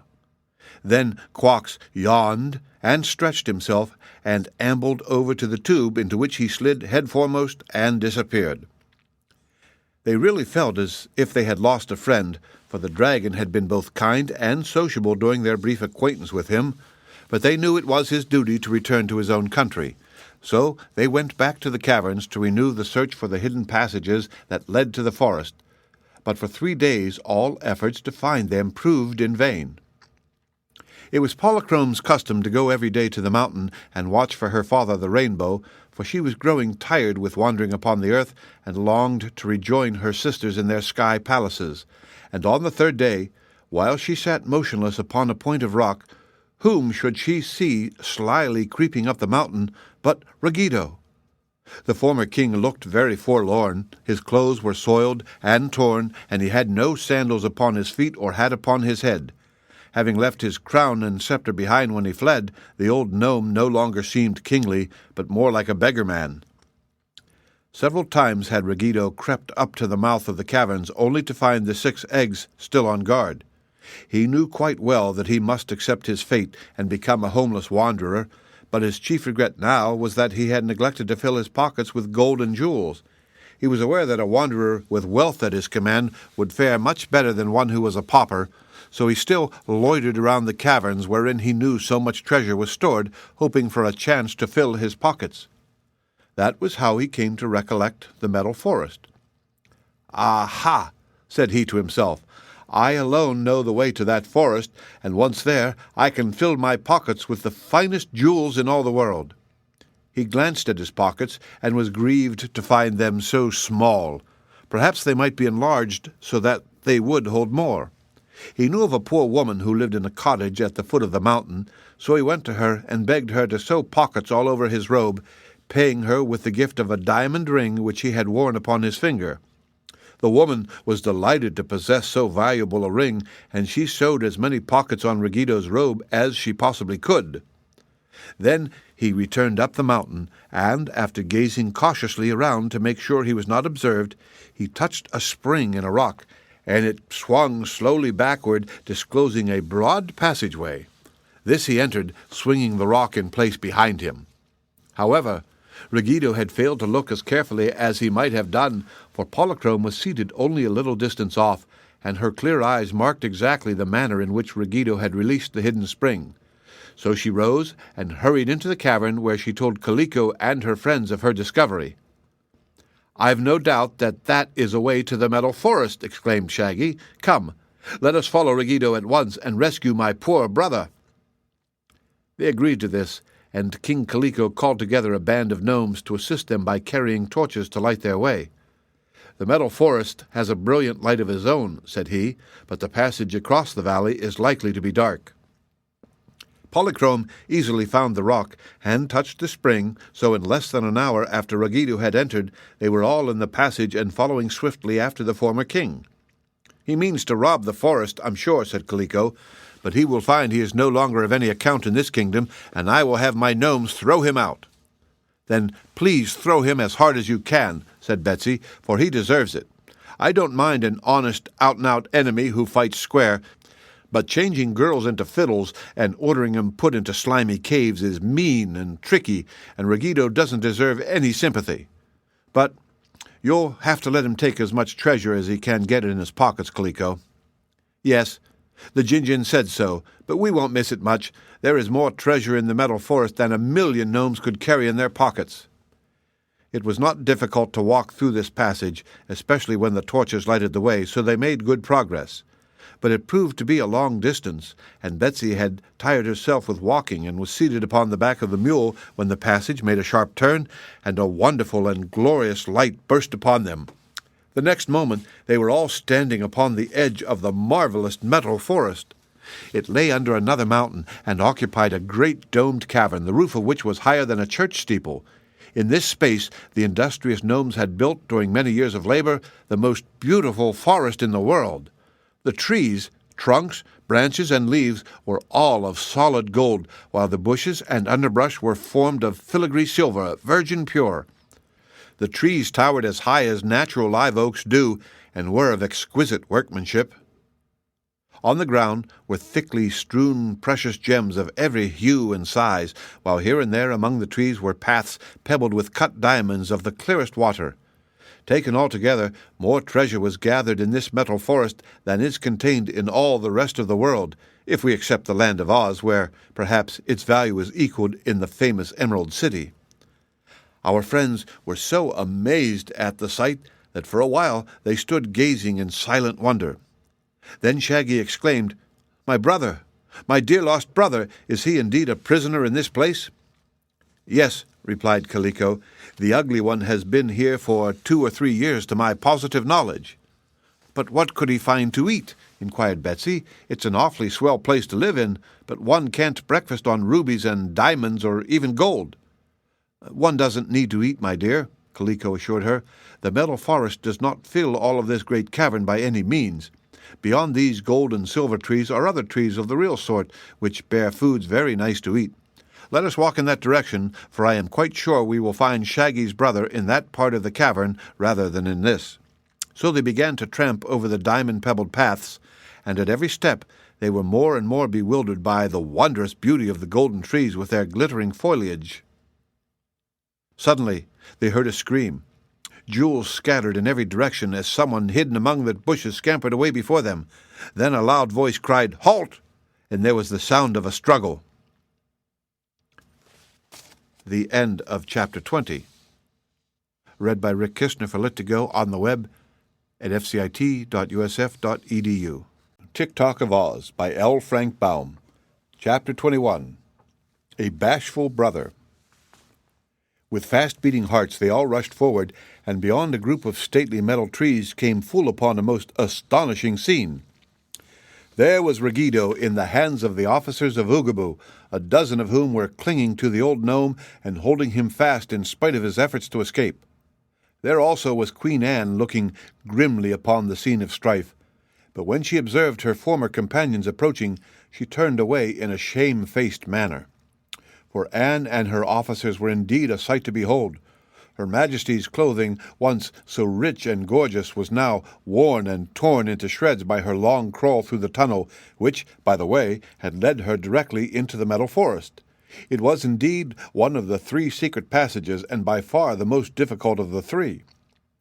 Anne had not only torn her pretty skirt and jacket, but her crown had become bent and tattered, and even her shoes were so cut and slashed that they were ready to fall from her feet. The officers had fared somewhat worse than their leader, for holes were worn in the knees of their trousers, while sharp points of rock in the roof and sides of the tunnel had made rags of every inch of their once brilliant uniforms. A more tattered and woeful army never came out of a battle than these harmless victims of the rocky passage. But it had seemed their only means of escape from the cruel Nome King, so they had crawled on, regardless of their sufferings. When they reached the metal forest, their eyes beheld more plunder than they had ever dreamed of. Yet they were prisoners in this huge dome and could not escape with the riches heaped about them.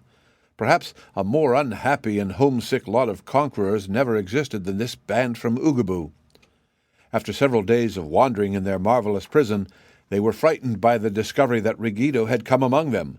Rendered desperate by their sad condition, the officers exhibited courage for the first time since they had left home, and, ignorant of the fact that Ruggedo was no longer king of the gnomes, they threw themselves upon him and had just succeeded in capturing him when their fellow adventurers reached the spot. "Goodness gracious!" cried Betsy. "What has happened to you all?" Anne came forward to greet them, sorrowful and indignant. "We were obliged to escape from the pit through a small tunnel which was lined with sharp and jagged rocks," said she, "and not only was our clothing torn to rags, but our flesh is so bruised and sore that we are stiff and lame in every joint. To add to our troubles, we find we are still prisoners. But now that we have succeeded in capturing the wicked metal monarch, we shall force him to grant us our liberty." "Ruggedo is no longer metal monarch or king of the gnomes," Files informed her. "He has been deposed and cast out of his kingdom by Quox. But here is the new king, whose name is Kaliko, and I am pleased to assure your majesty that he is our friend." "Glad to meet your majesty, I'm sure," said Kaliko, bowing as courteously as if the queen still wore splendid raiment. The officers, having heard this explanation, now set Ruggedo free, but as he had no place to go, he stood by and faced his former servant, who was now king in his place, in a humble and pleading manner. "What are you doing here?" asked Kaliko sternly. "Why, I was promised as much treasure as I could carry in my pockets," replied Ruggedo, "so I came here to get it, not wishing to disturb your majesty." "You were commanded to leave the country of the gnomes forever," declared Kaliko. "I know, and I'll go as soon as I have filled my pockets," said Ruggedo meekly. "Then fill them and be gone," returned the new king. Ruggedo obeyed. Stooping down, he began gathering up jewels by the handful and stuffing them into his many pockets. They were heavy things, these diamonds and rubies and emeralds and amethysts and the like, so before long Ruggedo was staggering with the weight he bore, while the pockets were not yet filled. When he could no longer stoop over without falling, Betsy and Polychrome and the Rose Princess came to his assistance, picking up the finest gems and tucking them into his pockets. At last these were all filled, and Ruggedo presented a comical sight, for surely no man ever before had so many pockets, or any at all filled with such a choice collection of precious stones. He neglected to thank the young ladies for their kindness, but gave them a surly nod of farewell, and staggered down the path by the way he had come. They let him depart in silence, for with all he had taken, the masses of jewels upon the ground seemed scarcely to have been disturbed, so numerous were they. Also, they hoped they had seen the last of the degraded king. "I'm awful glad he's gone," said Betsy, sighing deeply. "If he doesn't get reckless and spend his wealth foolishly, he's got enough to start a bank when he gets to Oklahoma." "But my brother, my dear brother, where is he?" inquired Shaggy anxiously. "Have you seen him, Queen Anne?" "What does your brother look like?" asked the queen. Shaggy hesitated to reply, but Betsy said, "He's called the Ugly One. Perhaps you'll know him by that." "The only person we have seen in this cavern," said Anne, "has run away from us whenever we approached him. He hides over yonder among the trees that are not gold, and we have never been able to catch sight of his face, so I cannot tell whether he is ugly or not." "That must be my dear brother," exclaimed Shaggy. "Yes, it must be," assented Kaliko. "No one else inhabits this splendid dome, so there can be no mistake." "But why does he hide among those green trees instead of enjoying all these glittery golden ones?" asked Betsy. "Because he finds food among the natural trees," replied Kaliko, "and I remember that he has built a little house there to sleep in. As for these glittery golden trees, I will admit that they are very pretty at first sight.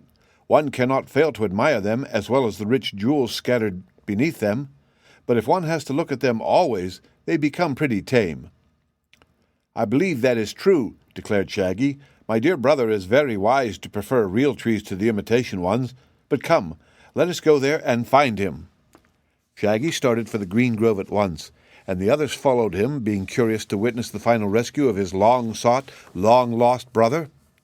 Not far from the edge of the grove, they came upon a small hut, cleverly made of twigs and golden branches woven together. As they approached the place, they caught a glimpse of a form that darted into the hut and slammed the door tight shut after him. Shaggy Man ran to the door and cried out, "Brother! Brother!" "Who calls?" demanded a sad, hollow voice from within. "It is Shaggy, your own loving brother, who has been searching for you for a long time and has now come to rescue you." "Too late," replied the gloomy voice. "No one can rescue me now." "Oh, but you are mistaken about that," said Shaggy. "There is a new king of the gnomes named Kaliko in Ruggido's place, and he has promised you shall go free." "Free? I dare not go free," said the ugly one in a voice of despair. "Why not, brother?" asked Shaggy anxiously. "Do you know what they have done to me?" came the answer through the closed door. "No. Tell me, brother, what have they done?" "When Ruggido first captured me, I was very handsome. Don't you remember, Shaggy?" "Not very well, brother. You were so young when I left home, but I remember that Mother thought you were beautiful." "She was right. I am sure she was right," wailed the prisoner. "But Ruggido wanted to injure me, to make me ugly in the eyes of all the world, so he performed a wicked enchantment. I went to bed beautiful, or you might say handsome, to be very modest. I will merely claim that I was good-looking. And I awakened the next morning the homeliest man in all the world. I am so repulsive that when I look in a mirror I frighten myself." "Poor brother," said Shaggy softly, and all the others were silent from sympathy. "I was so ashamed of my looks," continued the voice of Shaggy's brother, "that I tried to hide, but the cruel Ruggido forced me to appear before all the legion of gnomes, to whom he said, 'Behold the ugly one!'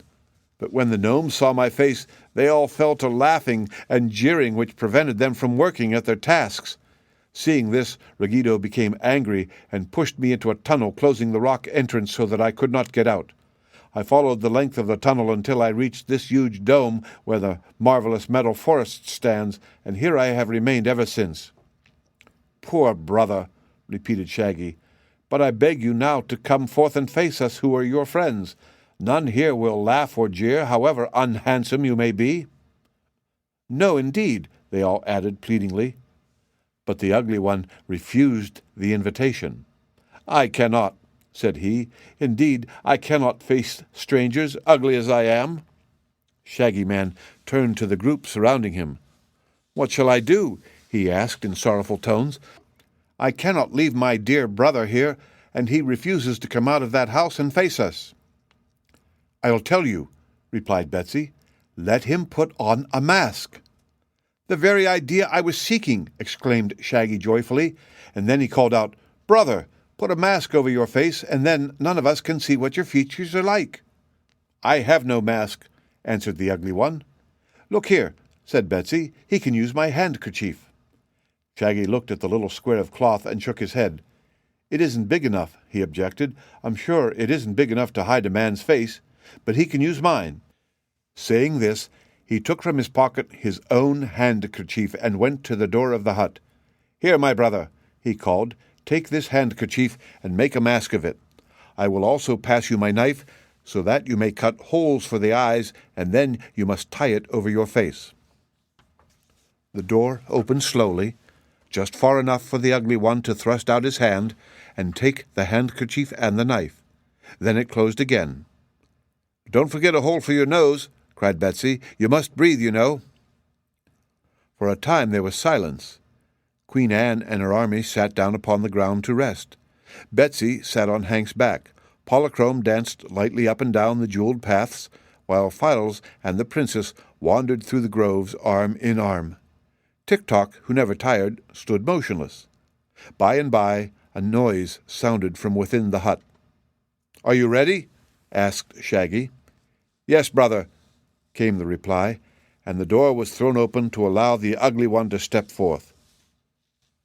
Betsy might have laughed aloud had she not remembered how sensitive to ridicule Shaggy's brother was, for the handkerchief with which he had masked his features was a red one covered with big white polka dots.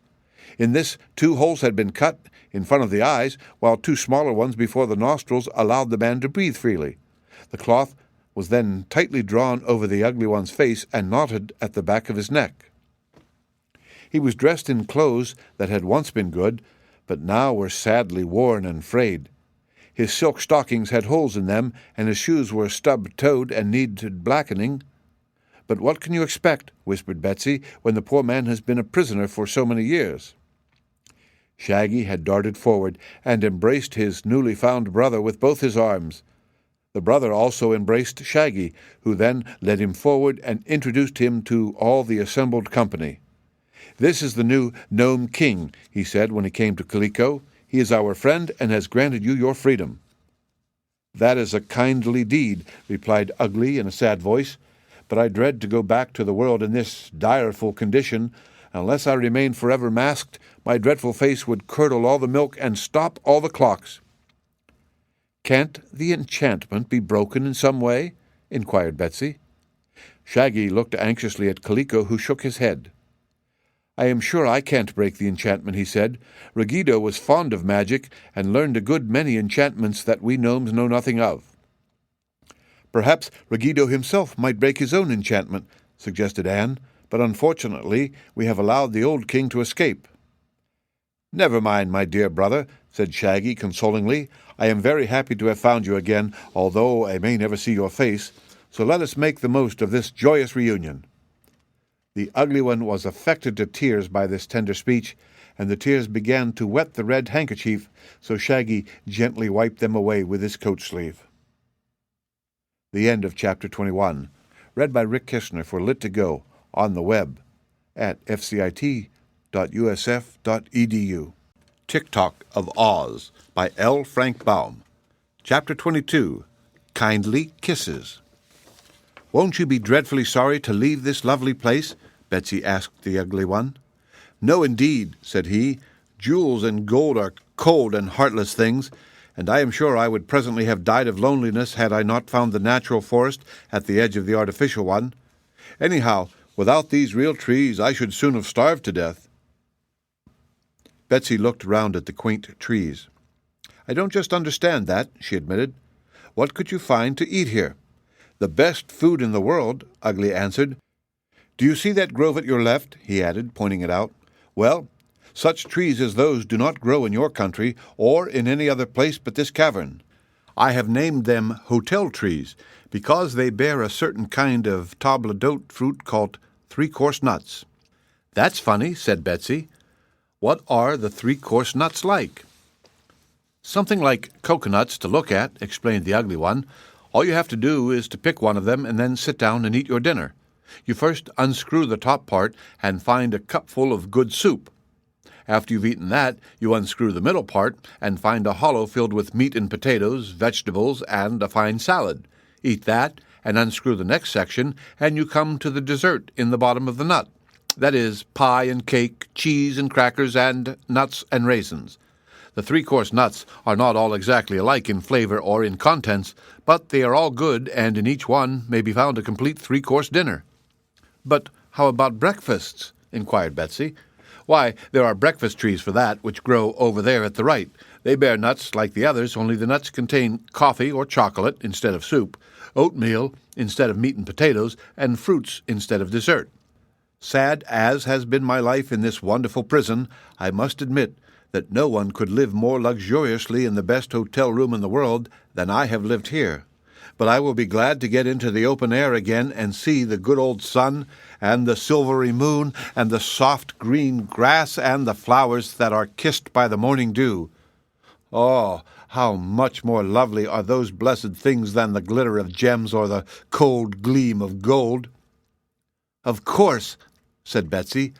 "I once knew a little boy who wanted to catch the measles because all the little boys in his neighborhood had 'em, and he was really unhappy because he couldn't catch 'em, try as he would. So I'm pretty certain that the things we want and can't have are not good for us. Isn't that true, Shaggy?" "Not always, my dear," he gravely replied. "If we didn't want anything, we would never get anything, good or bad. I think our longings are natural, and if we act as nature prompts us, we can't go far wrong."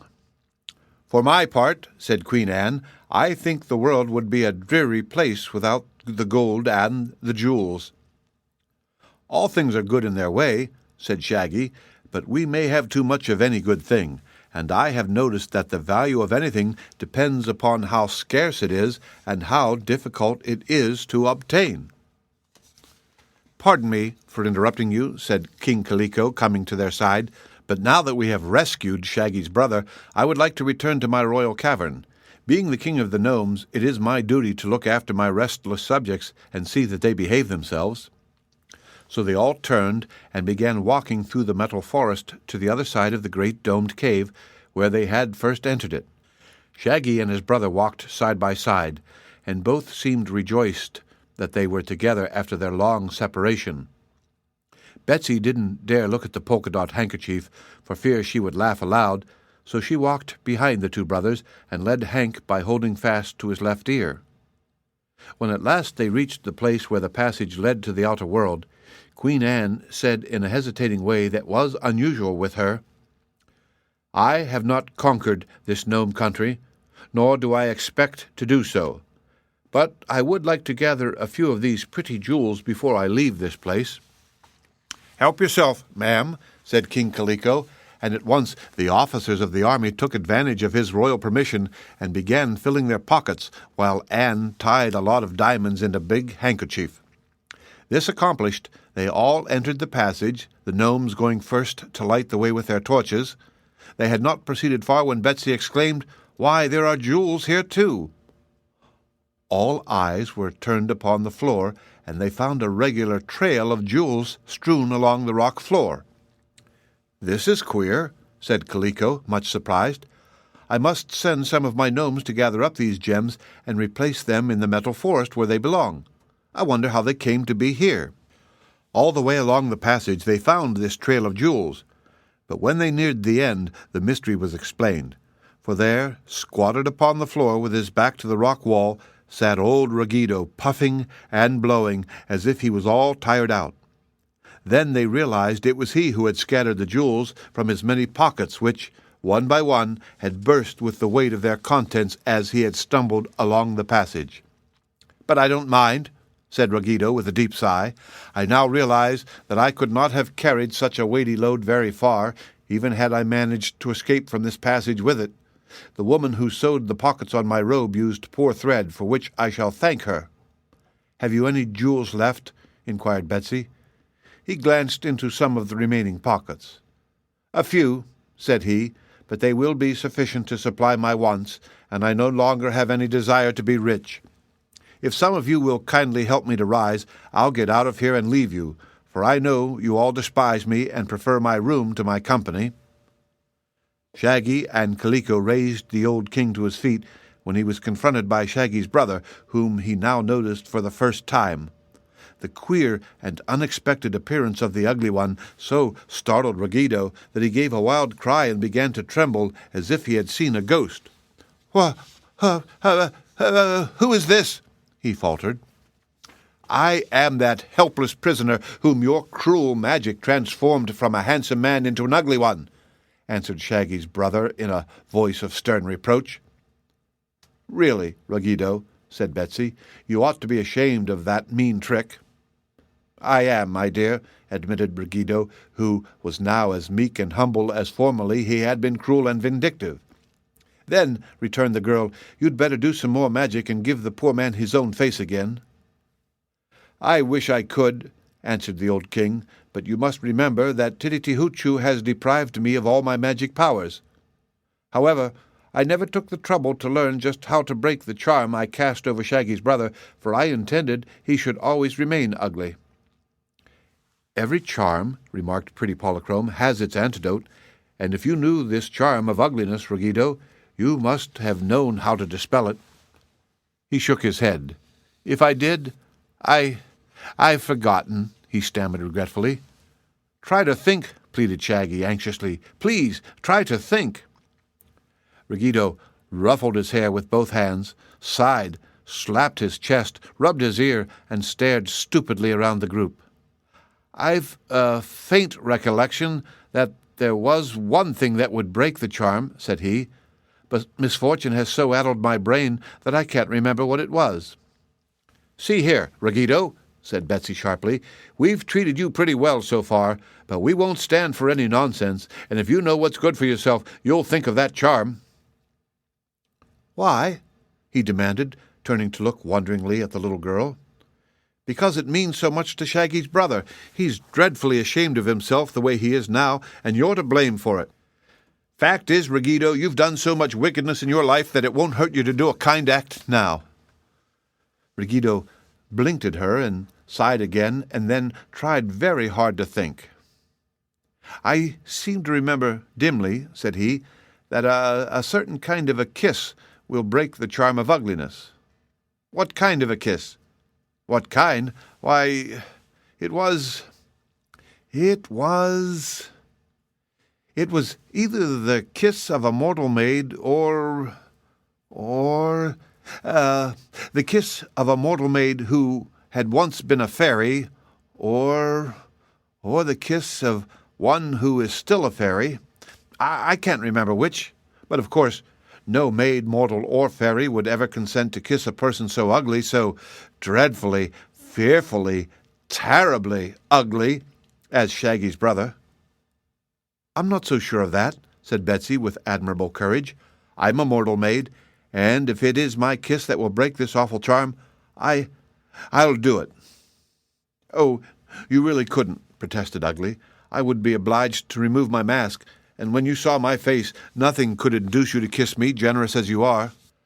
"Well, as for that," said the little girl, "I needn't see your face at all. Here's my plan. You stay in this dark passage, and we'll send away the gnomes with their torches.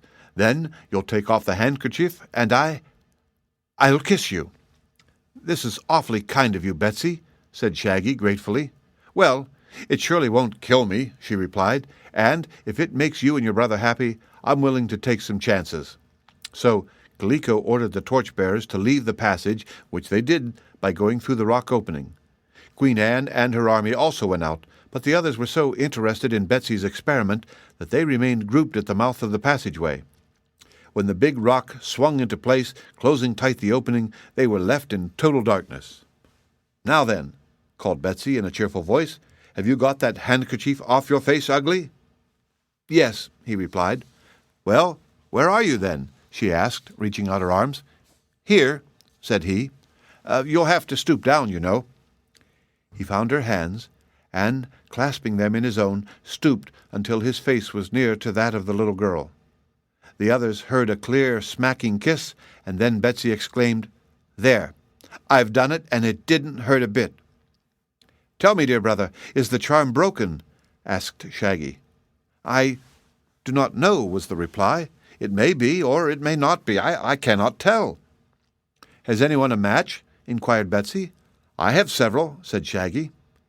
"Then let Ruggido strike one of them and look at your brother's face, while we all turn our backs. Ruggido made your brother ugly, so I guess he can stand the horror of looking at him if the charm isn't broken." Agreeing to this, Ruggido took the match and lighted it. He gave one look and then blew out the match. "Ugly as ever," he said with a shudder. "So it wasn't the kiss of a mortal maid after all." "Let me try," proposed the Rose Princess in her sweet voice. "I am a mortal maid who was once a fairy. Perhaps my kiss will break the charm." Files did not wholly approve of this, but he was too generous to interfere, so the Rose Princess felt her way through the darkness to Shaggy's brother and kissed him. Ruggido struck another match while they all turned away. No," announced the former king. "That didn't break the charm either. It must be the kiss of a fairy that is required, or else my memory has failed me altogether." "Polly," said Betsy pleadingly, "won't you try?" "Of course I will," answered Polychrome with a merry laugh. "I've never kissed a mortal man in all the thousands of years that I have existed, but I'll do it to please our faithful Shaggy Man, whose unselfish affection for his ugly brother deserves to be rewarded." Even as Polychrome was speaking, she tripped lightly to the side of the ugly one and quickly touched his cheek with her lips. "Oh, thank you. Thank you," he fervently cried. "I've changed. This time I know. I can feel it. I'm different, Shaggy. Dear Shaggy, I am myself again." Files, who was near the opening, touched the spring that released the big rock, and it suddenly swung backward and let in a flood of daylight.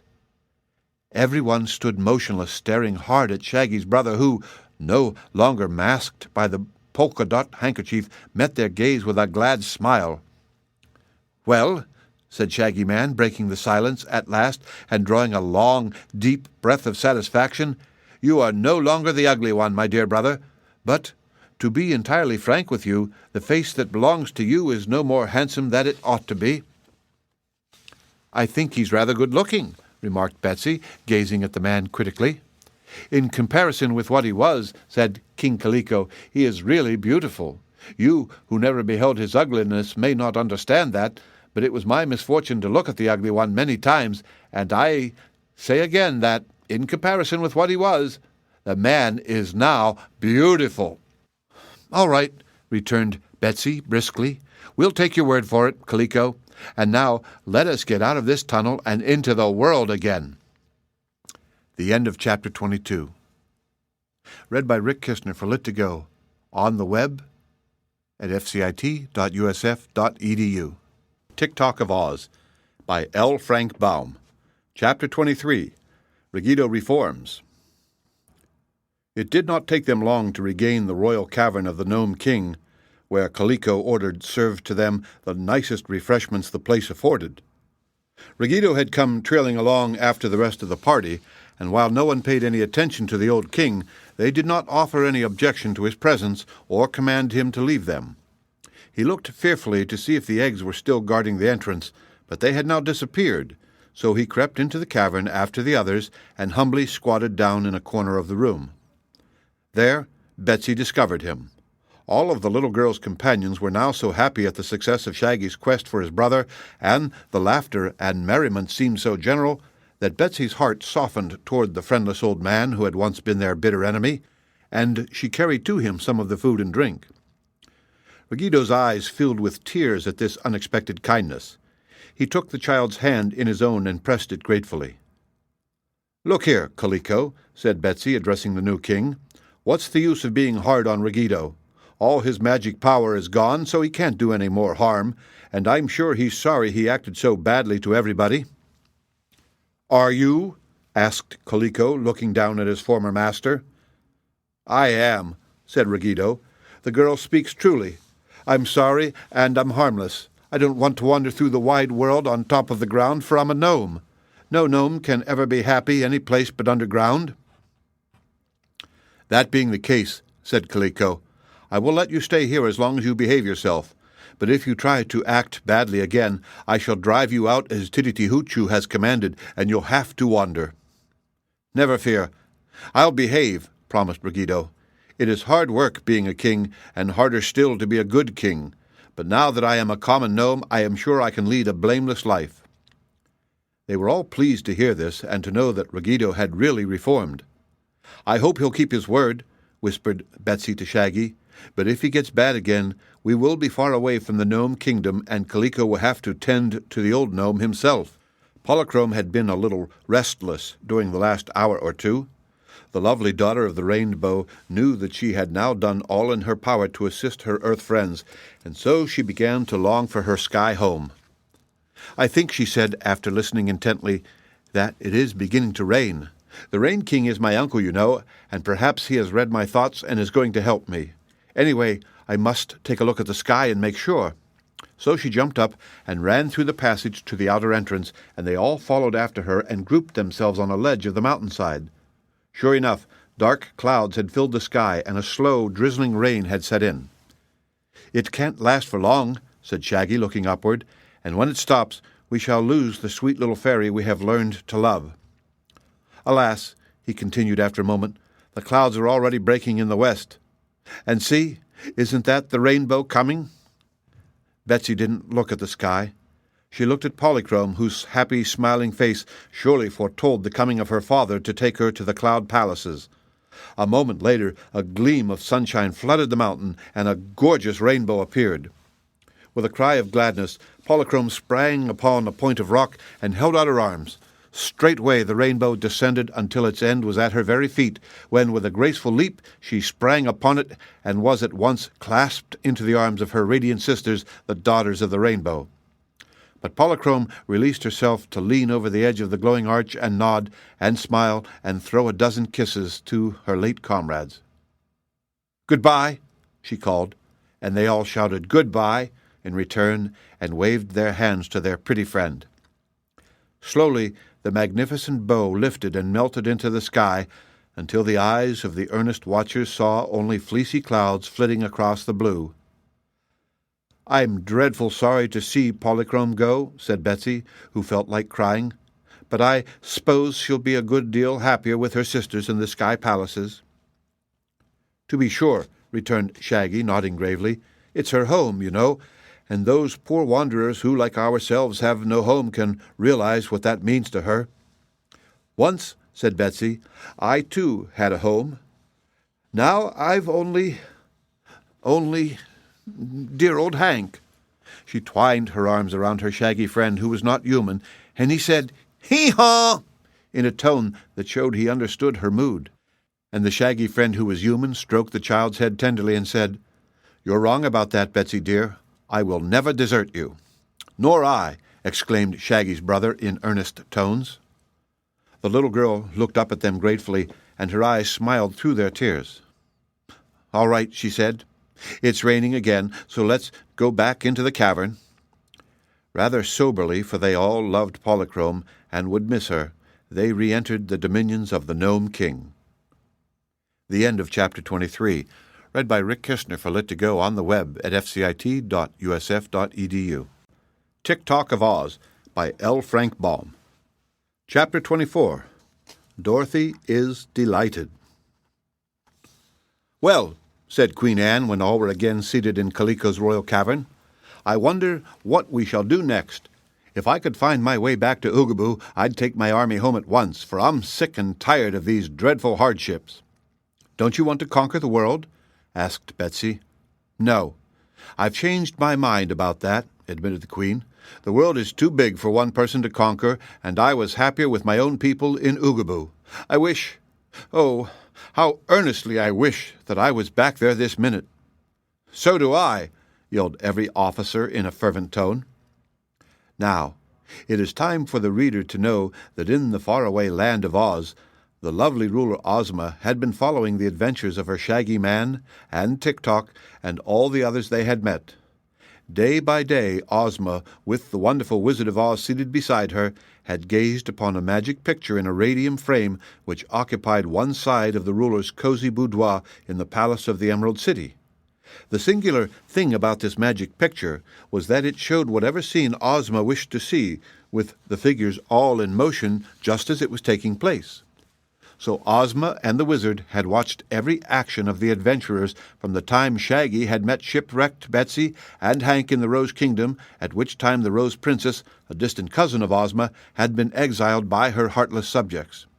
When Anne and her people so earnestly wished to return to Oogaboo, Ozma was sorry for them and remembered that Oogaboo was a corner of the land of Oz.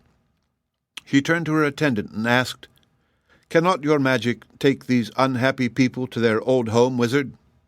"It can, your highness," replied the little wizard. "I think the poor queen has suffered enough in her misguided effort to conquer the world," said Ozma, smiling at the absurdity of the undertaking. "So no doubt she will hereafter be contented in her own little kingdom.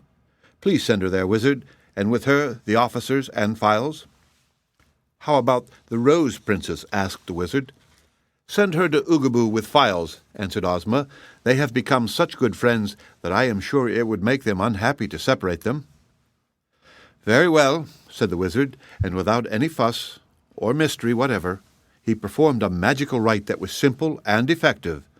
Therefore, those seated in the Nome King's cavern were both startled and amazed when all the people of Oogaboo suddenly disappeared from the room, and with them the Rose Princess.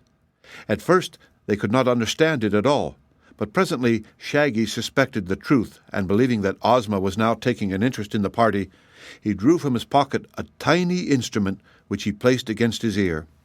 Ozma, observing this action in her magic picture, at once caught up a similar instrument from a table beside her and held it to her own ear. The two instruments recorded the same delicate vibrations of sound and formed a wireless telephone, an invention of the wizard. Those separated by any distance were thus enabled to converse together with perfect ease and without any wire connection. "Do you hear me, Shaggy Man?" asked Ozma. "Yes, Your Highness," he replied. "I have sent the people of Oogaboo back to their own little valley," announced the ruler of Oz, "so do not worry over their disappearance." "That was very kind of you," said Shaggy, "but Your Highness must permit me to report that my own mission here is now ended. I have found my lost brother, and he is now beside me, freed from the enchantment of ugliness which Ruggedo cast upon him. Tik-Tok has served me and my comrades faithfully, as you requested him to do, and I hope you will now transport the Clockwork Man back to your fairyland of Oz." "I will do that," replied Ozma. "But how about yourself, Shaggy?" "I have been very happy in Oz," he said, "but my duty to others forces me to exile myself from that delightful land. I must take care of my new-found brother, for one thing, and I have a new comrade in a dear little girl named Betsy Bobbin, who has no home to go to, and no other friends but me and a small donkey named Hank. I have promised Betsy never to desert her as long as she needs a friend, and so I must give up the delights of the land of Oz forever." He said this with a sigh of regret, and Ozma made no reply, but laid the tiny instrument on her table, thus cutting off all further communication with the Shaggy Man. But the lovely ruler of Oz still watched her magic picture with a thoughtful expression upon her face, and the little Wizard of Oz watched Ozma and smiled softly to himself. In the cavern of the Nome King, Shaggy replaced the wireless telephone in his pocket, and turning to Betsy said in as cheerful a voice as he could muster, "Well, little comrade, what shall we do next?" "I don't know, I'm sure," she answered with a puzzled face. "I'm kind of sorry our adventures are over, for I enjoyed them. And now that Queen Anne and her people are gone, and Polychrome is gone, and... Dear me, where's Tik-Tok, Shaggy?" "He also has disappeared," said Shaggy, looking around the cavern and nodding wisely. "By this time he is in Ozma's palace in the land of Oz, which is his home." "Isn't it your home, too?" asked Betsy. "It used to be, my dear, but now my home is wherever you and my brother are. We are wanderers, you know, but if we stick together, I am sure we shall have a good time." "Then," said the girl, "let us get out of this stuffy underground cavern and go in search of new adventures. I'm sure it has stopped raining." "I'm ready," said Shaggy, and then they bade goodbye to King Kaliko and thanked him for his assistance and went out to the mouth of the passage. The sky was now clear and a brilliant blue in color. The sun shone brightly, and even this rugged, rocky country seemed delightful after their confinement underground. There were but 4 of them now, Betsy and Hank, and Shaggy and his brother, and the little party made their way down the mountain and followed a faint path that led toward the southwest. During this time, Ozma had been holding a conference with the wizard, and later with Tik-Tok, whom the magic of the wizard had quickly transported to Ozma's palace. Tik-Tok had only words of praise for Betsy Boppin, who, he said, is almost as nice as Dorothy herself. "Let us send for Dorothy," said Ozma, and summoning her favorite maid, who was named Jellia-Jam, she asked her to request Princess Dorothy to attend her at once. So a few minutes later, Dorothy entered Ozma's room and greeted her and the wizard and Tik-Tok with the same gentle smile and simple manner that had won for the little girl the love of everyone she met. "Did you want to see me, Ozma?" she asked. "Yes, dear.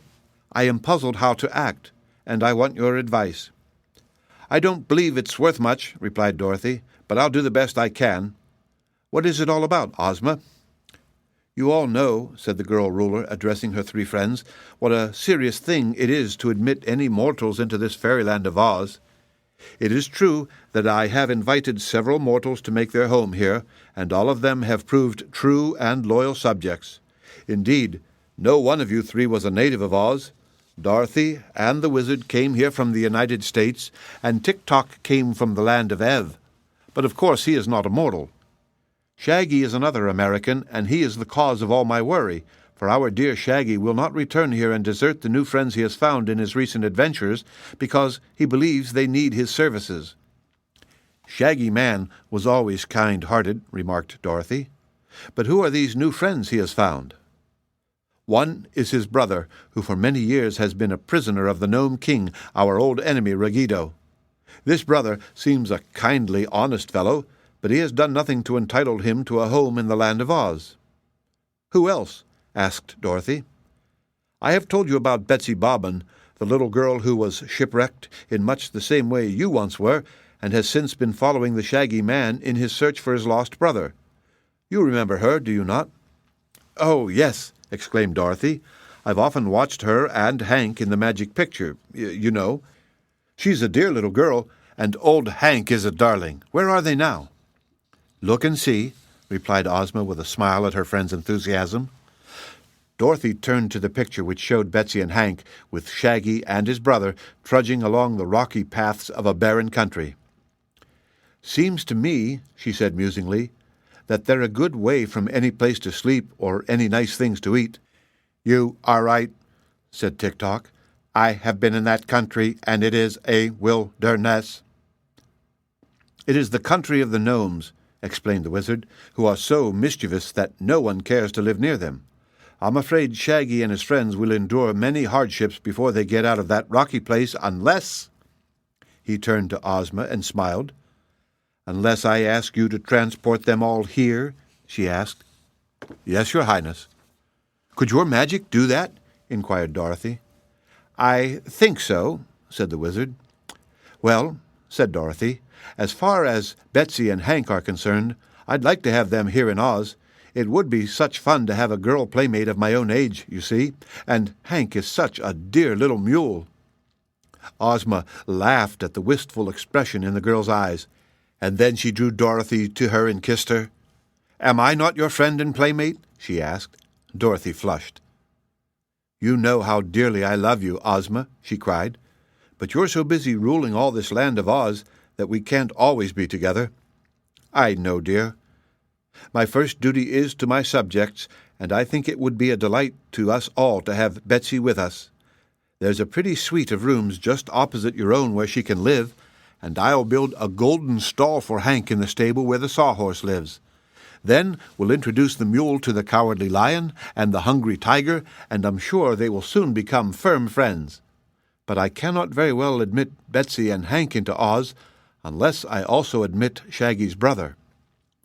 And unless you admit Shaggy's brother, you will keep out poor Shaggy, whom we are all very fond of," said the wizard.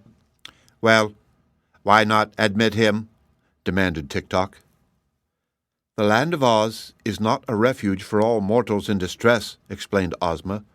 "I do not wish to be unkind to Shaggy Man, but his brother has no claim on me." "The land of Oz isn't crowded," suggested Dorothy. "Then you advise me to admit Shaggy's brother?" inquired Ozma. "Well, we can't afford to lose our Shaggy Man, can we?" "No, indeed," returned Ozma. "What do you say, wizard?" "I'm getting my magic ready to transport them all.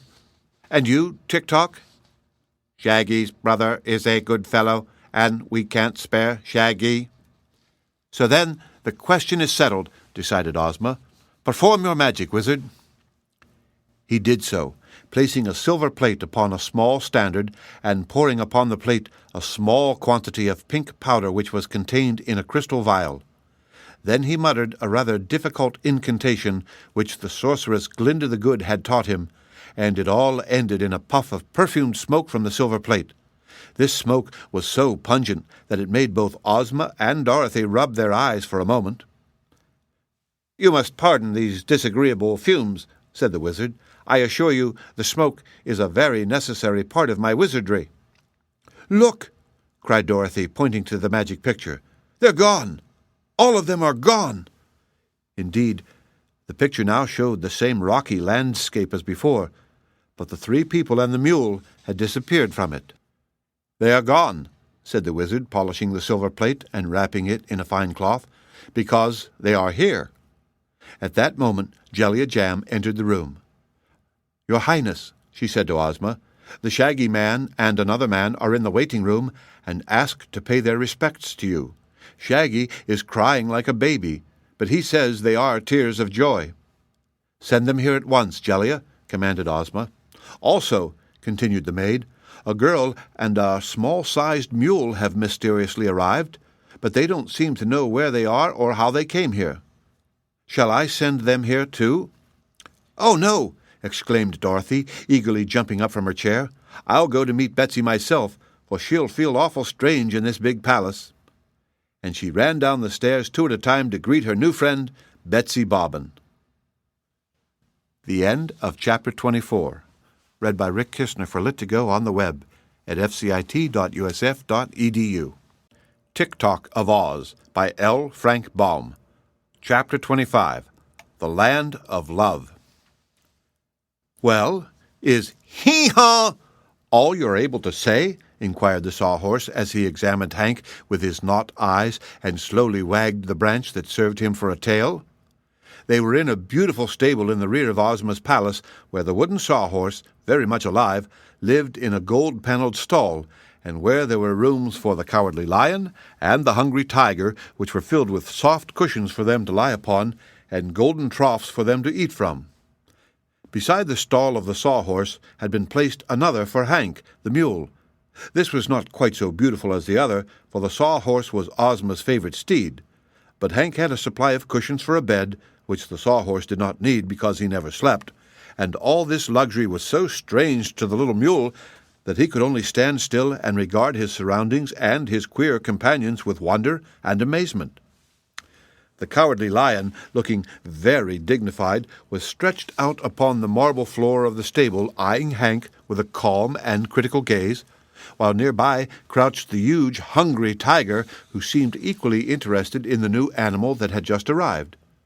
The Sawhorse, standing stiffly before Hank, repeated his question.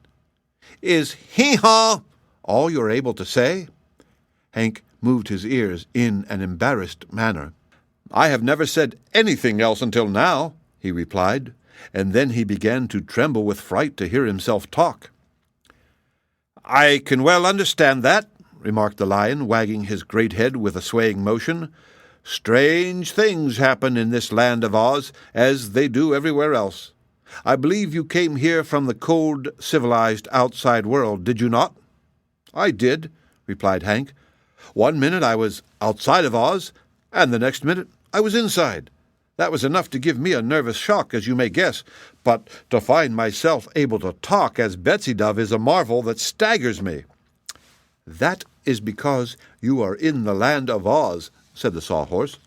"All animals talk in this favored country, and you must admit it is more sociable than to bray your dreadful hee-haw, which nobody can understand." "Mules understand it very well," declared Hank. "Oh, indeed. Then there must be other mules in your outside world," said the tiger, yawning sleepily. "There are a great many in America," said Hank. "Are you the only tiger in Oz?" "No," acknowledged the tiger. "I have many relatives living in the jungle country, but I am the only tiger living in the Emerald City." "There are other lions, too," said the Sawhorse, "but I am the only horse of any description in this favored land." "That is why this land is favored," said the tiger. "You must understand, friend Hank, that the Sawhorse puts on airs because he is shod with plates of gold, and because our beloved ruler Ozma of Oz likes to ride upon his back." "Betsy rides upon my back," declared Hank proudly. "Who is Betsy?" "The dearest, sweetest girl in all the world." The Sawhorse gave an angry snort and stamped his golden feet. The tiger crouched and growled.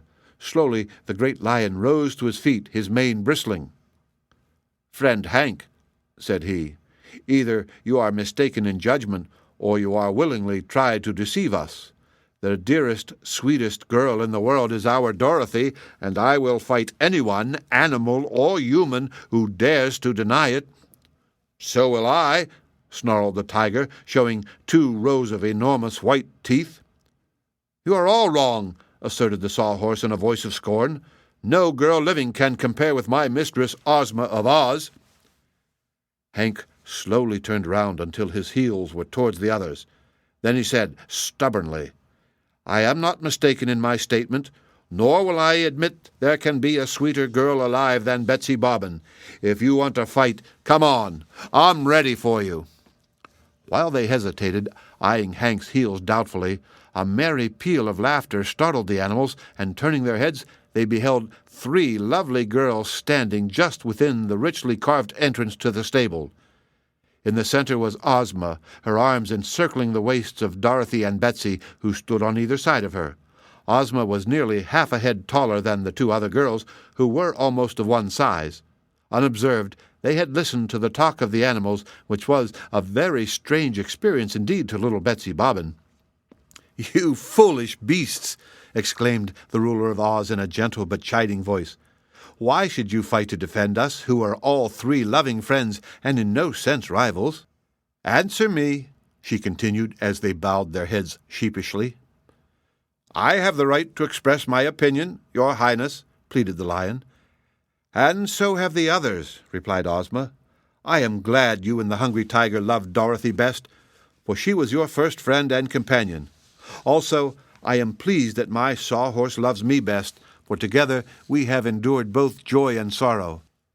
Hank has proved his faith and loyalty by defending his own little mistress, and so you are all right in one way, but wrong in another. Our land of Oz is a land of love, and here friendship outranks every other quality. Unless you can all be friends, you cannot retain our love." They accepted this rebuke very meekly. "All right," said the Sawhorse, quite cheerfully. "Shake hooves, friend mule." Hank touched his hoof to that of the wooden horse. "Let us be friends and rub noses," said the tiger. So Hank modestly rubbed noses with the big beast.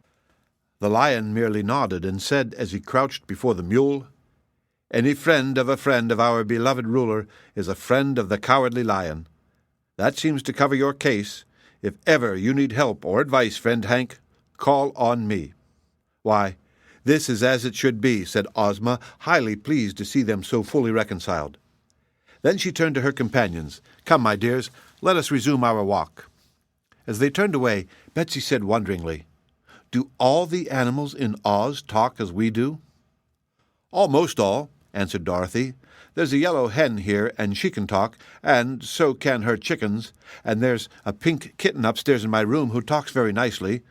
But I've a little fuzzy black dog named Toto who has been with me in Oz a long time, and he's never said a single word but bow wow." "Do you know why?" asked Ozma.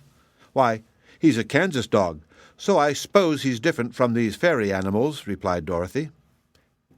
"Hank isn't a fairy animal any more than Toto," said Ozma. "Yet as soon as he came under the spell of our fairyland, he found he could talk. It was the same way with Billina, the yellow hen, whom you brought here at one time.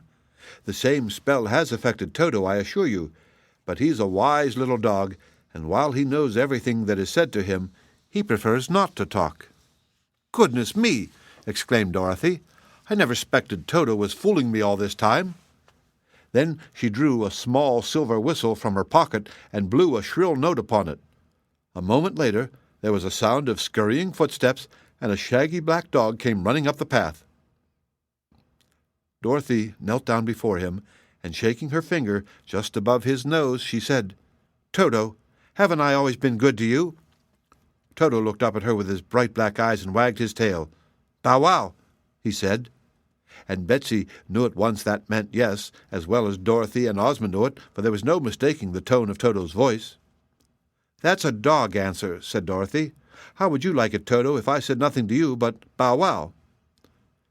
Toto's tail was wagging furiously now, but otherwise he was silent. "Really, Dorothy," said Betsy, "he can talk with his bark and his tail just as well as we can. Don't you understand such dog language?" "Of course I do," replied Dorothy, "but Toto's got to be more sociable. See here, sir," she continued, addressing the dog, "I've just learned for the first time that you can say words, if you want to. Don't you want to, Toto?" "Woof," said Toto, and that meant no. "Not just one word, Toto, to prove you're as any other animal in Oz?" "Woof." "Just one word, Toto, and then you may run away." He looked at her steadily a moment. "All right, here I go," he said, and darted away as swift as an arrow. Dorothy clapped her hands in delight, while Betsy and Ozma both laughed heartily at her pleasure and the success of her experiment.